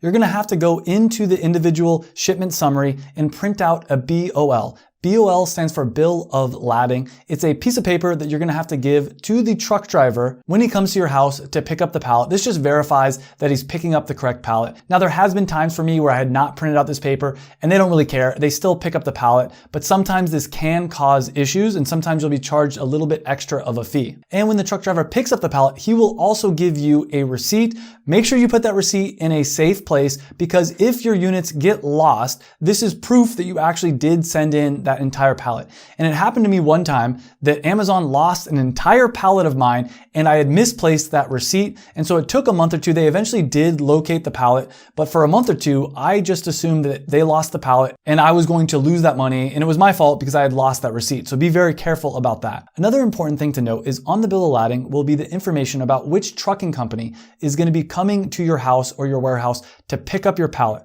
I highly recommend calling that trucking company because sometimes they actually need you to schedule a time. Also, if they're picking up the pallet from your house, you need to call them and let them know that it's a residential address because they're going to send a smaller truck. Same thing, if you don't have a forklift, if you don't have any way to actually get it on the truck, you're going to need to let them know about that as well and tell them that they need to bring a truck that has a lift gate. And a lift gate is a way to get the pallet onto the truck. There is one more mistake that new Amazon sellers make when sending in inventory, and that's sending in too much or too little of their inventory. And if you send in too much inventory into the Amazon warehouse, your inventory just sits in the Amazon warehouse. And Amazon actually charges you a monthly storage fee. So you want to be very careful that you don't send in too much inventory. On top of that, they have long-term storage fees. If your inventory is sitting in there for more than 6 months, they start charging you even more money. So you want to be really careful when you're sending in inventory that you're not sending in way too much. On the flip side, if you send in too little, this can also be a problem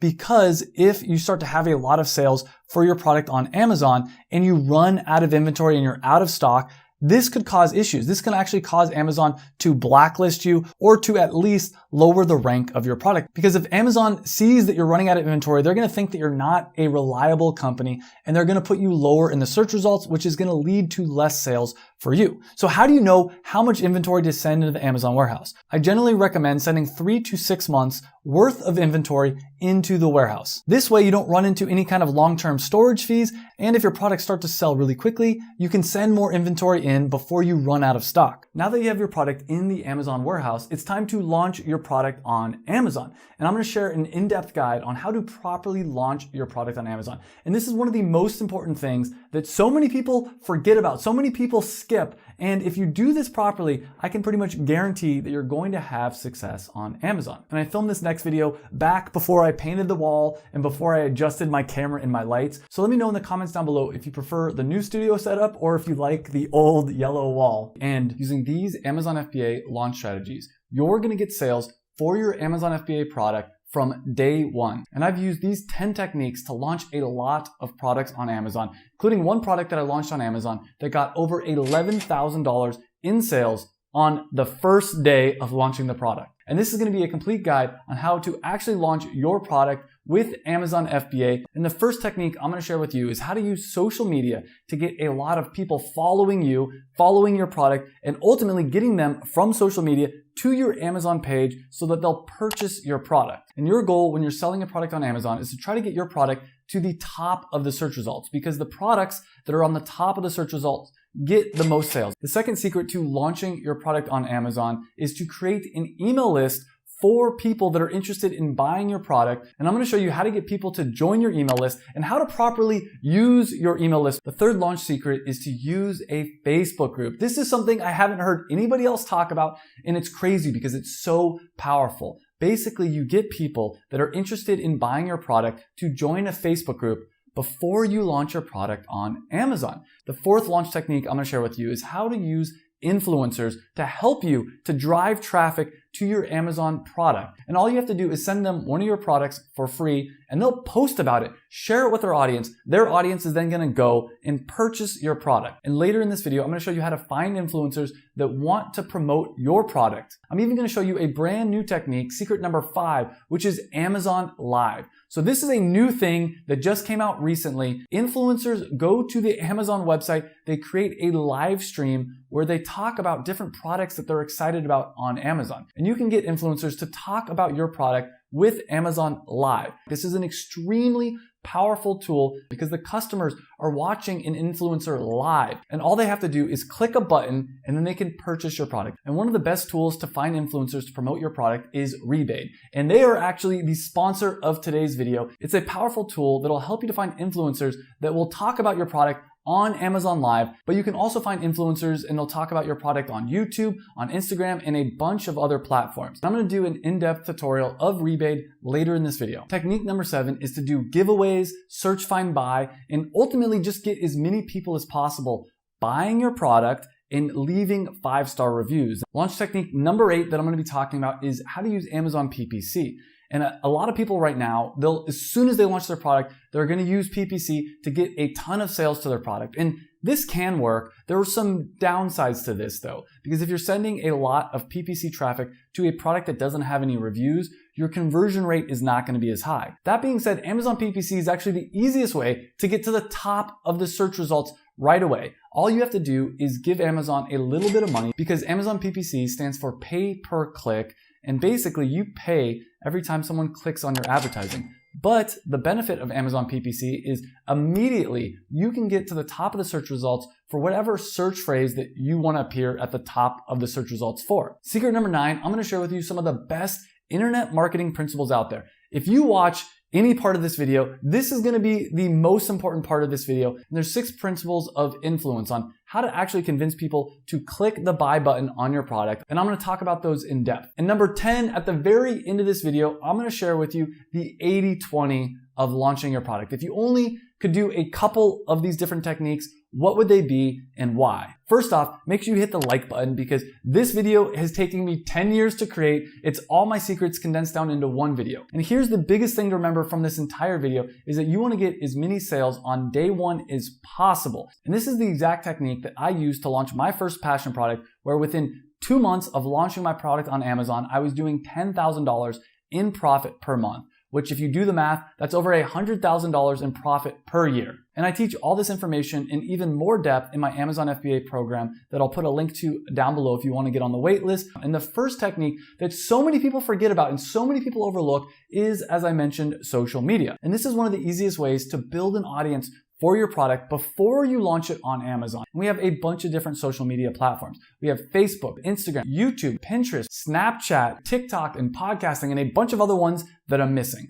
But let me tell you what I think are the best social media platforms. And right now, I personally think that TikTok is the easiest thing I've ever seen to get a lot of views, a lot of marketing on your product, and that's ultimately going to lead to a lot of sales. AJ used TikTok to market his product, and that ended up leading to him doing over $140,000 in sales just in his first 3 months launching cocktail cards on Amazon. So what you can do is you can start posting videos on TikTok, Instagram, and Facebook, or you can use any platform that you prefer. Maybe you prefer to do YouTube videos, which is another very powerful tool that you can use. Or if you want, you can do things like podcasting. Now, another option, if you don't want to grow your own social media, is you can do collabs with other brands, with other businesses, or as I'll mention later in this video, with influencers as well. Once you start getting a lot of people viewing your TikTok, Instagram, YouTube, whatever it is, your goal is to get them to join an email list, which will be a wait list for your product. And the way to do this is to add a link to your Instagram bio, your TikTok bio, or if it's a YouTube, you can always put links down in the description. Podcast, same thing. Just tell them what the link is to join the email list. Now, the reason this is so important is because you're going to be hyping them up. You're going to be getting them excited. So a month, 2 months, 3 months before you launch your product, you're going to be engaging with these people, sending out emails, letting them know that your product is coming. And on the day that you actually launch your product on Amazon, you're going to send out an email letting them know the product is live with a link so that they can easily click on that link and go purchase your product. And let me show you a powerful way to build an email list if you don't want to do social media, and that's to use rebate.com. And the first thing you're going to do is click the link down below to sign up for Rebate. It's free to sign up, but there are some charges like once you start using some of the features. And what you can do is you can run a sweepstakes campaign. And this allows you to grow your email list. And you're going to click right here. And let me show you what a live example of what this looks like. So this is what your potential customers are going to see. They're going to see whatever your product is, and all they have to do is put in their email address. So this is an extremely powerful way for you to grow your email list. And it's very easy to set up. You just got to put the name, put the title, put an image right here of the product that you're going to be giving away, and some other information. So if you're looking for an easy way to grow your email list, I highly recommend checking out Rebate by clicking on the link down below. Technique number 3 is to start a Facebook group. And this is a hack that I learned because it's hard to get people to see your posts in Facebook. But if they're part of a group and you post in that group, Facebook is much more likely to recommend those posts in the Facebook group. Another thing that's really important about this is you start to build a community. You can post questions in there. You can ask people, hey guys, this is what my product looks like. What do you guys think? And people are going to comment and give you feedback and suggestions. And ultimately, it's going to lead to you creating a better product. And I think a Facebook group is a lot more powerful than just an email list. The problem with an email list is it's not interactive. It's not really a community. A Facebook group starts to have this feeling of community. Secret technique number 4 is to use influencers. There's a lot of people online that have built up really big social media followings. There's a reason they call people with large social media accounts influencers. It's because they can influence people to do things like buy your product. So the first question is, how do you find influencers? Well, I recommend going to Instagram, YouTube, and TikTok and searching for your relevant niche, your relevant field. Then you can find a lot of people and start messaging them and ask them, hey, if I sent you a free product, would you be willing to post a photo or a video talking about my product?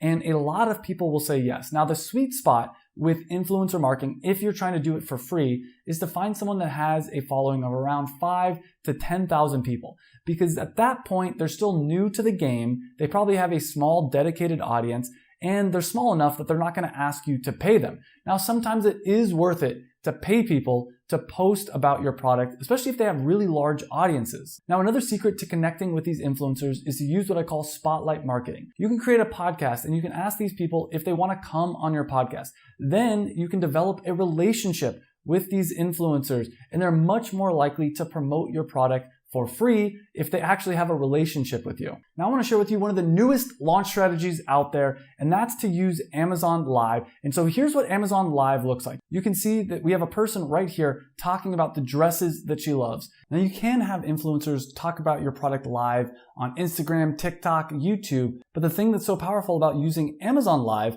is that people can just in one click purchase your product. So this is an untapped marketing strategy right now. And today's sponsor, Rebate, makes it very easy to find Amazon Live influencers to promote your product. And let me show you how to do that. First thing you're going to do, if you haven't already, is click on the link down below to sign up for Rebate. Again, it's free to sign up, but once you've signed up, you're going to click right here and click on Influencer Campaign. And the first thing it's going to ask you is, what marketplace will this campaign link to? For us, obviously, it's going to be Amazon. We're going to click on Next Step.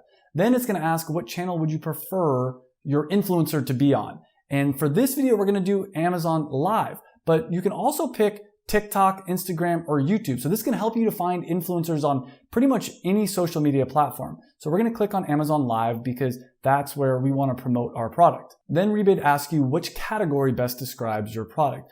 For the purposes of this video, let's just say home and kitchen. We can use cocktail cards as an example. Then it's going to ask you what's the goal of your campaign. Now, since we're using this to launch a product, we're going to click launch a product. Though if you have a special deal, you can use advertise a deal, or you could use this program to build a customer base or expand your customer base. But I think this is especially powerful if you're going to launch a product. So we're going to click next. And now it shows you a bunch of different influencers in that category that could promote your product. And we see that this person has over 1 million followers, but it's going to cost around $2,500. This person has 600,000 followers. It's going to cost around $600 to hire them to do an Amazon Live.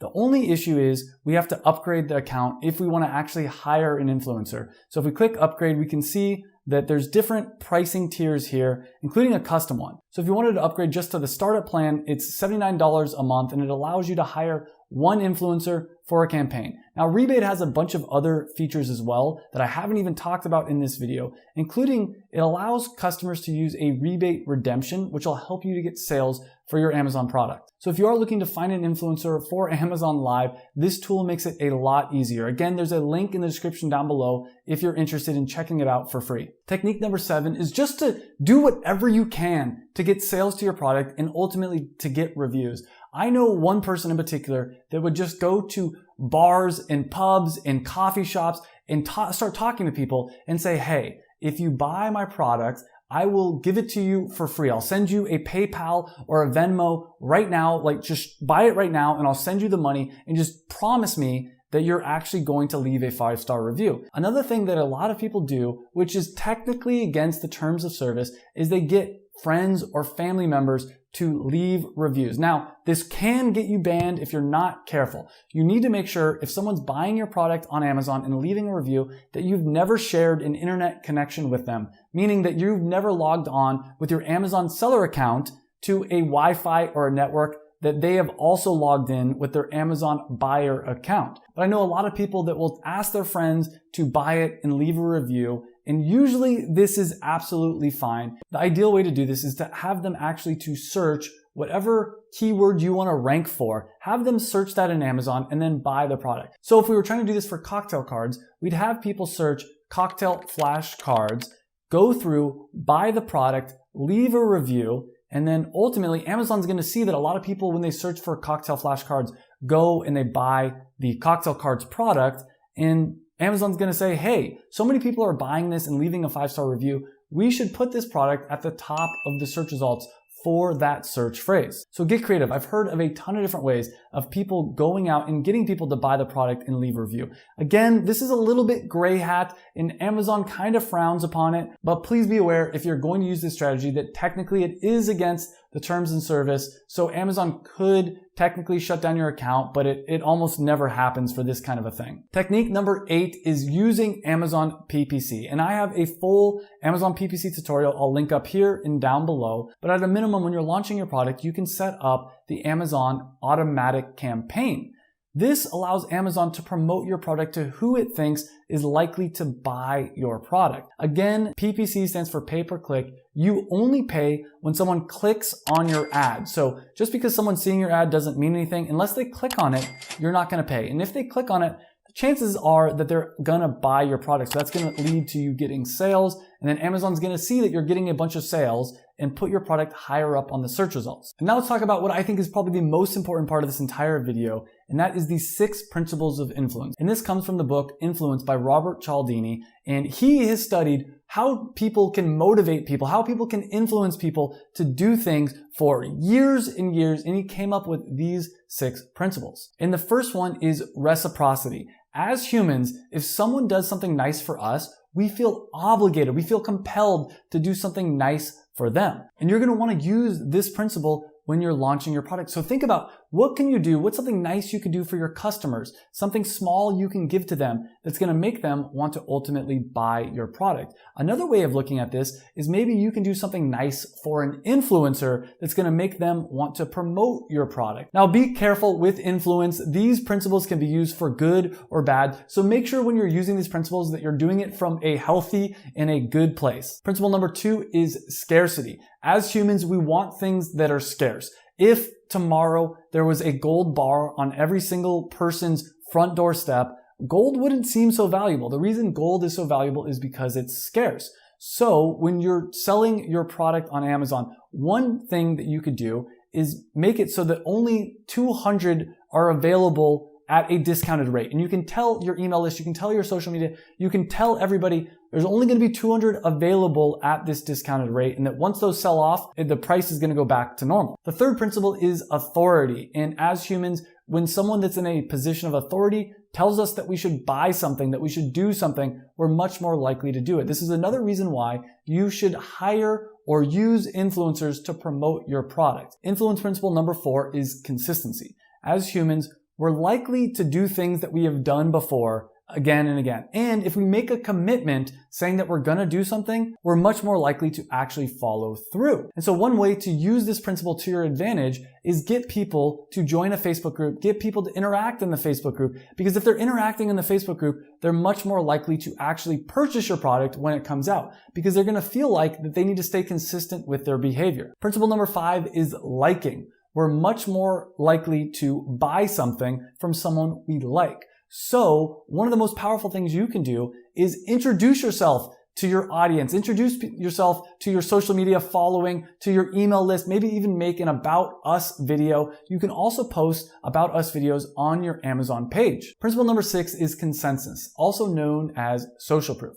When a lot of other people like something, as humans, we automatically think that we should also like it. And one of the ways that you can use this is to get influencers talking about your product. You can also get other people in your Facebook group or on your email list talking about how cool your product is. You can share real stories of people that have tried your product. And ultimately, if you utilize all 6 of these principles, you're much more likely to have success with launching a product on Amazon. But the question is, what is the 80-20? If you could only do a few of these things, what are the most powerful things? Well, I think no matter what, you want to get some kind of social media. You can use influencers or you can do it yourself. Then you want to get people on an email list and try to establish some kind of a connection. And lastly, when launching your product, you want to make sure that there's some kind of scarcity. Let people know that there's only 200 products available at the discounted rate, or say that the discount's only going to last 1 week. If you are interested in using rebate, there's a link down below to sign up, and this tool can help you to launch your product on Amazon. I'll put that link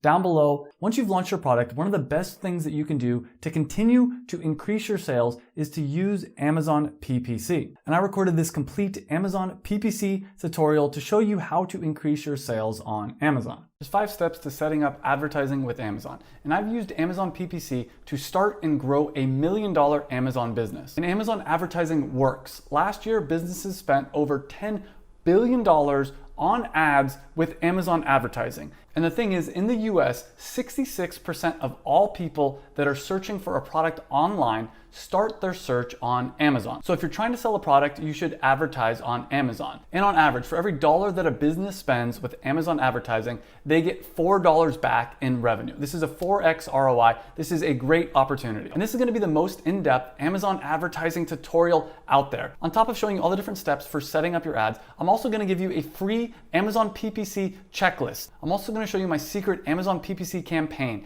that if you run can make you an 8x ROI, meaning for every $1 you spend, you'll get $8 in sales. After that, I'm going to show you my secret tool for finding profitable keywords to target on Amazon, as well as how to optimize your Amazon listing so that you'll get more sales, which allows you to spend more money on advertising and ultimately to make more money. But if that's not enough, I'm going to share with you how to get a free coupon to give you free money to spend with Amazon ads. And if you're going to be spending money with Amazon PPC, use this method and you'll be able to get free flights around the world. It's a cool hack that I'll talk about later in this video. Now I'm going to be talking about how much Amazon advertising costs throughout this video. But at the end of this video, I'm also going to be doing a complete FAQ, answering all the most common questions people have when it comes to advertising on Amazon. But if you have any questions, feel free to leave them in the comments down below, and I'm going to try my best to answer every single one. Now I'm going to share with you how you can set up your first ad with Amazon ads in just 5 minutes. It's so quick and easy to do, as well as all the different steps to setting up Amazon advertising. So now let's put 5 minutes on the clock, and I'm going to show you how to set up your first ad with Amazon Ads Campaign Manager in under 5 minutes. So let's get started. The first step here is to go to Advertising Campaign Manager. You'll click on that. So for this, we're gonna go click on Create Campaign. And then we're gonna click on Sponsored Products. Now this video is gonna be mostly talking about sponsored products. There's also sponsored brands and sponsored display, which I'll explain what those are later in this video. But for right now, just click on Continue with Sponsored Products. And this is the most popular form of advertising on Amazon. And we'll call this campaign Automatic. As far as the daily budget, we're just gonna say $5. And I recommend spending at least $5. And honestly, the more money you spend, the faster you're gonna get data and the faster you can optimize your ad. And ultimately, the sooner you're gonna start making money with Amazon ads. But this is completely up to you. If you wanna start out with $5 a day, that's totally okay. Now, as far as targeting, we're gonna do automatic targeting. Later in this video, I'm gonna show you how to do manual targeting, which could be more profitable in the long run. In fact, it probably is more profitable in the long run, but to start, automatic targeting is usually the best because this is gonna let Amazon advertise your product in the best way it thinks is possible. And so if you don't know what keywords to target, this is a good way to start. And even if you do, this is a good way to get lots of different data from Amazon. Now for campaign bidding strategy, I like to do dynamic bids up and down. This allows Amazon to raise your bids a little bit if it thinks it's more likely to result in a sale and lower them a little bit if it doesn't think it's gonna result in a sale. Now, if you wanna be really careful, you can always do fixed bids or dynamic bids down only, but that's up to you. And there's some other more advanced stuff we can talk about later in this video. Now we're gonna name the ad group. And the way it works is you have a campaign, and then under that campaign, you can have multiple ad groups. And in the campaign, you're setting information like daily budget and this different bidding information and a few other things. But then under the ad groups, you put even more targeting information. So this allows you to organize your ads a little bit easier. If you want, every campaign could just have one ad group, or you could have one campaign that has multiple ad groups. Different people have different recommendations when it comes to this. So we're gonna call this ad group Close Match, and we're gonna add the product that we're gonna be advertising. And so this is Vino cards. Now, if you wanted to, right now, we could pretty much click Launch Campaign and you'd be ready to go. You'd be ready to set up your first automatic campaign. But I'm gonna show you a secret that's gonna save you a lot of money. Instead of just setting a default bid here of 75 cents, first off, usually I would recommend going with whatever their suggested bid is just to start, and you can raise or lower that over time. But instead of just even doing this, we're gonna set bids by targeting group. Now there's 4 different ways to set up targeting with automatic ads. There's close match, loose match, substitutes, and complements. And what we're gonna do is we're gonna turn off all the different targeting except for close match to start. And we're actually gonna set up different ad groups for each one of these different targeting groups. Now let me explain what these different targeting groups are. So close match basically will show your ad to shoppers that are searching for something that closely matches your product. So for instance, with Vino cards, they'd probably be searching for wine flashcards. That's a very close match. Now you can look at the different examples here, and they say that if your product is Doppler 400 count cotton sheets, we'll show an ad when shoppers search for terms like cotton sheets and 400 count sheets, very closely matching your product with the customer search. Loose match is a little bit looser, as you would imagine. So if your ad again is the Doppler 400 count cotton sheets, they would show your ad when someone searches for bed sheets or bath towels. Very different and probably not gonna be as profitable. You can also set up targeting for substitutes. So again, using the same example, if someone searches for 300 count cotton sheets, they might show your product. Even though it's not exactly what the person is searching for, it's a substitute. And lastly, with automatic targeting groups, there's complements. Things like feather pillows would be an example of this. So if someone's searching for feather pillows, they're not searching for bed sheets, but hey, they might also be interested. Again, close match is usually gonna be the thing that gives you the most sales, but also, as you can see, it's usually gonna be the most expensive. So to start, we're gonna turn off everything except for close match. Now, another thing I wanna point out is negative keyword targeting and negative product targeting. This is huge. A lot of people waste a lot of money because they don't add negative keywords or they don't do negative product targeting. In this video, we're gonna save this topic for later because honestly, you don't need to do that right off the bat, even though I highly recommend it. It's not mandatory. So we're gonna click Launch Campaign. And you can see our first campaign is up and running. Now, if at any point you want to deactivate it, all you have to do is click that button. I'll explain some of the other information here. But what we're gonna do now is we're gonna click on that campaign. And you can see as of right now, we only have one ad group, and that's close match. We're gonna create another ad group. And we're gonna go through the same process, naming this one loose match and adding the product that we're trying to target. We're gonna scroll down and we're gonna turn off everything except for loose match. Now we'll click that as well. We'll scroll down and we'll click create ad group. We'll do the same process again for substitutes, naming this substitutes, adding the product and scrolling down and unclicking everything except for substitutes and changing the bid price. scroll down and click create ad group. And again, one more time, we'll click create ad group, and this will be compliments here. And we'll add this product, we'll scroll down, and we'll turn off everything except for compliments and change the bid, and then we'll click create ad group. Now we can go back to all campaigns, and I'm gonna show you how to set up sponsored products using keyword targeting. And this is gonna be one of the most profitable types of ads you're going to run because it allows you to have a lot more control. Automatic ads are great. It's especially good if you're starting out with Amazon ads. But if you really want to start making a lot of money with Amazon ads, this next step is for you. And I'm specifically going to show you 5 different types of campaigns you should be running with keyword targeting. Now, the first step to setting up keyword targeted ads is to do keyword research. This is a very important part. And I highly recommend, if you're going to be doing keyword research, to use tools like Helium 10 or Jungle Scout. Now, I have the hookup with both those softwares. I have huge discount links that you can use. I'll put the links down below. But for me personally, I recommend and go with Helium 10. Now, you don't need to pay for either one of these tools. First off, Helium 10 does have a free trial and they have a 30-day money-back guarantee. So you can always sign up. If you don't get your money's worth, you can ask for your money back. But I'm also going to be later in this video showing you some free tools that you can use to do keyword research. You don't have to use paid tools to do keyword research, but it does help. And if you're going to use one of these tools, use the links down below, because as I said, I have the hookup with them, the best prices you can find around. So once you click on those links, you'll click get started, and you can log into the Helium 10 dashboard. Now, the tool that we're gonna be using is called Magnet 2. It's for keyword research, and it's really powerful. Again, I'm gonna be showing some free tools you can use later in this video. And one of the free tools you can use is actually this Amazon PPC sheet. And this includes the Amazon PPC checklist and a bunch of other stuff that's gonna help you create your Amazon ads. And I will include this as a link down below. This is part of the free Amazon training series I've put together. So click the link down below to get this sheet and a bunch of other different worksheets and different things that I've put together for the free Amazon training series. Now, before you start even using Helium 10, what I'd recommend you do is use this sheet to start jotting down ideas of what people would search for in Amazon to find your product. And I have a bunch of different categories here. We'll talk about each one of these different categories because each one of these are a different type of campaign you should be running in Amazon. So the first one, and probably the most powerful one, is specific keywords. What are the things people are going to be searching for in Amazon to find your product, where when they search for that, they're looking for your exact product? So for Vino cards, if someone's typing in wine flashcards or sommelier flashcards, or even an idea I just had, wine tasting cards, you'll probably want to run ads against all these different searches.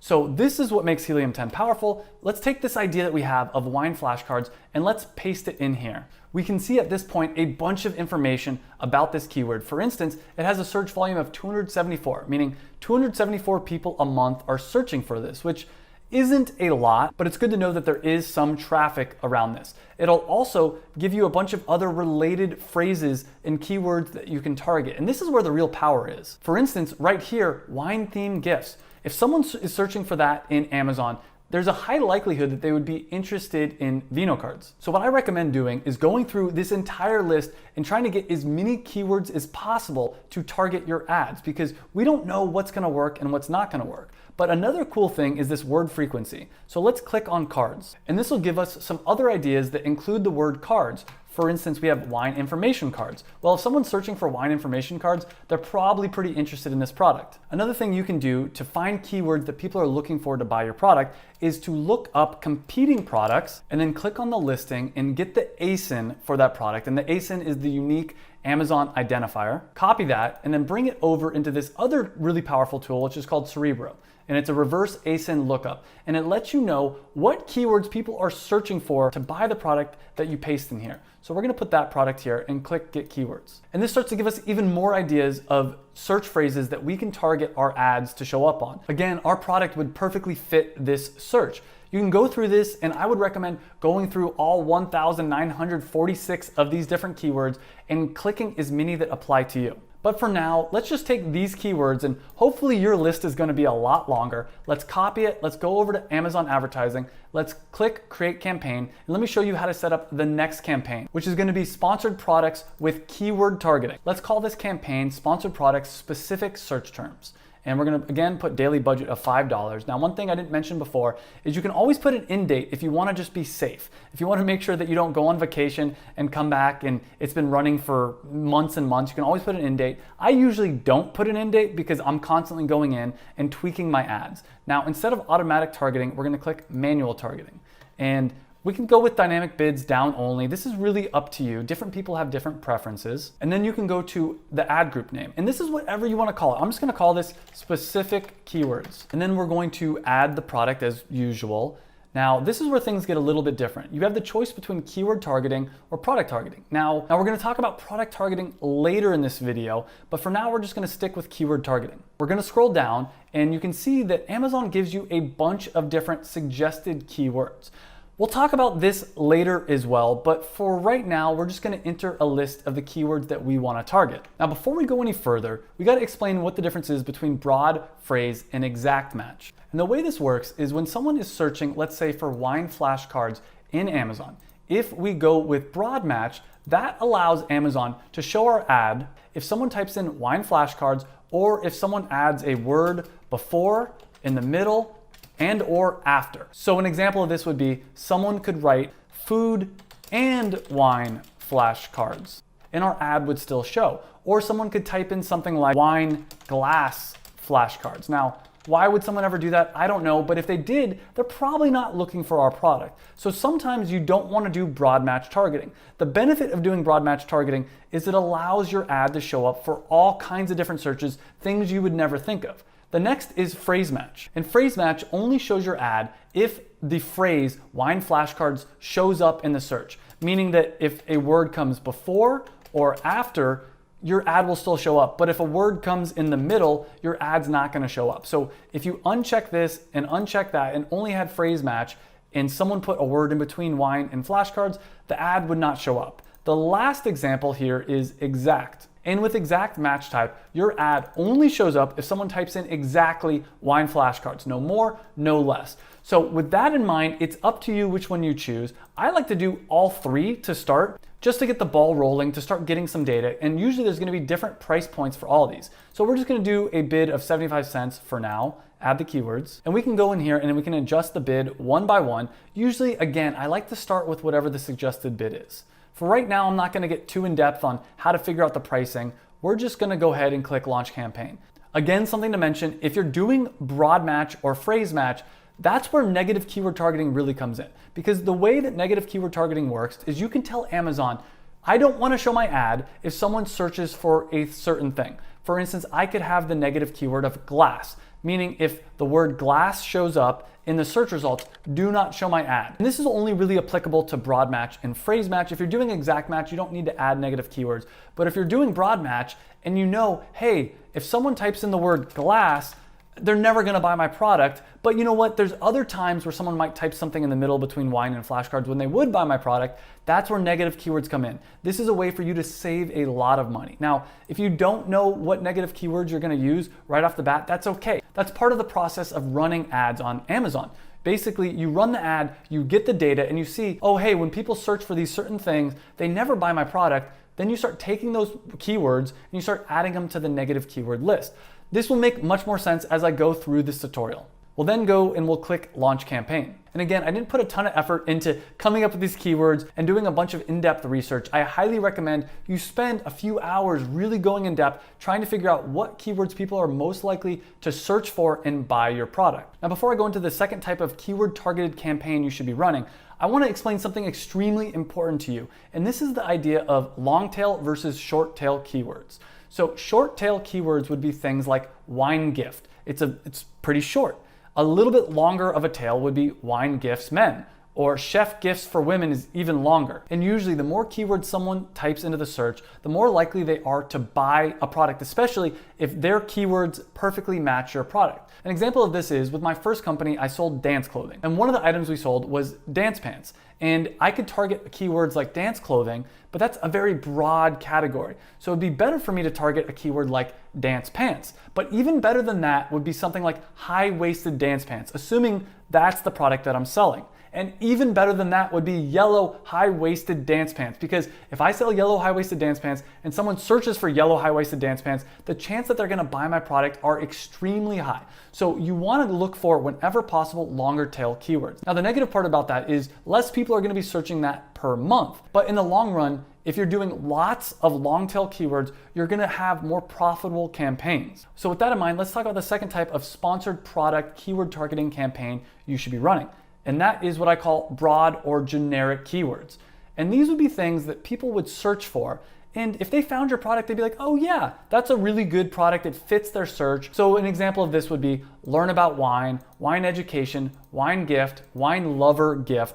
All those, if someone types in wine gift, they're probably gonna be really happy when they find Vino cards. Again, we can use the principle of creating long tail keywords to make that even more specific. Wine gift for women would be an even better keyword, in my opinion, to target. Now, this is where Helium 10 and Cerebro really come into play. You can go through and scroll through this entire list of all these different keyword ideas, and it'll help you come up with different keywords that you can target in Amazon. For instance, using the magnet tool, I found wine themed gifts. That is a little bit more specific, and who knows, people searching for wine themed gifts might be more likely to buy my product than people just searching for wine lover gift. That's something that we'll test out. There's a ton of other ideas here, but we'll save that for another video. So we'll do the same process more or less again. We're gonna copy this list, we're gonna go into Amazon advertising, we're gonna click create campaign, we'll click continue with sponsored products, and we can call this campaign broad search terms. For the daily budget, we'll go ahead and put $5 again, and we're gonna click manual targeting. Now might be a good time to talk about this right here. And this allows you to adjust your bid, and you can say, I'm willing to spend 100% more money to show up on the top of the search results, or 100% more money to show up on product pages. Now,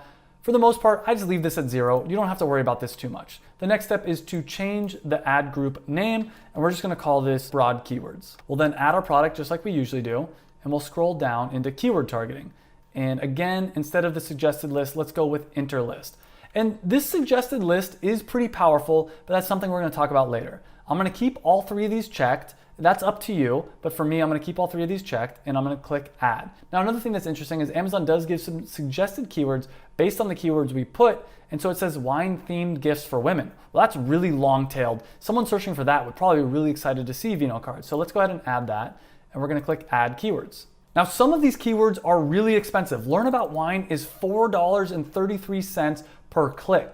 To be honest with you, I'm gonna remove those keywords. I don't wanna even target those because at that price point, I don't think we have enough margins with this product to be profitable. The rest of them look more or less okay. We're gonna scroll down, and again, I would highly recommend doing negative keyword targeting. Make sure you stay to the end of this video to really understand the way negative keyword targeting works and my approach to finding negative keywords. But we're gonna go ahead and click launch campaign. Now, the third campaign I'm gonna show you how to run is what I call related keywords. And these are keywords that aren't necessarily someone searching for your product, but they're related. For instance, if someone's searching for wine on Amazon, we know that they're interested in wine, and hey, they might wanna buy a set of wine flashcards or wine book.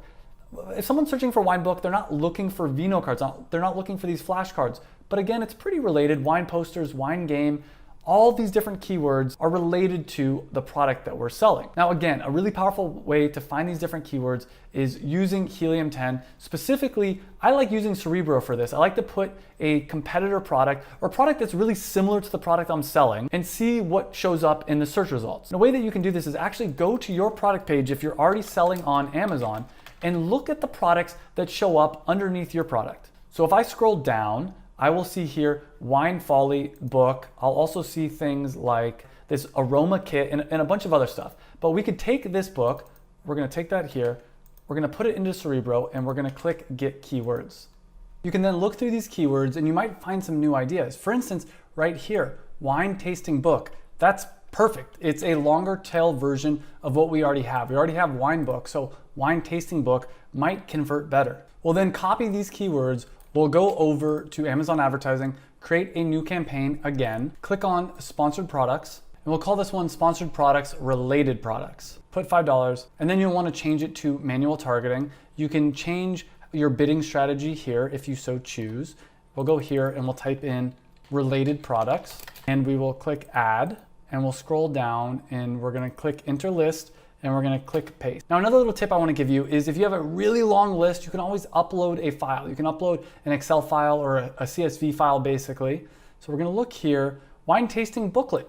That's also pretty interesting. So I'm going to then click add keywords, and we're gonna do the same process. We're gonna look at all the different bids. They all look reasonable, and we're gonna go ahead and click launch campaign. I'm still gonna emphasize this negative keyword targeting. If you're gonna be doing phrase or broad match, you're gonna wanna stay for later when I explain that. But let's click launch campaign. And let's move on to the next type of campaign you're gonna wanna run. And this is one of my favorite ones, and it's competitor keywords. This is one of the few ones that a lot of people don't do. A lot of people don't know or think about this, and this can be one of the most profitable ways for you to actually run your ads. And I've even seen as high as 8x ROI on these, because basically what you're gonna be doing is taking your competitors and advertising when someone searches for their name. Now with Vino Cards, we don't really have any direct competitors, but there is the wine book, which is by Wine Folly, and there's also Wine for Normal People, Wine Encyclopedia. There's also some different wine games, like Wine Wars and Wine IQ, which I'll add to this list. We're then gonna take this, we're gonna go through the same process again.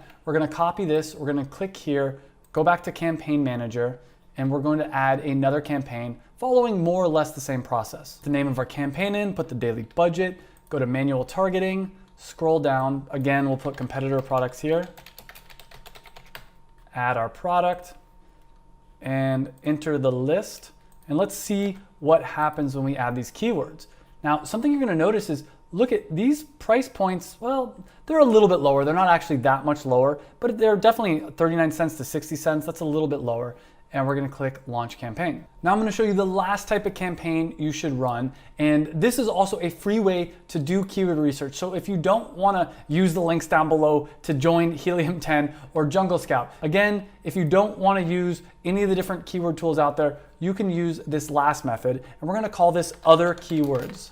We'll put a daily budget of $5, and we're gonna click manual targeting, scroll down, let's call this other keywords, add the product, and ultimately we're gonna go here and we're gonna look at all the different suggestions that Amazon actually gives to us. And we have wine tasting scents, maybe, maybe not. I don't know if I really care about that one. Wine party, that's an interesting one. You can go through here and you can find all the different things. Wine tasting, if someone's searching for wine tasting in Amazon, maybe they're throwing a wine tasting party, that could be another idea for a keyword, then they're probably likely to buy a product like Vino Cards. But for the purpose of this tutorial, we're just gonna throw any kind of random things in here.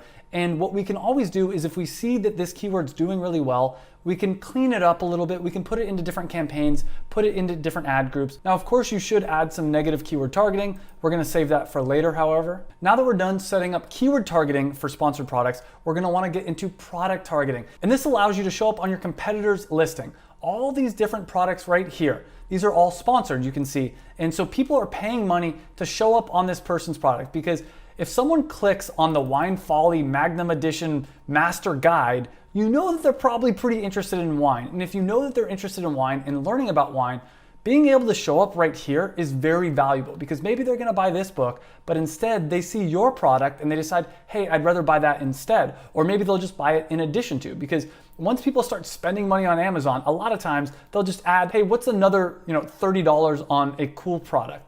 And so this is a really powerful thing. But before we get into that, let me just explain a little bit of what's going on right here. Now, as I already mentioned, you can scroll down and you can unclick any of your campaigns from active to inactive. And that makes it really easy. If you see that a campaign is losing you money, just quickly with a flip of a switch, you can turn it off. Now, some other things, this will tell you the status, whether it's paused or some other information. This will tell you the type of campaign. You can always click these buttons to sort your campaigns in order. So there's sponsored products, which is automatic targeting, manual targeting, and that's all we have right now. It also talks about start date. So you can see with Vino Cards, we actually started advertising a while ago. We recently turned it off. We started running for this product back in January of 2019. You can also at a glance see the different budget for different campaigns. Now, once you start getting more data, you can click on a date range and you can see the different data for whatever date range you want. For instance, if we want to say the lifetime of this campaign, we can see in total we spent around $5,000 and we've gotten $13,000 in sales, which is a return on ad spend of 2.39, meaning for every dollar we spend, we get $2.39 back. Now, something to keep in mind is this isn't the complete return on ad spend, because remember, by spending money with Amazon PPC, you're going to increase your organic rank, which is going to lead to more sales. So not all the data is shown here. You can also look at the number of orders for each campaign. And what I like to do a lot of times is sort this by return on ad spend and see which campaigns are doing the best. So I see that this broad match campaign was doing really well, and I know that I should do more of that broad match style of campaign. And I can see that this other Amazon suggested keyword campaign was doing a 12.39 return on ad spend, meaning we spent $12 and we made back $150 in sales. So we should do more of that. I don't know why that was turned off. That's something that I'll figure out later, but that is the kind of campaign that should be on and running forever. Same thing with this one. Spent $100, made $600 in sales. That's a 5.65 return on ad spend. I don't know why that campaign was turned off. Campaigns like that should not be turned off, because basically when you have a successful campaign, you're printing money because you're spending $1 and you're getting $5 back. You're spending $1, you're getting $12 back. Now, what you should do is if you start seeing campaigns like this, and actually all these campaigns, they're pretty good. Even the worst one, we spent $500, we got $800 back. Remember, this number is revenue and not profit. So this campaign may have lost a little bit of money, but on top of that, this isn't really the real number of sales, because this may have helped it so that we got other sales. It may have helped it so our organic rank went up. This isn't always a black and white metric, but if you want to be safe, you can make sure that your return on ad spend is at least covering the cost of your product and all the Amazon fees. But that's up to you. Remember, advertising with Amazon is just that, advertising. In the long run, you may end up seeing that money back. You got to think about the lifetime value of your customer. Meaning, maybe someone buys a box of Vino cards and they show their friends, and their friends show other friends, and you get more and more sales. So this $800 in sales could have been a lot more if those people shared and spread the word about Vino cards. Or someone could have seen our ad and come back from a different device and purchased, and we don't really know. That's not always tracked. But now that we've talked a little bit about this, let's talk about the next type of ad that we're gonna run, which, as I mentioned, is product targeted ads, which will allow you to show up on your competitor's product. So the first step is to figure out who your competitors are. And if you have a really unique product like Ariana does with Vino cards, there really are no competitors. There's no one else out there that has an exact wine flashcard set. But what you can do is start finding similar products. Even if you don't have direct competitors, you can look in Amazon and you can try to find closely related ones. Now, we already started making a list earlier of some different competitor products, but what we're gonna have to do is we're gonna have to go to each one and we're gonna have to get the ASIN. And you can get the ASIN again by clicking up here and making a copy. Let's go over to the Amazon sheet and we will go to competing products. And we're gonna put the ASIN in here. Now, if you want, you can also put the product name, and you can give a rating from 1 to 10 on how good you think this product would be to target. So I'm gonna go through and quickly add the ASINs from all the products that I think are competitors. Once we get this list together, we're gonna go here, we're gonna make a copy, we're gonna go into Amazon Advertising, and we're gonna go to Campaign Manager. We're gonna go to Create Campaign, and we're still gonna be doing sponsored products. Now, before I go any further, let me explain what sponsored brands and sponsored display is. So these down here are sponsored product with specifically search targeted keyword ads. This is actually sponsored brands. But the thing about sponsored brands is you need at least 3 products to really do it effectively, because you need to show 3 different products to take up the entire header of the search results. Where sponsored products, all you really need is 1 product. Though that being said, I have seen some people do sponsored brands with 1 product only. And it lets you show the logo of your company, and it lets you take up probably the most valuable real estate of the Amazon search results, which is the top. As I showed you earlier, the higher up on the search results you can be, the more likely you are to get sales. Now, people aren't gonna click on the sponsored brands as often as they are the actual regular results, because people know very obviously that they're ads, but still you're at the top of the search results. So sponsored brands can be very powerful. There's also sponsored display, which would be this type of an ad here. Now, I believe to do sponsored brands and sponsored display, you need to be brand registered, which means you need a trademark. I have other videos talking in depth about that. But let's get back into setting up product targeted sponsored products. And again, you can name this whatever you want, but I'm gonna name this Sponsored Products Competitor Product Targeting because it's very specific with what we're doing. Put a daily budget of $5, and we're gonna switch this to manual targeting. You can put whatever you want here. I'm just gonna leave it as dynamic bids down only. Same thing here, we'll put competitor products. We're gonna add Vino cards as usual. Now, this is where the big change is. Instead of doing keyword targeting, we're gonna click product targeting. And the cool thing is, you don't necessarily need to do a ton of research, because one thing, Amazon actually gives you all the different suggestions right here. Now, a lot of these suggestions are bad, but look at Wine Folly was one of the first ones that comes up. Keep in mind that Amazon has a ton of data of what people buy that also would buy your product. So a lot of times, these are some pretty good suggestions, but use your own brain. And I recommend going through this entire list and adding as many of these as possible, but you can also enter your own list. So let's go ahead and enter the own list and let's click target. You can then scroll down here and you can apply whatever bid you want. And look at how cheap this is. 8 cents, 39 cents actually isn't that cheap, but 9 cents for Wine Wars. The reason for this is not that many people are competing against this product. Most people don't spend enough time doing their research and finding out other competing products. This is another way that you can get 8x at least return on your ad spend. We're gonna go through here and we're just gonna apply whatever bid that they recommend. Obviously, if it's too high, remove that product. But we're gonna go ahead and exclude our brand. Our brand is Vino Cards right here. I'm gonna scroll down and we're gonna go ahead and launch campaign. Now you can repeat this process for similar products. I like to have one campaign for basically competing products and another campaign for similar products.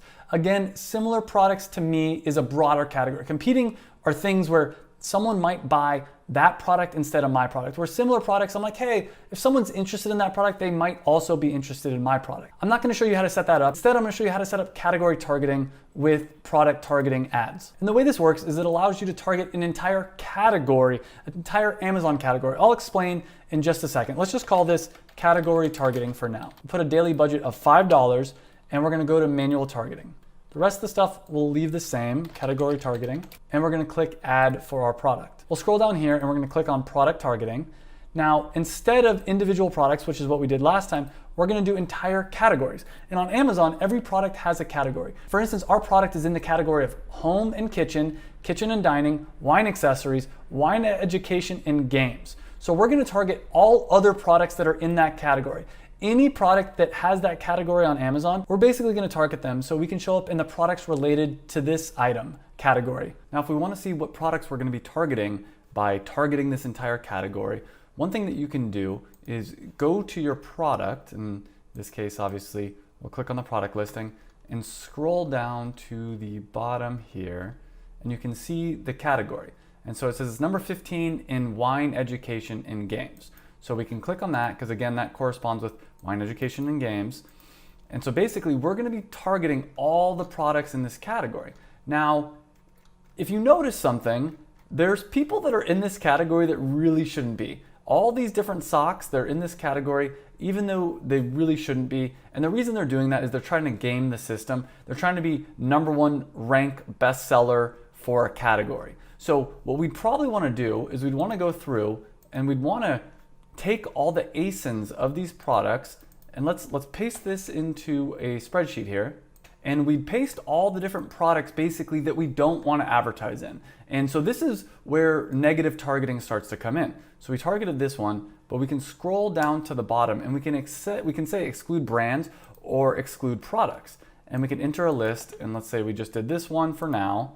And we can say, hey, we want to show up on every product in this category except for whatever ASINs that we include here. Because honestly, if someone's buying, if you can read this, bring me some wine, they're buying that sock, they're probably not looking to buy Vino Cards. But if they're looking to buy, for instance, this wine journal or this wine flavor circle or a lot of the other products in this category, they probably are looking to buy this product. So you can also, on top of that, go into here. So they have the suggested categories, or you can go into search and you can go through and you can find exactly the kind of categories that you want. You can drill down, let's say kitchen and dining, and we could go down to wine accessories here, and we could say wine education and games, which we've already targeted. Maybe we also see wine accessory sets is another category that we should target.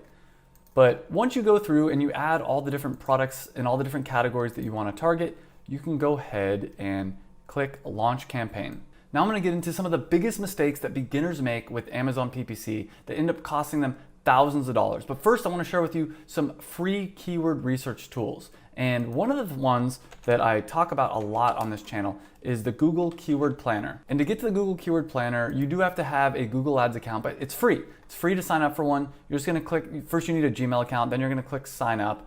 And once you've signed up, you'll have to go through and complete your first ad, which I do have a tutorial. I'll link down below, but it's free to do an ad. Just turn off your ad as soon as you set it up. Once you're in Google Ads, you can go up to Tools and you can go to Keyword Planner here, and it will bring you here and you'll click on Discover New Keywords. You'll do the same process as you would with Helium 10, and this is free. So this is a really powerful keyword tool, but keep in mind, this represents how much search volume, and it represents what people are searching for in Google, which can be very different than Amazon. But if you are really cheap and you're trying to do this and save a ton of money, this could be an option. So let's say wine flashcards. We would do a similar process here. Let's click Get Results, and you can see it tells us about what the average search volume is. It gives us a much wider range though, and it really doesn't give us as much keyword ideas here. And depending on what your product is, you might get a lot more keyword ideas than this. So for instance, actually we did get sommelier flashcards. So we did get one other idea. Obviously, Helium 10 is going to give you a lot more data than this. When I first started, in full transparency, this is what I used to figure out what my keywords were going to be. I didn't even know about Helium 10 or any of those other Jungle Scout or any of those other softwares when I first started. And if I could go back in time, I definitely would have paid for at least 1 month to figure out what my keywords were to really optimize my Amazon PPC. The other free tool that I already mentioned is this suggested keywords tool. And this is also really powerful. It's going to give you a ton of ideas. Sometimes I find ideas in here that I don't even find in Helium 10. But the problem with this is it doesn't give you any idea of what the search volume for this is going to be. And honestly, I think that this is a really great tool. Again, if I could go back in time, I would use both this tool and Helium 10 just to figure out what are all the different keywords and really optimize my Amazon PPC. The next question I get all the time is, how much will this cost? And my answer is, it depends. I recommend starting with at least $5 a day, and the more money you spend, the faster you're gonna get results. But as far as what you're gonna pay per bid, well, that's where the suggested keyword tool can come in, because it'll tell you exactly what the suggested bid is. And so you know for every click, you're gonna be paying this much money. And you can actually, on top of that, figure out what your conversion rate is for your product page, and then you can figure out basically how much you're going to be spending per conversion. For instance, if you had a 10% conversion rate, which is not very good with an Amazon listing, you're going to be spending 68 cents per click with this keyword wine tasting. And if you only have a 10% conversion rate, you're going to be paying $6.80 per sale. Now, that's going to vary wildly depending what the keyword is. For instance, wine tasting, I might have a really high conversion rate. It might go up to 30% conversion rate with this, meaning I'm only going to be paying, around $2 or so per sale. But then with another one like Wine Club Month, I might have a 5% conversion rate. I might be paying $10 per sale, making it so that keyword wouldn't be profitable. So you really have to test this out. You got to try a lot of different keywords and see which ones will result in sales. The next question I get is, how am I able to travel around the world for free using points and miles? And this is one of the biggest things. If you're going to be spending money on Amazon PPC, spend it on a credit card. Now, always pay off your credit cards, all that kind of stuff. Don't spend more money than you have. But if you're gonna be spending money anyways, a lot of people make the mistake of taking the money out of their Amazon seller account directly to pay for ads. Do not do that. Use a credit card. And if you use a credit card, you can get free travel around the world. I've been able to do that for the last 8, 9, 10 years.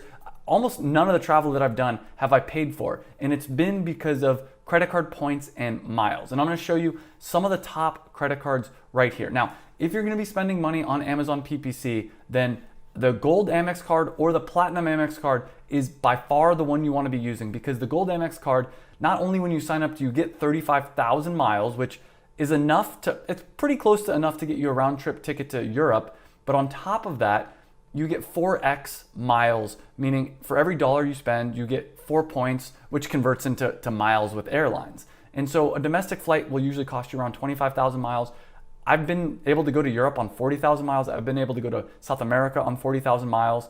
So this is what I would recommend for most people. If you travel a lot and you're a big spender, if you're gonna spend at least $15,000 in the first 3 months, and these offers change all the time, by the way, I'll put links down below to my top favorite business credit cards in order in the description down below. And if you use my link, you're gonna get access to some premium rewards. The links down below have better offers than you can usually find in other places. But with this one, you get 85,000 points, which is equal to at least 85,000 miles. But this comes with a bunch of bonuses, like free lounge access at those airport lounges, gold status on a bunch of hotels, This is the one that I'm actually going to be applying for very soon because this credit card, it just gives you so many cool perks. You actually get 5x points for every dollar you spend. Another credit card I'll just mention right now, and again, these offers could change, is the Delta Gold Amex. And the cool thing about this is you get 40,000 bonus miles when you sign up. You only have to spend $2,000 in purchases within the first 3 months. So this is enough for a free round trip ticket to Europe.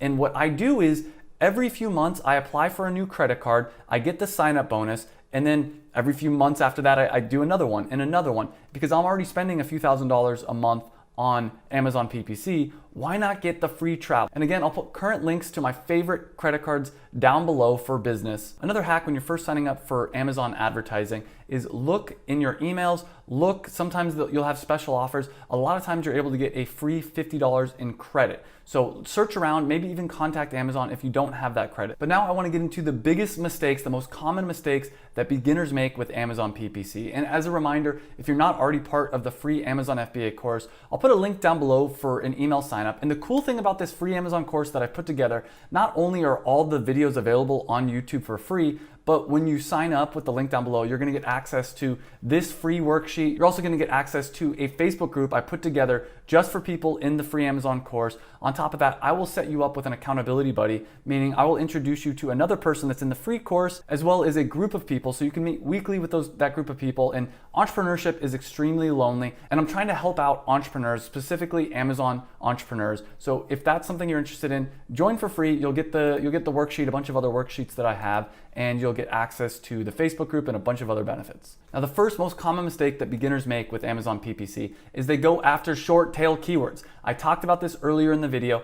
Don't go after extremely short tail keywords. Really start thinking about those long tail keywords. The next mistake that beginners make is they don't add negative keywords. If you are going to be going after short tail keywords, or if you are going to be doing broad match, you need to find negative keywords. And there's a bunch of different ways to do this. One, you can use the free method with the Google Keyword Planner, as I mentioned before, or again, go into Helium 10, go into the keyword research section and click on the Magnet 2 keyword research tool. Then put in the keyword that you're looking to find negative keywords for, click Get Keywords. And what you can do is go through this list and look for any words that you know that if someone is searching that word that you don't want to show your ad for. So we have wine flashcards. If someone is saying wine flashcards cocktail, what you're gonna do is go through this list and see what people are searching that's related to this and find any words that you think if someone's searching that, they're probably not gonna buy my product. For instance, cocktail. If someone is searching wine flashcards and cocktails, and funny enough, you can see right here, wine recipe cards is pretty popularly searched, and I don't know, our cards they don't have recipes on them per se, so recipe might be a negative keyword. But then you can look through here and maybe you want to do a negative keyword targeting for Spanish because our product is in English. You can really use your imagination, and I would go through this entire list here, all the different things, looking for as many negative keywords as possible. And once you find those negative keywords, you can actually go into the campaign and you can add them. And what's really cool about this is you can add them both on the campaign level, meaning for every single ad group within the campaign, if one of these keywords shows up, do not show any of the ads in this entire campaign. Or you can add it on the ad group level. And let's say you have multiple ad groups within one campaign, and you know one of the ad groups you want to add certain negative keywords, but you don't want that to affect the other keywords in the other ad groups, then you could do it on the ad group level. I'll show you how to do that. You click on ad groups, you'd go into your ad group, and then you'd click on negative targeting, and you'd add any negative keywords here. Same process. The other thing you can and should be doing to find negative keywords is once you started running your ads, especially the automatic campaign, but really all your ads, you're gonna go into here, you're gonna go to reports, and you're going to click create a report. And you're gonna run what's called a search term report. And I'll show you what one looks like in just a second, but let's click run report. Now, once that's done processing, you're gonna get a report that looks like this. And it's gonna give you a ton of data. This is so powerful. What you're paying for at the beginning with Amazon ads is you're really paying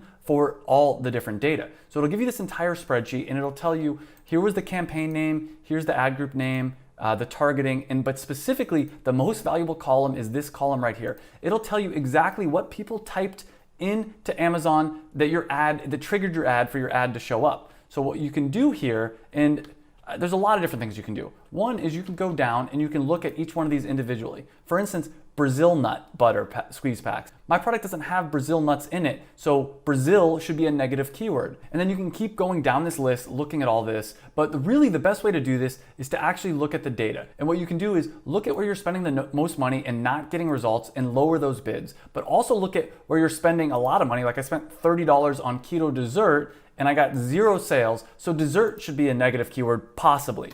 Keto chocolate, spent $23 and got 0 sales. So maybe chocolate should be a negative keyword. Now, that's not enough data to know for sure, because who knows, maybe tomorrow I get 2 sales and this ends up becoming a profitable keyword. But this report's gonna give you so much information on keywords you should use as negative keywords, as well as products that you should have negative product targeting. So if you see anything like this, that's got like B0, blah, blah, blah, like a bunch of numbers, that's a ASIN and that's a product. Which leads me to the next biggest mistake beginners make with Amazon PPC. They don't get enough data. They don't let their ads run long enough to get this really powerful data so they can optimize their ads. And that's the game. When you first start out with Amazon PPC, do not expect to be profitable. Can it happen? Yes. When I first started, I was profitable with Amazon PPC because there wasn't a lot of competition. But as the competition came in, it was harder and harder to be profitable. But I had something they didn't. I had months, if not years worth of data, so I could really optimize my ads. And that brings me to another mistake that beginners make. And I made this mistake a little bit more than I should, and that's running above 100% ACoS.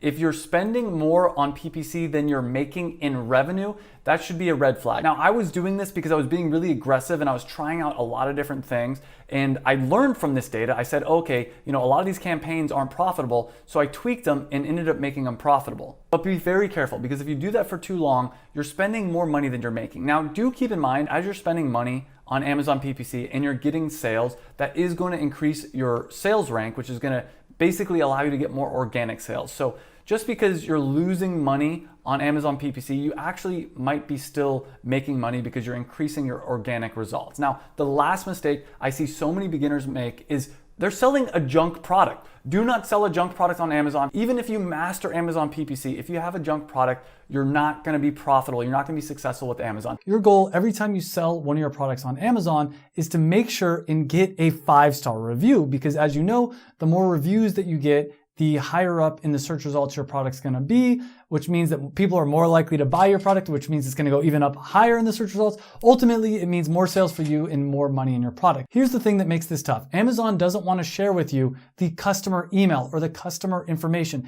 Amazon sees everyone that buys a product on Amazon as their customer, not your customer. So how are you going to get the email? How are you going to get people to leave a 5-star review? And that's where product inserts come in. Product inserts are basically a flyer or a piece of paper that you're going to put inside your product. So when your customer opens it up, they're going to see this and you're going to give them an offer in exchange for getting their email. Now, this is one of those things that is a little bit gray hat. It's not fully in the rules of Amazon. It's not fully against Amazon's terms of service either, though that's probably debatable. So one thing you cannot do, and I've seen a lot of gurus talking about this, saying that what you should be trying to do is getting a 5-star review. You cannot do that. You cannot ask for a 5-star review. If you do that in a product insert code and Amazon finds out, you will get banned. You'll get in a lot of trouble. Another thing that you cannot do is incentivize a review. This is another thing I saw an Amazon guru talking about,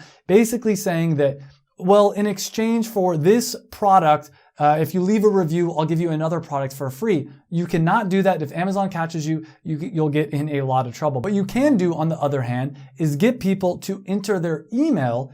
And once they enter their email, then you can send them an email saying, hey, by the way, if you leave an honest review, we're going to give you a free product in exchange. And this is what a product insert would look like. And you could have something like a QR code that they would scan, and you could have your logo, some information about you and your company, and the offer that you're going to give them. Maybe it's a free box of your product. For instance, with cocktail cards, we might do get a free set of cocktail cards, scan this QR code, and then once they scan the QR code, it'll direct them to a website where they can enter their email. And the easiest way to set up a product insert is if you do have Helium 10, again, I have a link down below to Helium 10 with a discount code. You can click on the portals button, and then from there, you're going to go over to the product inserts.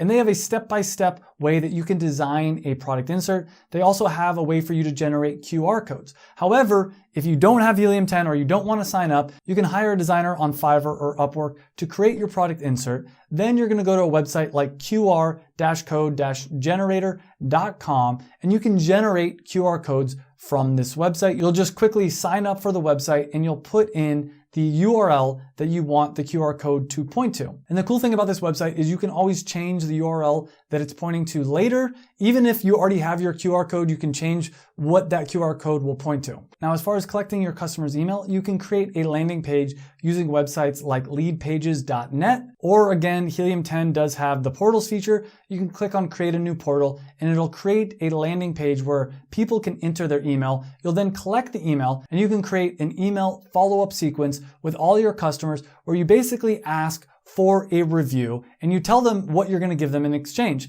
Now, again, I want to be very clear that this is in the gray area. This is one of those things that if Amazon does find out you're doing, you may get in trouble. But the truth is, almost all of the big sellers are doing it, and usually it would just result in a slap on the wrist. But warning, proceed at your own risk. Another way that you can get reviews is in Amazon. Every time that you send out a product, you can actually click on the request a review button. If you want to automate this in Helium 10, there is a tool called Follow Up, and you'll go to Email Automation, and you can set this up. And we can look at the one that I already have set up. And the way I currently have it set up is after the order's been delivered, wait for 7 days and then request a review. On the other hand, if you want to send out personalized messages, you can use the email templates option. You can create your own email template for asking for a review. Another aspect of running an Amazon business that people often get tripped up on is how to provide customer service. And this is crucial. You need to respond to all messages on Amazon within 24 hours. Now,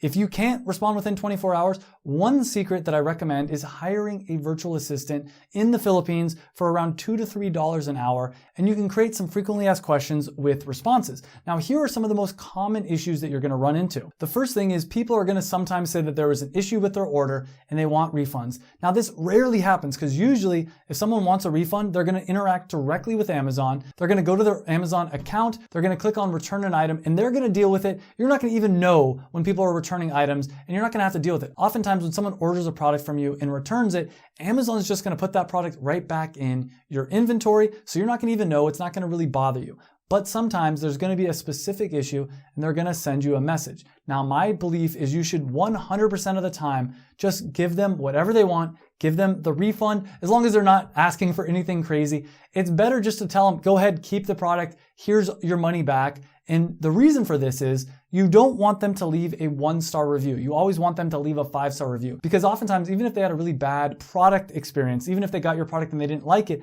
if they have a good experience with you, they might still leave that 5-star review. Amazon always sides with the customer. So I always recommend putting yourself in the customer's shoes and trying to think about how you can make them happy. Even if it costs you a little bit of money in the short term, in the long run, you're going to end up making way more money because you're going to have a better review rating for your product. Another common issue that people face is they get 1-star reviews. The first thing that you want to keep in mind when you get a 1-star review on one of your products is don't take it personally. This has happened to me. It's really frustrated me. People have left reviews on my products that aren't true. They're just straight up lying. And it's oftentimes because they're just in a bad mood or something negative has happened to them recently. So never take it personally when you get a 1-star review.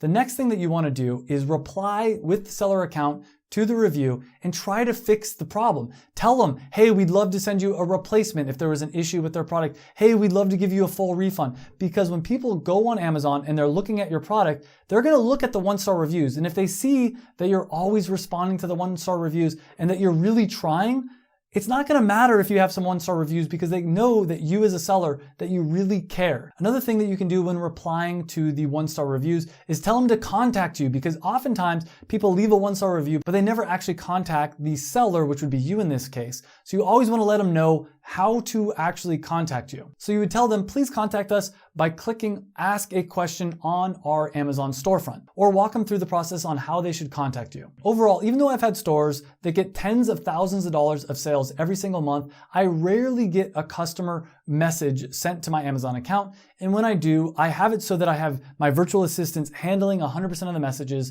I always tell them, no matter what the issue is, just the customer's always right. Just give them a refund, just make them happy, whatever it takes. As long as it doesn't cost me over $100, just make the customer happy. That is the basics of Amazon PPC, but I did do a more in-depth Amazon PPC video that I'll link up here and down below in the description. Of course, if you want even more in-depth information in the Passion Product Formula, I go into way more depth about Amazon PPC. Now that you have the basics of how to start and run your Amazon FBA company, I'm going to answer some of the most common questions that people have for me. After that, I'm going to share with you some real success stories, some real stories about people that tried Amazon and had success, and I'm going to share all the details with you about their stories. Highly recommend paying attention to this because I'll also talk about some of the mistakes that these people made. And at the end of this video, I'm going to share with you probably the most important part of this entire video, and that's how to guarantee success on Amazon FBA. I've been a full-time e-commerce entrepreneur for about 10 years. I've learned a lot. I've seen a lot of people succeed and a lot of people fail. And there's about 5 lessons that I've learned that if you follow these 5 principles, you can pretty much guarantee success. And if you stay till the end, I have a very special offer for people. I mean, congratulations, you've already made it this far. I have a very special offer for people that watch all the way till the end of the video. But first, let's talk about some of the most common questions I get all the time. And there's 3 questions that I get most often. And the first one is, how long does it take for me to start an Amazon business? And the general answer I give is around 3 to 6 months. If you really hustle and get everything done, it's usually going to take about 3 months. And that's because there's time that it takes for the manufacturing company to manufacture the product and shipping time. And once the product gets into the Amazon warehouse, it's going to take some time for them to process the item. Now, it may take longer. It may take up to 6 months or sometimes even longer, especially if you're going to be doing a Kickstarter or an Indiegogo. And one thing I want to reiterate is this is not for people that are trying to get rich quick and make $1 million overnight. Yeah, it's going to take you 3 to 6 months, but you're going to have a legitimate passive income business that could be making you enough money to replace your income, making you enough money to spend your time doing the things that you want to do. So yeah, it'll take 3 to 6 months and you'll have to put in a little bit of work, but I guarantee it's going to be worth it. The next question I get is, how much money does it cost to start an Amazon FBA business? It costs around $3,500 to start an Amazon FBA business, but it can cost anywhere from $1,500 all the way up to $20,000 plus to start an Amazon business. And that's because you're gonna have to pay for the design of your product, which includes the logo and the packaging design, which would typically cost around $200. You're also gonna have to pay for the UPC barcodes, which can cost anywhere from $5 to $250. You'll also have to pay for samples of the product that you wanna sell on Amazon, which could cost anywhere from free all the way up to a few $100s. And if you approve of the sample and you wanna pay for a full production run, that production run could cost you anywhere from $300 all the way up to $20,000 plus, depending on the cost of your product and how many units you want to produce. Then you're gonna have to pay for shipping to get the product from your manufacturer into the Amazon warehouse. And depending on whether or not you want to do sea shipping or air shipping and how much product that you're shipping into the warehouse, that number could vary wildly. You also want to pay for photos of your product for your Amazon listing. And on the low end, that's going to cost around $50. And you're probably going to want to get a professional seller account with Amazon, and that's going to cost $39.99 per month. And I'm going to break down all these fees so you know exactly how much it's going to cost you to start your Amazon FBA business, as well as share some huge tips on how you can save a lot of money when starting your Amazon business in just a minute. But let me give you some real world examples of how much it actually costs to start an Amazon business. And I've started a lot of my own Amazon businesses, and I've helped a lot of other people start Amazon businesses. And I've interviewed a lot of these people on my channel, and they actually share their real numbers. For example, it cost Mina only $1,500 to start his Amazon business. Now he's doing over $100,000 in sales per month. It cost Troy $5,700 to start his Amazon business.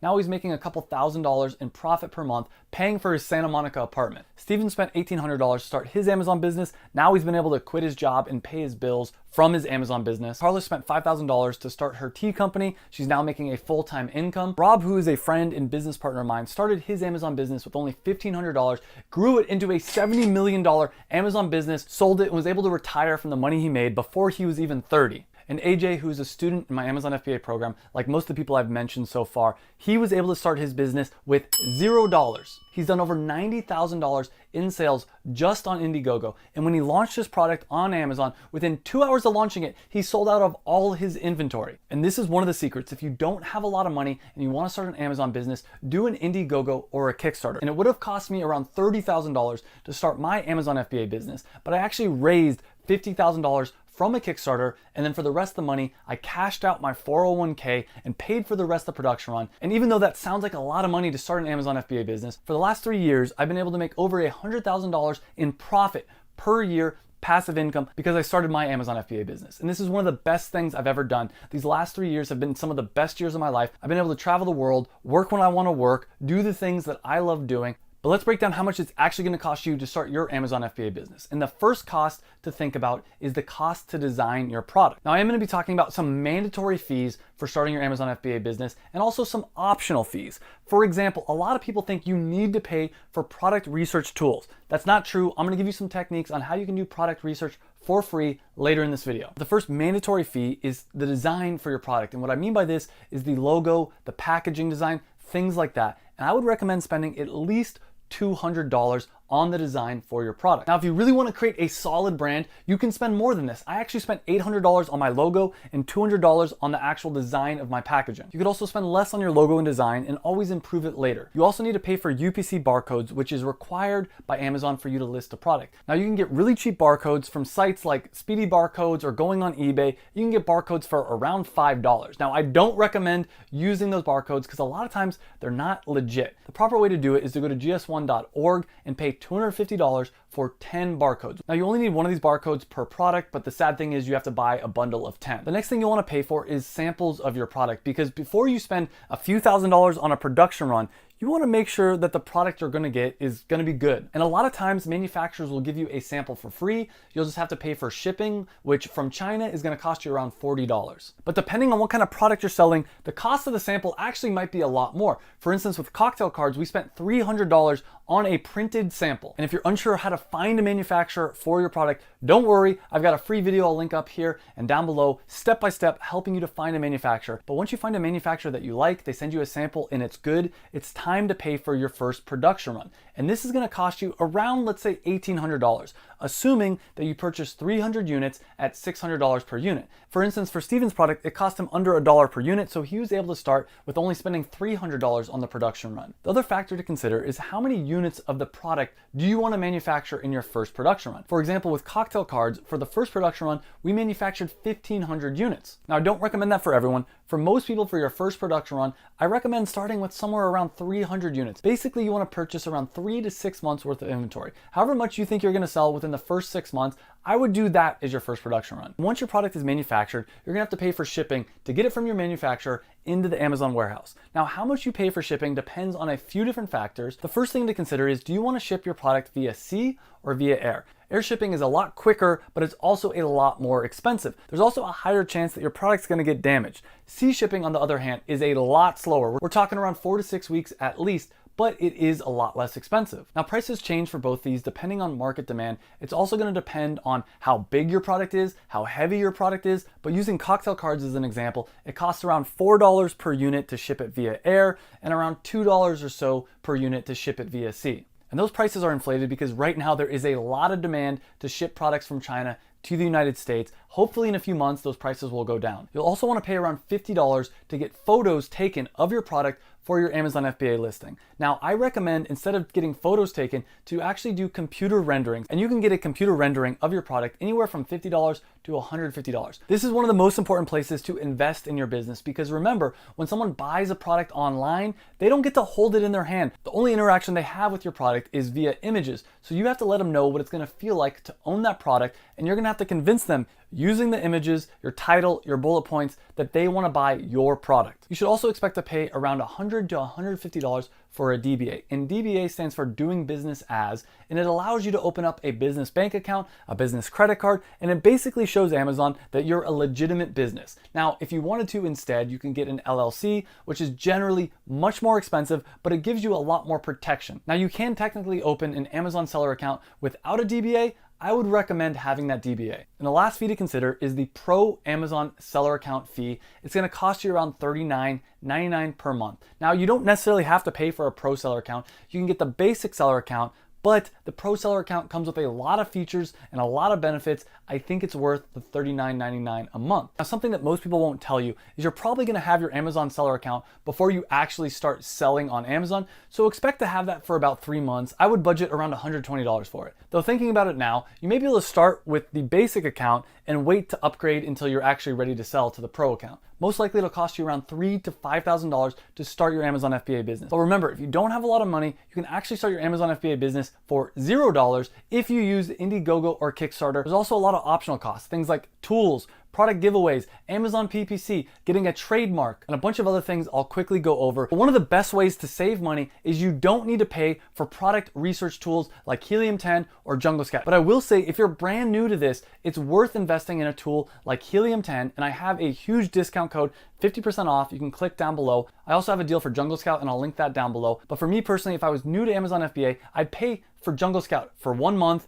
and then as soon as I find a product, you can cancel it. And if you're going to do that, make sure you get the discount code. Amazon PPC is another optional fee if you really want to crank up the sales for your business. But another important optional fee to consider is purchasing an Amazon FBA course or joining an Amazon FBA program. And usually this is going to cost you around $1,000. And you don't need to join an Amazon FBA course or an Amazon FBA program. I have a free course I'll link down below that'll walk you through how to start your first Amazon FBA business step by step. But here's an important thing, why I personally think it's worth it to join an Amazon FBA program. By joining a program, it's going to speed up your success. You're going to be able to get results so much faster. Another important thing to keep in mind is you're going to make less mistakes because you're going to be learning from someone else. For example, I've made tens of thousands of dollars worth of mistakes. And to be honest, I made most of those mistakes because I don't want to pay $1,000 for a course. So basically I saved $1,000, but down the line, it ended up costing me tens of thousands of dollars. Again, you don't need to join an Amazon FBA course, but I think in the long run, it's money very well spent. And I actually have my own Amazon FBA program that includes videos, that includes a weekly call.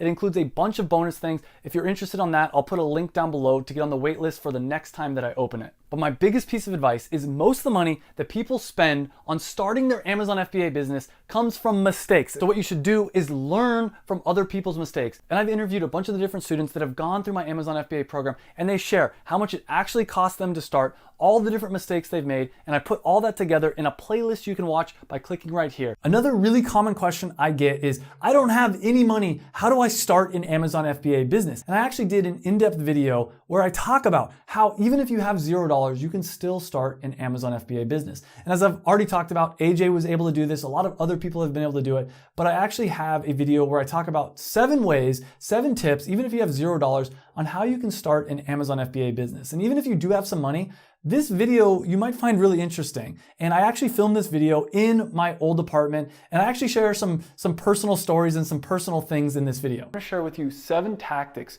you can use to get the money you need to start your Amazon FBA business.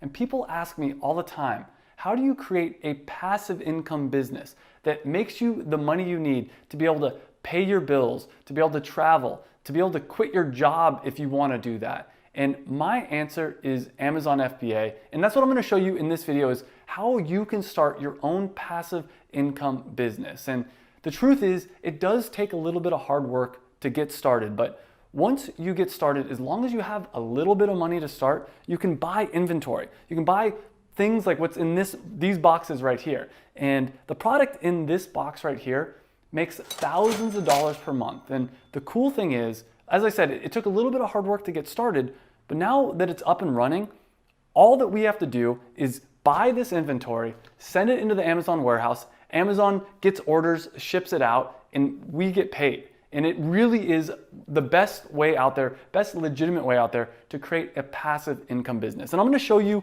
the product that's in this box later in this video. But first I want to show you the 7 tactics that you can use to start your own Amazon FBA business, even if you have no money. And make sure to stay till the end, because tactic number 7 is the most powerful tactic I've ever used, that I've ever learned, and it works even if you don't have any money. But the first thing I'll share with you is, if you don't have the money you need to start your own Amazon FBA business, look around your apartment and sell things. And for instance, out there, I've got a surfboard. Now, I'm gonna be completely honest with you, I'm an absolute beginner at surfing. I'm not good at all. I'm trying to learn.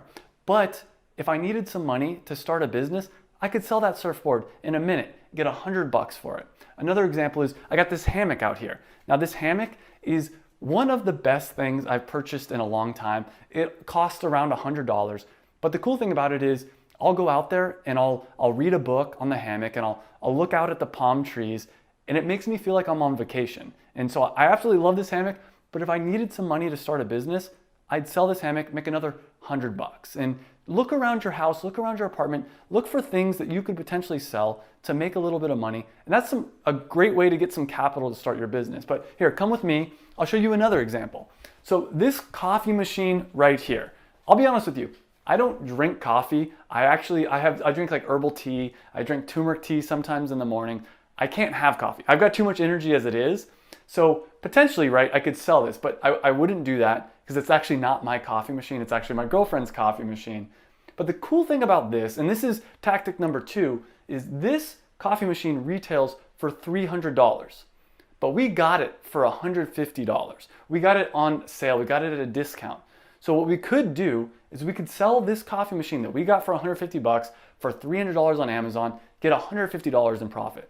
Now the truth is there are some Amazon fees, so it would probably only be about $100 in profit, but that's absolutely amazing. Think about that. You can go find things that are on a deep discount and be able to flip it on Amazon and make the difference. And this is called retail arbitrage. And that's where you go to retail stores, you find things that are on discount and flip them on Amazon. There's also online arbitrage where you use coupons and find things online that are a really good deal and then flip them onto Amazon. Now, the third tactic I'm going to share with you, and this is a very powerful one, is you can actually look at how you can start saving money. So for instance, we actually just yesterday, we went to the farmer's market. We got all this delicious food. And the truth is this was kind of pricey. You know, it's a lot cheaper to just purchase food at Ralph's. But I'm starting to do pretty well financially, and I really enjoy supporting local farmers. I enjoy trying local seasonal fruits. This is guava. It's actually pink on the inside. It's really tasty, and I think it's persimmons, and we got some different organic things. But when I was when I had my corporate job, I was not eating $12 a dozen eggs. These eggs they're pasture raised, they're ethical, all that kind of stuff. But when I had my corporate job, I'll be honest with you, I wasn't spending this kind of money on food. Now that I'm doing a little bit better, I enjoy spending the money on high quality fuel for my body, and I enjoy supporting local people. But when you're in that early phase, when you don't have a lot of cash, look at how you can save money. Another example actually is this entire apartment. So I absolutely love this apartment, but it's really expensive. And back when I had my corporate job, even though I was making $80,000 a year at my corporate job, I was living in a little studio. It was maybe like $800 a month in downtown Chicago. And I knew that I wanted to start a business. So I was saving my money. And then when I quit my job, at one point, I even moved back in with my parents. And to be honest with you, I was spending $400 a month in rent at my parents' place. And it was this is actually a personal thing. It was a huge ego kick to me because all of a sudden I went from making really good money to having to move back into my parents' house. But it was worth it because I was saving money.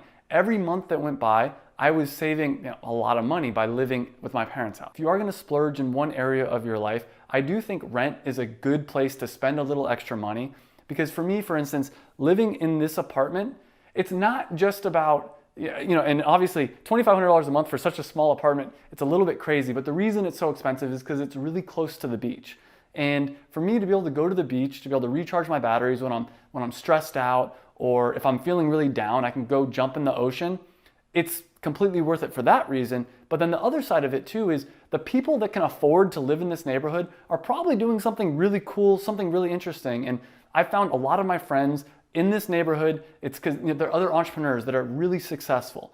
And when I was living back home with my parents, that wasn't the case. The people that I was surrounded by in my suburb neighborhood, they weren't really doing anything that interesting. They weren't other entrepreneurs that I could learn from. And I will be doing a video where I talk about in depth something really interesting actually. I got paid $20,000 to move into this apartment, and I actually pretty much get this apartment for free, and I'm gonna be doing a video in depth in a few weeks on how you can get your dream apartment for free. So if you're interested in that, make sure to subscribe. But I do wanna talk about what's in this box. And I'll do that in just a minute, but another tactic I wanna give to you on how you can get the money you need to start your business is you can get a second job.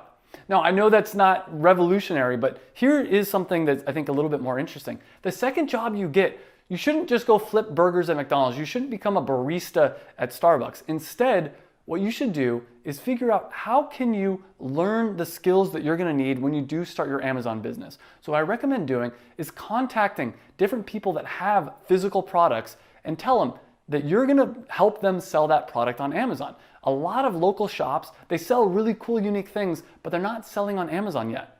You can help them sell on Amazon and either charge them a little bit of money or just take a percentage of the profits. And most companies, if they have any common sense, they're absolutely gonna wanna work with you on that. And so that way, not only are you making some side cash, you're learning the skills you're gonna need. Now, some other examples, you can use Upwork, you can use, there's a bunch of different online job marketplaces that you can go to offer your services, or you can learn different internet marketing skills. But whatever you do, if you do get a second job, make sure that it's something that is actually gonna help you learn the skills that you're gonna need. So now I do wanna share what's in this box. And as I mentioned, tip number 7 is actually going to be the most powerful tip, but this is a pretty powerful tip as well. So in this box is my girlfriend and technically my product as well. I'm an investor in her product, and that's my 5th tip is find someone to invest in your product. So this is Vino Cards.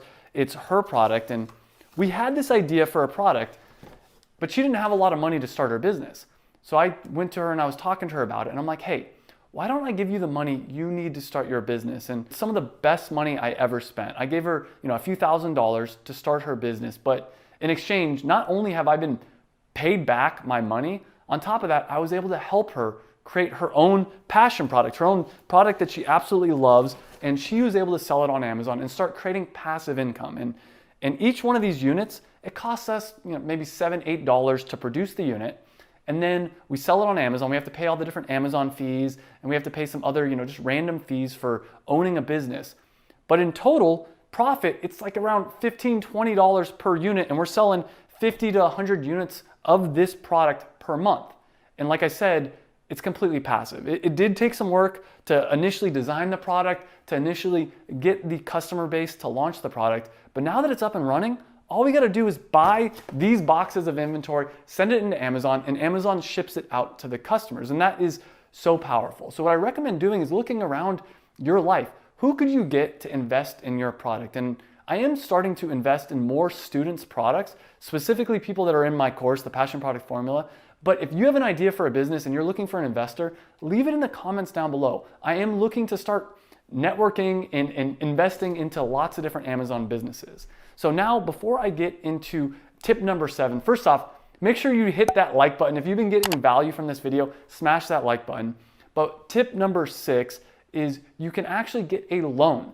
I don't recommend this in most situations. You can go to family and friends again, ask for loans. You can also go to banks, and there's also a lot of online services that will give you money to start your business. So with that out of the way, finally, the most powerful tip I got for you, tactic number 7 here, do a Kickstarter, do an Indiegogo, crowdfund your product. And I actually did this. I raised $15,000, which paid for most of my initial production run.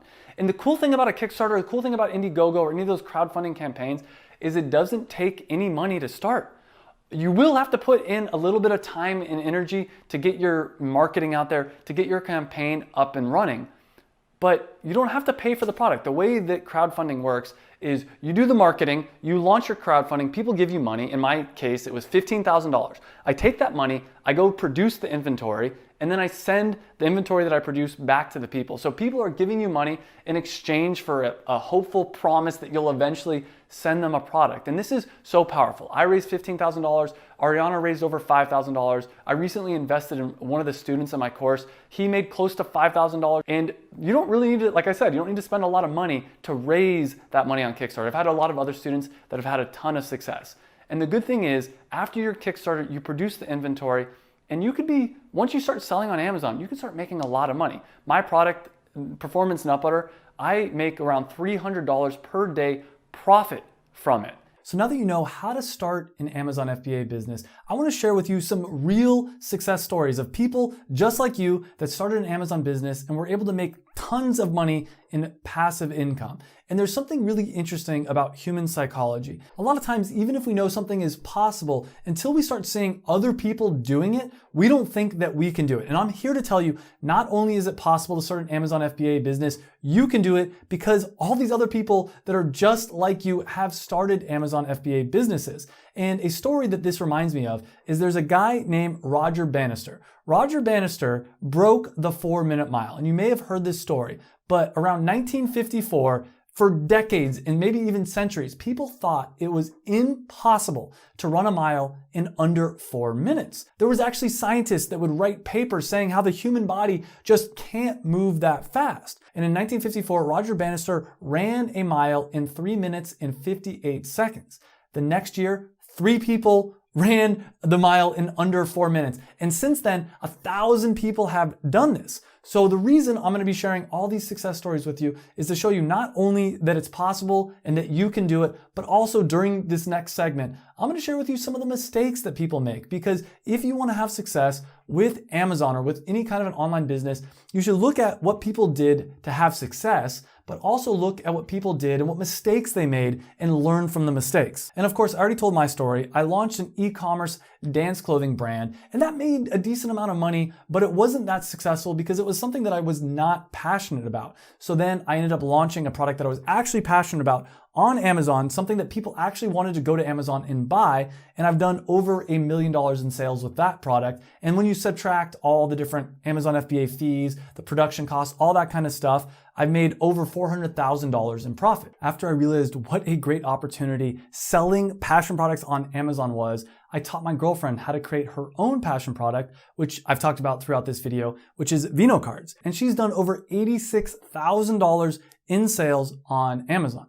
Now, of course, you know, if you watch this channel, that that's revenue and not profit. There was some costs associated with running her business. She spent around $18,000 to manufacture the products that she sold on Amazon. She spent another $13,000 on the Amazon selling fee. This is a 15% fee that you have to pay to sell on the Amazon platform. Though there is a hack, you can use the brand referral bonus, which will take that fee from 15% down to 5%. This is a recent addition that Amazon's added. It would have saved Ariana thousands of dollars, and it would have saved me tens of thousands of dollars. Ariana also paid over $15,000 for the Amazon FBA pick and pack fee. And of course, there's other fees associated with running her business. She spent around $4,000 on that.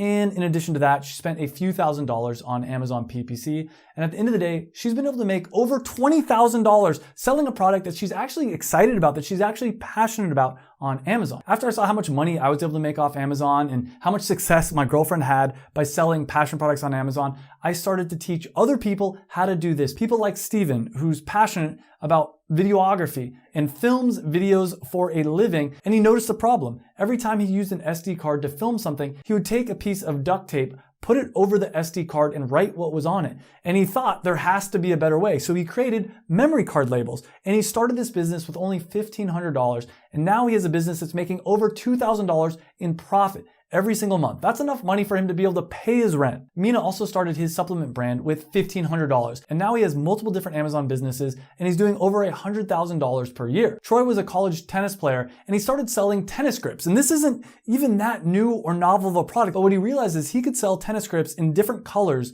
than what was available on Amazon. And in just one of the months that he was selling, he did over $6,000 in sales, which is around $1,700 in profit for him by selling a pretty basic product. Another student of mine is AK, who's done hundreds of thousands of dollars in sales with his product Tool Wrangler, which is basically a product for people that have pneumatic tools to be able to organize their tools better. Another amazing success story is Brent, who is a full-time helicopter pilot. He's a first responder. He was doing his business while at the same time he started another business where he was able to do over $500,000 in sales in his first year selling on Amazon. He ended up making more money in profit with his product than he did at his full-time job as a helicopter pilot. And there's a ton of other success stories like Carla, Michael, and AJ, and I've done videos with most of these people on this channel, and I'll link a playlist up here and down below with all these success stories. And there's some stories in there of people that didn't have that much success with Amazon. And you can learn both from the people that had success and the people that didn't have as much success,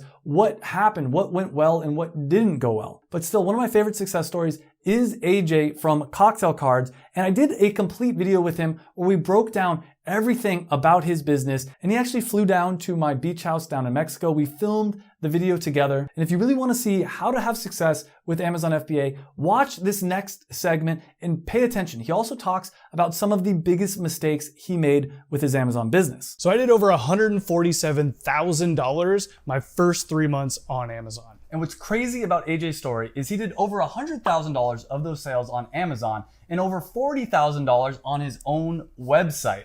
And I've seen your channel before and your subscribers know that's just revenue, that's not profit. There were actually a lot of expenses. In fact, a lot more expenses than I was expecting when starting this business. And the first cost that he had when selling on Amazon was the cost of actually buying the products that he was going to sell on Amazon. How much did that cost you? So the cost to manufacture and ship the products that I sold on Amazon was over $34,000. There's also a flat 15% fee if you want to sell on the Amazon platform. How much did you spend on the Amazon referral fee?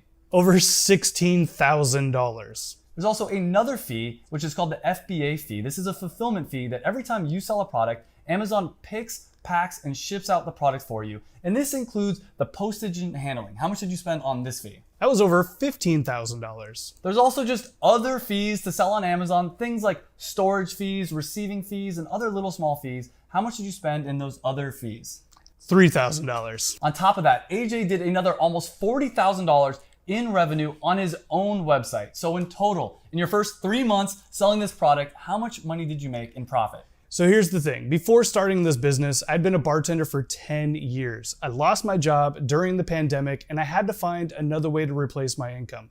And in my first 3 months of starting an Amazon business, I managed to profit over $50,000. That's nearly as much money as I made as a full-time bartender. In a year you would make that much money, but Yeah. you did that in 3 months selling this product on Amazon. And AJ and I are gonna show you step by step how he created his business, how much it cost him to start the business, and the 3 big mistakes he made, including one mistake that cost him over $100,000. So make sure to smash the like button because we want to get this video out to as many people as possible because AJ's story is super inspirational. So how did you hear about Amazon? So after I lost my job as a bartender, I filled out my resume, I did a lot of job interviews, but there just was nothing out there. And I was struggling for months. I had very little money to my name, and I started searching how to make money online. And that's when I found Amazon as a real legit business model. And once I learned about Amazon, I was excited to start, but I had no idea how to start or how much money it would cost. So I went to YouTube to learn a little bit more and eventually found your channel and then even joined your program. And I found the secret to making money with Amazon is to sell a passion product. This is what I did. This is what AJ did. And one of the best things about it is how much it costs to start selling a passion product on Amazon. So how much did it cost you to start selling your product on Amazon? I actually used a hack that allowed me to pay for all of my startup costs, which I'm sure we'll talk about in a minute, but technically I spent $0 to start. And this is a genius hack, even if you don't have any money on how you can start an Amazon business. But keep in mind, it still costs money to start an Amazon business. So we're gonna go over all the different expenses. AJ was just able to get all that paid for by other people. So the first cost you had to start this business was the prototype. How much did that cost? That was free. I literally took blank kind of flashcards and a Sharpie, and I just started drawing them myself. Then the next cost you had was actually getting a sample from the manufacturer. How much did that cost? Yeah, so what they did is they sent me what's called a dummy sample. It's where it's a blank box and a blank set of flashcards, and that was also free, but I did have to pay to get it shipped to my house, which was around $50. And I know you tried to design this product yourself, but instead we eventually ended up hiring a designer. How much did that cost? The full design was $3,500. However, the designer we were working with, we were able to get a logo and a few samples for far less than that, which was enough to actually go on this Indiegogo platform where we can raise the rest of the money. And he ended up raising over $4,500 in his first 30 days, which was enough money to cover the rest of the design costs.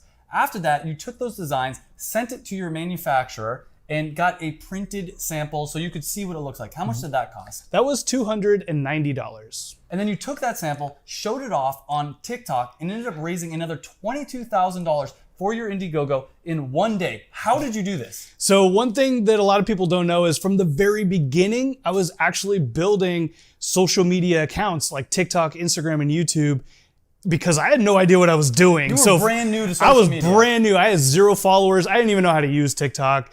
And the whole time through this whole process, I was building up an audience. They wanted to know what I was working on. And when I finally had a sample, they were all behind me. And AJ took that money, ended up paying for his entire production run, which cost over $9,000. And what's cool is we were originally going to go for a smaller order, around 500 units. But because we raised all this money, we're able to do 1,500 units, which even got me a better price. Because if you do only 500 units, it was gonna cost around $10, $11 per unit. But by doing 1,500 units, it ended up going down to around $6 per unit. And people always ask me, how do you find a manufacturer overseas or in the United States? And I've done a number of tutorials on this topic, but the short answer is you can go to sites like Alibaba.com, type in the type of product that you want to purchase, and just click contact the manufacturer and then let them know what you're looking for in your final product. And after you get your product manufactured, you have to get it shipped over from China into the United States and eventually into an Amazon warehouse. And this leads into the first of the 3 big mistakes that AJ made. So how much did it cost you to ship your product from China to the United States? Well, we actually did a split shipment. We did an air shipment, which cost around $4,200. And then we did a sea shipment,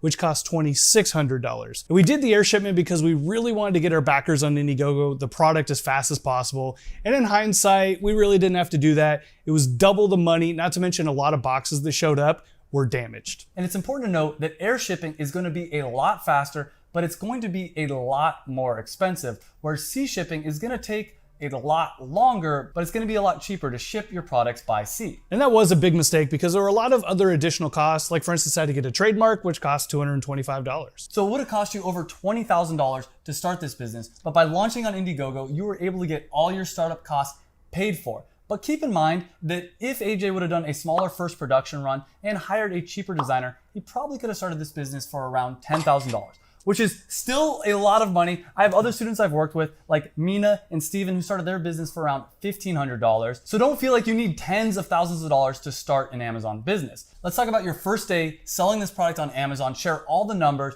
and also talk about your second big mistake. So after I sent out all the pre-orders that we did on Indiegogo, I had around 200 units left to send into Amazon, and I was so excited. And of course, I was still posting this whole journey on TikTok. And I finally let my TikTok audience know that we're live on Amazon, and it went ultra viral. I ended up selling out all of my inventory in 2 hours. And not knowing what to do, I redirected them to Indiegogo, and we finished the day with over $54,000 in sales. So you did over $5,000 on Amazon, $2,000 in profit in just 2 hours, another $50,000 on Indiegogo. But that leads into the second big mistake, which was running out of inventory on Amazon. And eventually you did get inventory back in stock on Amazon. You were able to relaunch and have your first full month selling on Amazon. How did that go? Pretty good. Luckily, when there was a demand, I was able to capture some emails, and that led to pretty good sales. So the first month went really well. I managed to do over $54,000 in revenue. And of course, after you subtract the product costs, all the different Amazon FBA fees and everything else, how much in profit did you actually do? A little over $20,000. In 1 month selling this product just on Amazon. That's not even including your own website. Then in the second month of selling this product on Amazon, how did that go? Really good. We did run out of inventory again for 2 weeks, but we still managed to do over $22,000 in revenue. Which led to over $7,000 in profit, even though you were out of stock for 2 weeks. Then again, this leads into the third month, and tell me about the third month numbers. Third month was really good. I think the inventory, running out of inventory, bled into that third month a little bit, but obviously much higher numbers at over $31,000. And that leads to over $11,000 in profit. Again, this is just on Amazon. And what's really cool is you did another $38,000 in revenue on your own website, another over $10,000 in profit. Is there a reason that you also sold this on your own website? Yeah, being a passion product where I'm sharing on social media, someone on TikTok, they could be anywhere in the world. And I'm on Amazon USA. So by having them go to my website and order a product, I can ship to customers all around the world. And that's been roughly 20% of my sales. And this is one of the big benefits of selling a passion product. Because it is a unique product that AJ is actually passionate about, people are willing to go to his website to buy the product. Versus if you try to sell a generic private label product, which is what most people are doing on Amazon, you can only sell that product on Amazon. People aren't going to go to your website to buy this product. And this leads into the biggest mistake that AJ made with his Amazon business. And this is the most common mistake I see all beginner Amazon sellers making. And what was that mistake? It's just not starting sooner. I was scared because I didn't have a lot of money to invest in a business, so I really got stuck in analysis paralysis, thinking of any way I could really save a penny, and really I kind of hurt myself in the end because if I just would have moved forward and did exactly what I did, I would have been making money a lot sooner. Every single month, you're not starting your Amazon business, you're losing out on profit. So every month, earlier, AJ would have started his business, it would have been another $10,000, $20,000 in profit. So here's the key, get started today. Now is the most important part of this entire video. And in this next section, I'm gonna be talking about how to guarantee success with Amazon FBA. As I've mentioned, I've been an e-commerce entrepreneur for about 10 years. And on top of that, I've taught about 1,000 students this method for selling on Amazon FBA. And I've seen what works and what doesn't work, and what are the patterns, the principles that people use to make sure and guarantee that they're gonna have success. There's 5 principles that people use to guarantee having success with entrepreneurship. The first principle is to follow a plan. A mistake that a lot of beginner entrepreneurs make is they try out all kinds of different stuff. They take 1 step forward and then 1 step backwards and 2 steps to the right and 3 steps to the left, and they end up going in circles. And the reason this is so common is because most people don't follow a step-by-step plan. They end up maybe watching a bunch of different random YouTube videos about all kinds of different topics. They say, well, maybe I want to do drop shipping. Maybe I want to do affiliate marketing. Maybe I want to do social media marketing. They're not really sure what they want to do. But the key here is to pick one thing and follow that plan. And that's part of the reason why I made this YouTube video right here, is because now you'll have a little bit more of a solid plan to follow step by step. The next key to having success with entrepreneurship, and specifically Amazon FBA, is find a mentor. Find someone that's already done what you're trying to do. If your goal is to make $100,000 in profit per year with your Amazon business, find someone that's already done that and learn from that person. Now, it doesn't need to be me. Even though I've got a ton of free material on YouTube, I'd still recommend hiring someone either for one-on-one coaching or doing some kind of a group program. Now, as I mentioned, you don't necessarily need to pay for this. There are a ton of free YouTube videos out there. The problem with just watching free videos like the one that you've been watching is even though there's a ton of information in this video and all the videos online, the reason you want a mentor is because anytime you have a question, you want to be able to ask them that question and get a response. Now, if you do have questions, leave it in the comments down below, and I'm going to try to answer every single one of them. But obviously, if you find a mentor and you hire that person, you're going to be able to ask much more in-depth questions, and you're going to be able to get much more in-depth answers. The next secret is to find a group of people, because not only do you want a mentor that knows more than you do about the topic, it's very helpful if you find a group of people that are at the same level as you, peers, people that are going through the same problems. That way you can ask them questions and maybe they know something that you don't know, or if nothing else, this is another very important point, it's good just to have other people to talk about. Most people that are starting out being entrepreneurs, they don't know any other entrepreneurs. It's just themselves and maybe a few people that they've watched on YouTube. Most entrepreneurs, this is a huge mistake that they make, is they don't know any other entrepreneurs. I started having massive success when I actually joined a mastermind, which a mastermind in this case is a group of 5 other people that were also entrepreneurs.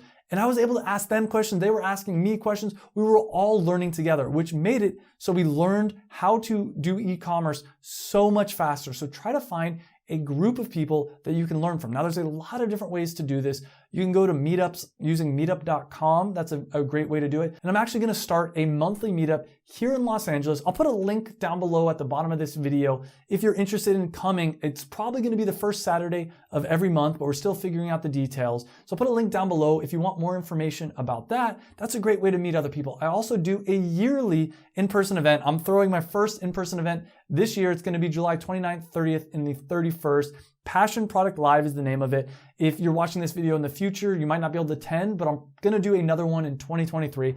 I'll put a link down below to that as well. But there's so many great ways to meet a group of fellow entrepreneurs. And this is a huge mistake. Most people think that they're going to figure out how to become an entrepreneur and be successful on their own. And as humans, we're tribal creatures. We like being part of a tribe. We like engaging with other humans. So you want to find that mentor and you want to find a group of other people that you can learn with. The fourth secret is to commit. As I mentioned, most people that watch this video, they're thinking, maybe I want to do this, maybe I want to do this, and they get stuck in analysis paralysis. They get stuck trying to figure out what direction they want. If you commit to any method, and this isn't just for Amazon FBA, but any method of making money online, as long as it's a legitimate method, you'll eventually be able to figure it out and you'll eventually be able to have success. Now, again, in my opinion, Amazon FBA and specifically selling a passion product using Amazon FBA is by far the best way I've ever found to make a legitimate passive income business. And honestly, even if you're not doing a passion product, even if you're doing private label, as long as you have a strong brand, Amazon FBA is still a really great opportunity. Obviously, you can do retail arbitrage or wholesale, but here's the key. Whatever method you decide to do, commit to that. Spend 6 months, a year, committed to that one thing. And if you keep going down that path, you will end up having success. I can pretty much guarantee it.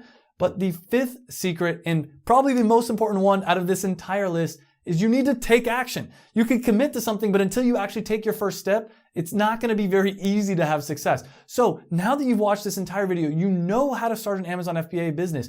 You need to take action, make a commitment, and do all the other things that it takes to actually be successful. And I actually have a special offer for you. And first off, congratulations for watching this entire video. More than 90% of people that started this video did not finish it. I guarantee it. I've seen my YouTube analytics for longer videos like this.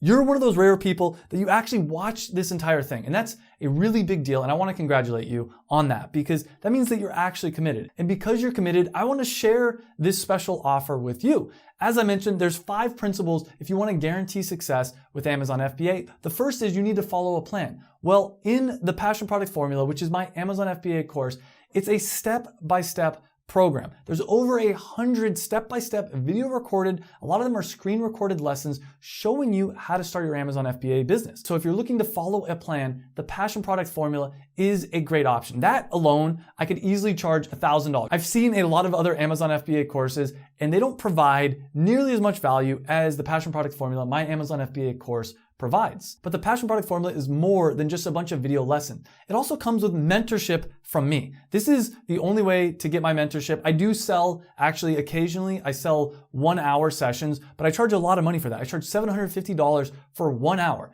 But for people that join the Passion Product Formula, not only do you get access to weekly Q&A calls with me, where you can ask me questions and I'm gonna answer them every single week. But in addition to that, you get 2 private one-on-one sessions with me. And the weekly Q&A calls, you're gonna get lifetime access, which is easily worth at least $1,000 because weekly access to Q&A calls with me, plus in addition to that is the 2 one-on-one calls with me. That's also worth at least, if you were to buy that alone, around $750, if not more. But with the Passion Product Formula, I also give you lifetime access to a Facebook group where all the members of the Passion Product Formula are a part of. And you can ask questions in the group. You can get feedback from all these different members. And as you go to launch your product on Amazon, you can let people know. People have raised thousands and if not tens of thousands of dollars from Kickstarter just from posting their product in the Facebook group, in our private Facebook group, because other members of this course support you. Now, of course, hopefully you'll support them as well. And that's what I'm trying to do here is I'm trying to build a community of Amazon FBA sellers, of people selling products that they're actually passionate about. And that's what I'm doing here is I'm inviting you to join this community. Again, lifetime access to this Facebook group, I could easily charge at least $1,000 for that. In addition to that, I'm also offering $1,000 in bonus courses, a course on how to do YouTube if you're interested in marketing your business or creating a personal brand with YouTube, a Facebook ads course, and a Google Ads course as well. I'm bundling all that in, again, at least another $1,000 in value right there. In addition to all this, I also have a ton of step-by-step checklists for starting your Amazon seller account, checklists for product research so you can find an Amazon FBA product, checklists for finding a manufacturer for your product. Really, with this program, I broke down everything step by step, created checklists, made it as easy as possible for you to start your Amazon FBA business. Now, with my Amazon FBA program, the Passion Product Formula, I only open up a limited number of spots and I only open it up every once in a while. If you're watching this video when it first came out, it is open right now, but there is a chance that if you're watching this in the future that it's not open right now. It doesn't matter. I do have a link down below to join the waitlist. And you can click on that link and find out if it's open right now. As I mentioned, I usually only let in 20 or maybe at times 50 people in for each session. And I keep it limited because I like to have small group class sizes. And the reason for this is it allows me to pay more attention to every single student. So there is limited space available. And again, this program is not always open. At the time of releasing this video, it is open. And if you want to learn more information about this program, again, it's over $6,000 worth of value. I heavily discounted it. There's a link down below, again, if you want to find out more information about this program. And part of the reason why I do charge money for this program is it's a lot of my time, a lot of my attention. And on top of that, what I find is people that actually pay a little bit of money, they're more likely to be committed. They're more likely to actually have success with their Amazon FBA business. So click the link down below to commit to starting your Amazon FBA business and take the action, actually do the steps. Every single lesson in the course, I have action items, step-by-step action items that are gonna guarantee that you have success with your Amazon FBA business. And I actually have a $1,000 guarantee with this Amazon FBA program. If you go through and you do all the action items, you do all the things that I say you need to do to start your Amazon FBA business, if you don't make at least $1,000 in your first year selling your product on Amazon, I will personally give you $1,000. That's the guarantee. No one else is giving a guarantee like that. On top of that, there's also a 30-day money-back guarantee, 100% for any reason. If you join the program, and if you don't love the program within the first 30 days, just send me an email and I'll give you 100% of your money back. I did everything I can to make this the best deal out of any program. You have the 30-day trial period plus another 365-day guarantee that guarantees that you're gonna make $1,000. So take action, commit, click the link down below to find out more information about my in-depth Amazon FBA program, the Passion Product Formula, and I'm excited to hopefully have you be part of the community.